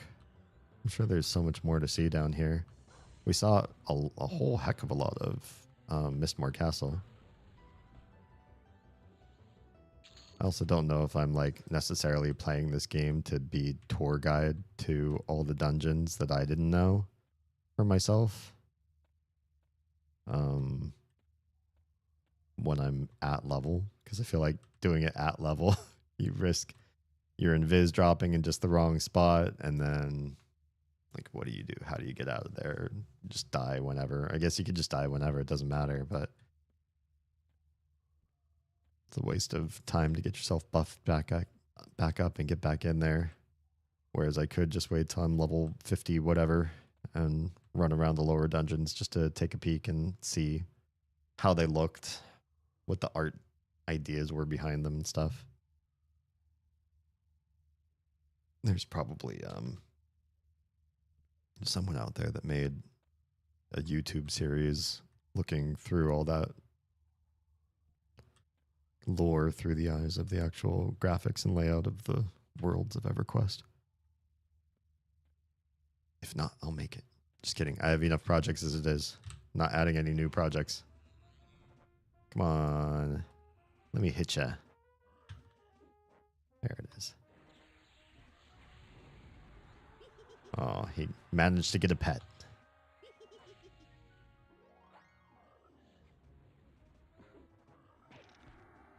All right, this is it. This is where I get the epaulet.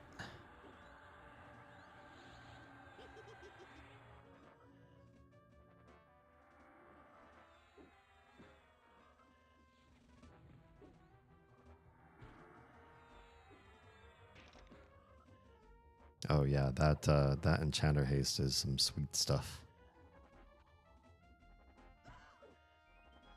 My damage output's definitely much nicer.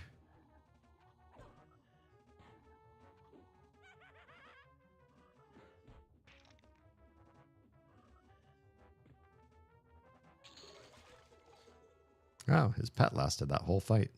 How about that? Weighted gloves? Are those good? Oh, they're good for monks and beast lords. I'll just sell them. Got my epaulets. These ones, yeah. Should be a good +2, yeah? Merge. Yes.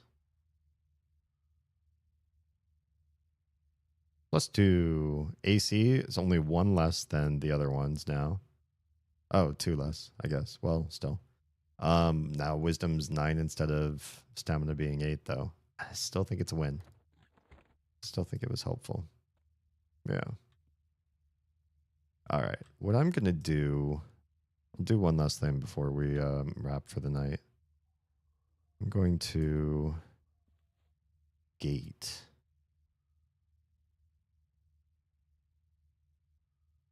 Because I was on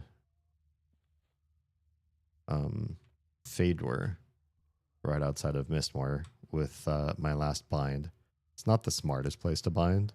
What I'm going to do is go there, run back through the Feydark to Kelethin, to those bards. And that's going to be my place to shop for bard stuff.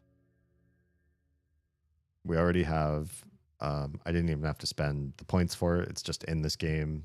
You automatically have Origin unlocked, which lets you port back to your city of origin. Yeah. Let's change out all of the spells to travel. And let's get my drum on. Much better.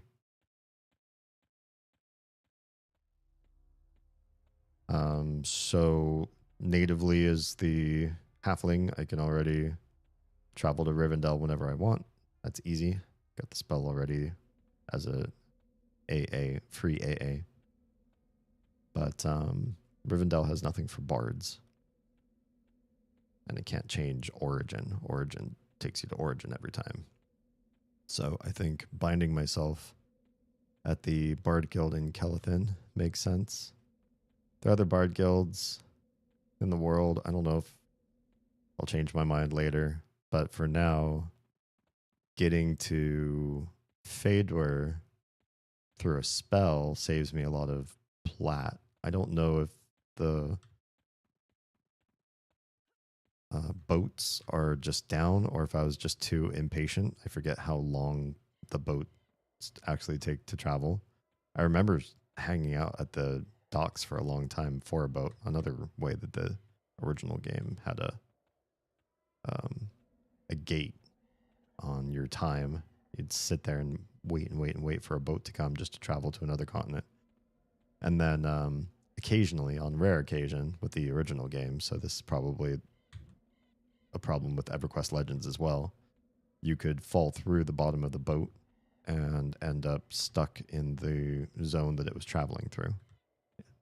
You just have to like swim your way through or wait for a boat and hope that you could like squish your way onto the boat, which I did before. It's just not a fun way to play the game.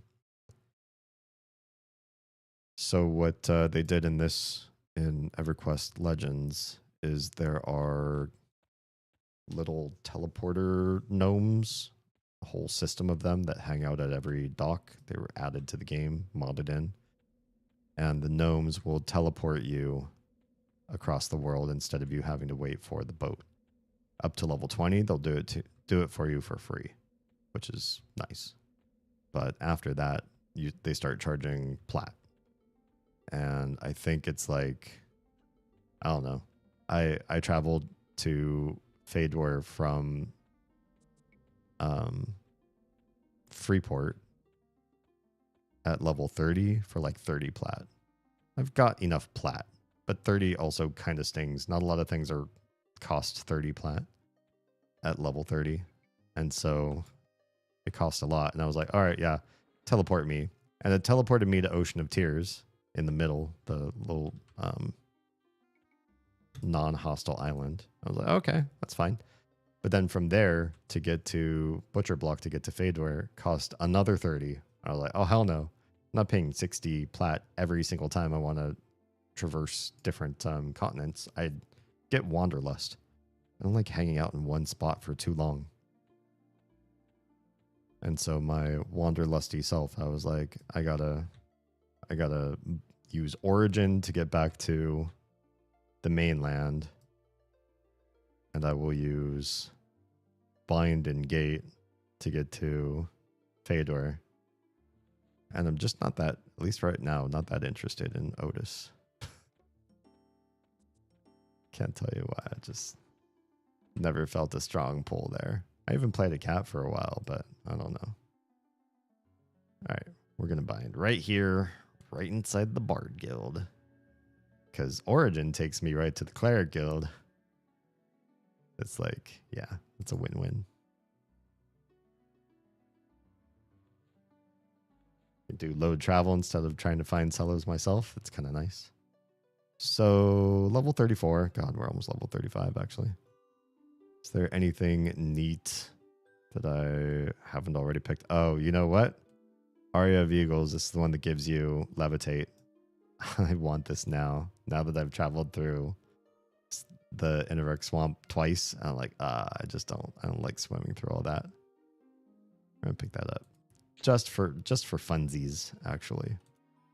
Cantata of Cooling regenerates health, mana, and endurance of entire group. Is this better than the one I just picked up? Where's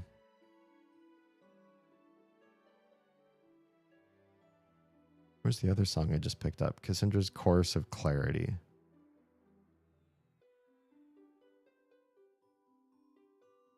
Carson's trying to cast spells.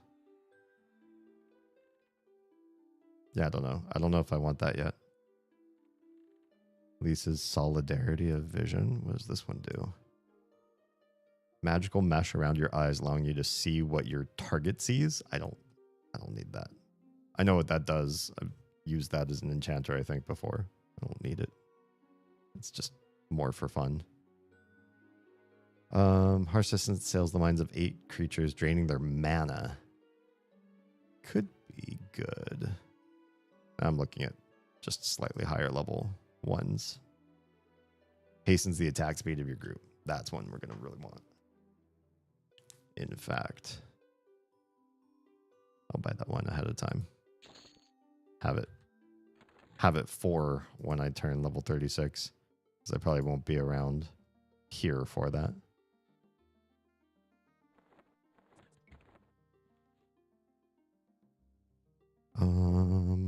That's probably all I need here. Let's use Origin. Look at cleric spells. And then I'll bounce. Honest.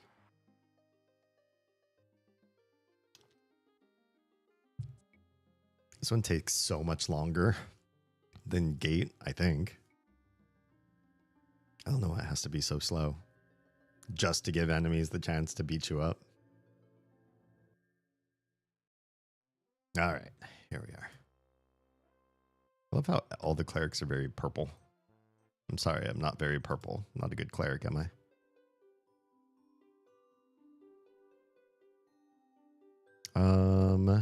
We are 34. We get Armor of Faith and Blessing of Faith in the next levels. It's Blessing. Cast spells faster. Oh, we want these. And we're not that far, honestly. Let's get Armor and Blessing. Below that, we just unlocked Blessing of the Night. Oh, Heal. Yeah, this will replace one that we currently run. Tremor. It's just a AoE. Maybe. I don't know that I need it. because I don't know if I necessarily want to accidentally pull stuff. Fills your target, its body, immediately healing, then healing twice more. And that's different than the echo I have right now. Oh, I think it replaces it, yeah. This is... This spell line is Echo of Faith. Is this also Echo of Faith? Why doesn't it say what the spell line is? Is it different? Oh, get it. Armor of Protection. We don't have that one yet. Here's all my plat. Just kidding. Got plenty. Blinding Luminance. Blinds your target. Different. Resist fire. Expel undead. This is one I think I should have. Especially if I go back to Lower Guk at this time. Atone. I know what that does. Force. Force? What do I have? Not Force. This is part of the Holy Might thing though, yeah? I think so. Should be running this. Frenzied Strength, I'm not really a fan of. Some view.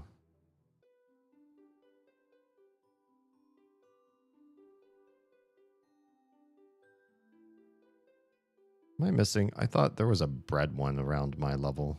Now I'm not seeing it. Could have sworn I got a better bread summon sooner than that. Spells.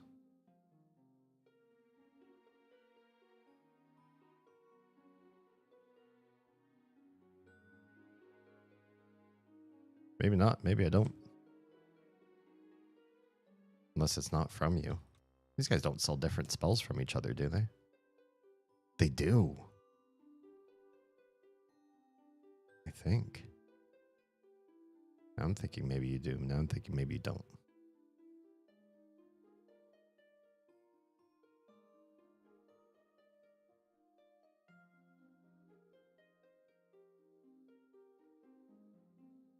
Summon drink.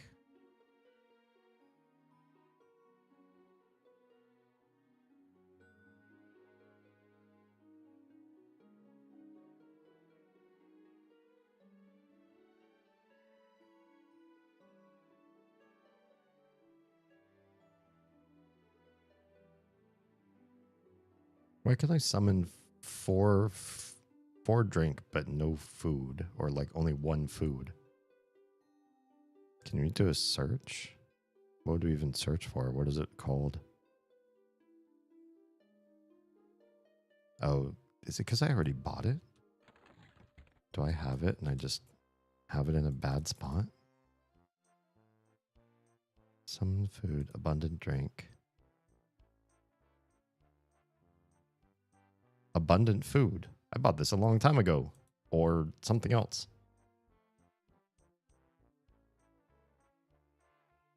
Let's put summon food in this old slot.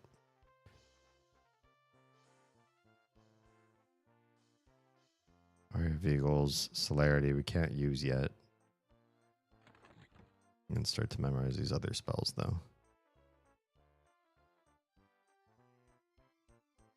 We bought a lot.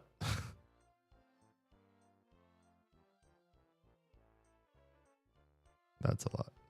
A lot of new spells. All right. Now out of these, are there any that we can add right now? 35, 35, 34. This Blessing of the Page. Let's go to buffs.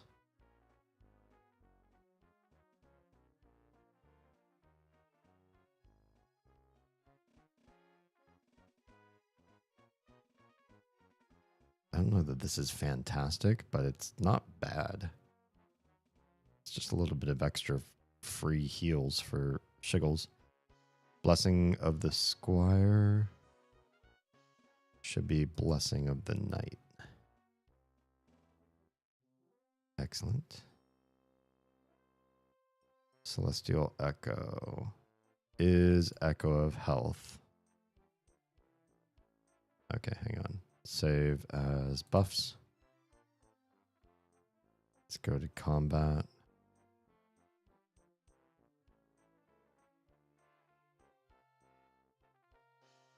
Which one of you uses the echo? Renewing echo?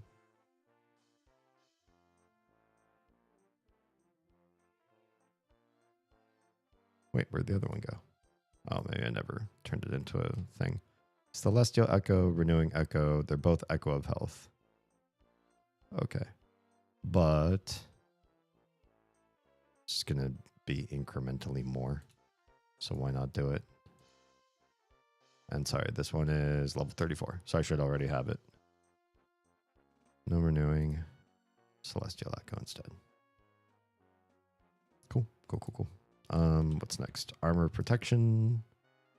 This one's level 34. Let's save this as combat.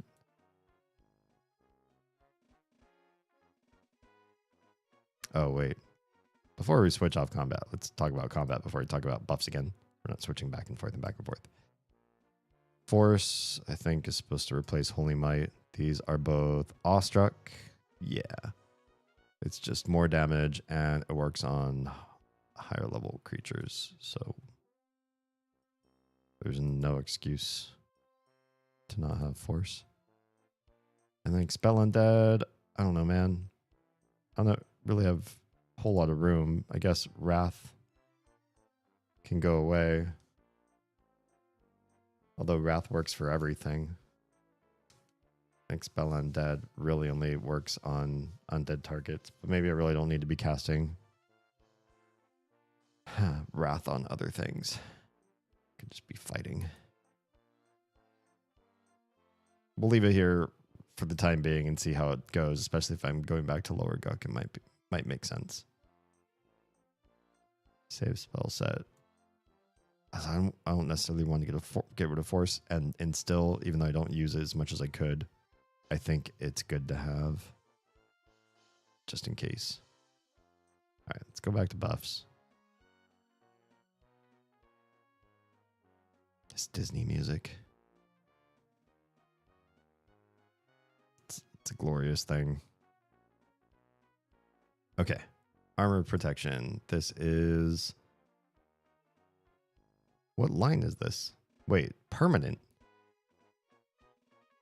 What do you mean permanent? It's just permanent? Do we want this on then? At like all times? Would we pick this in... Is this in replacement of Yelp, or do we get to have both? Because Yelp is permanent. But it says that's part of a spell line, and armor protection says no spell line. So why wouldn't I be able to just have both? Armor protection. It's just there. Just on me permanently. But it says it also says it can wear off. Which is weird. Duration permanent, but it can wear off. Actually, Yelp also says it. I guess if you dismiss the buff. Well, that's weird. So you have just a whole classification of buffs that you set once. And then they're there until you die, I guess. Yeah, I want to save over buffs. Cool. Guess don't really need to do a whole heck of a lot of else with this. All right, we'll call it there. It's getting to be nearly the end of my stream time anyway, and I remembered for once that Oz asked me to do something after stream, so I'm going to go take care of the cat dish, which is riddled with ants, unfortunately. Poor kitty. At least she has other food that Oz hooked her up with. All right. Tomorrow, we're coming back to the world of North for some more. So, yeah. Feel free to swing in, hang, chat, whole shebang. If you've been watching on any other platform besides Twitch, your night's coming to an end right now. Your stream is coming to an end right now. If you are safe, fed, and loved, please make sure someone out there is too. Someone else out there is.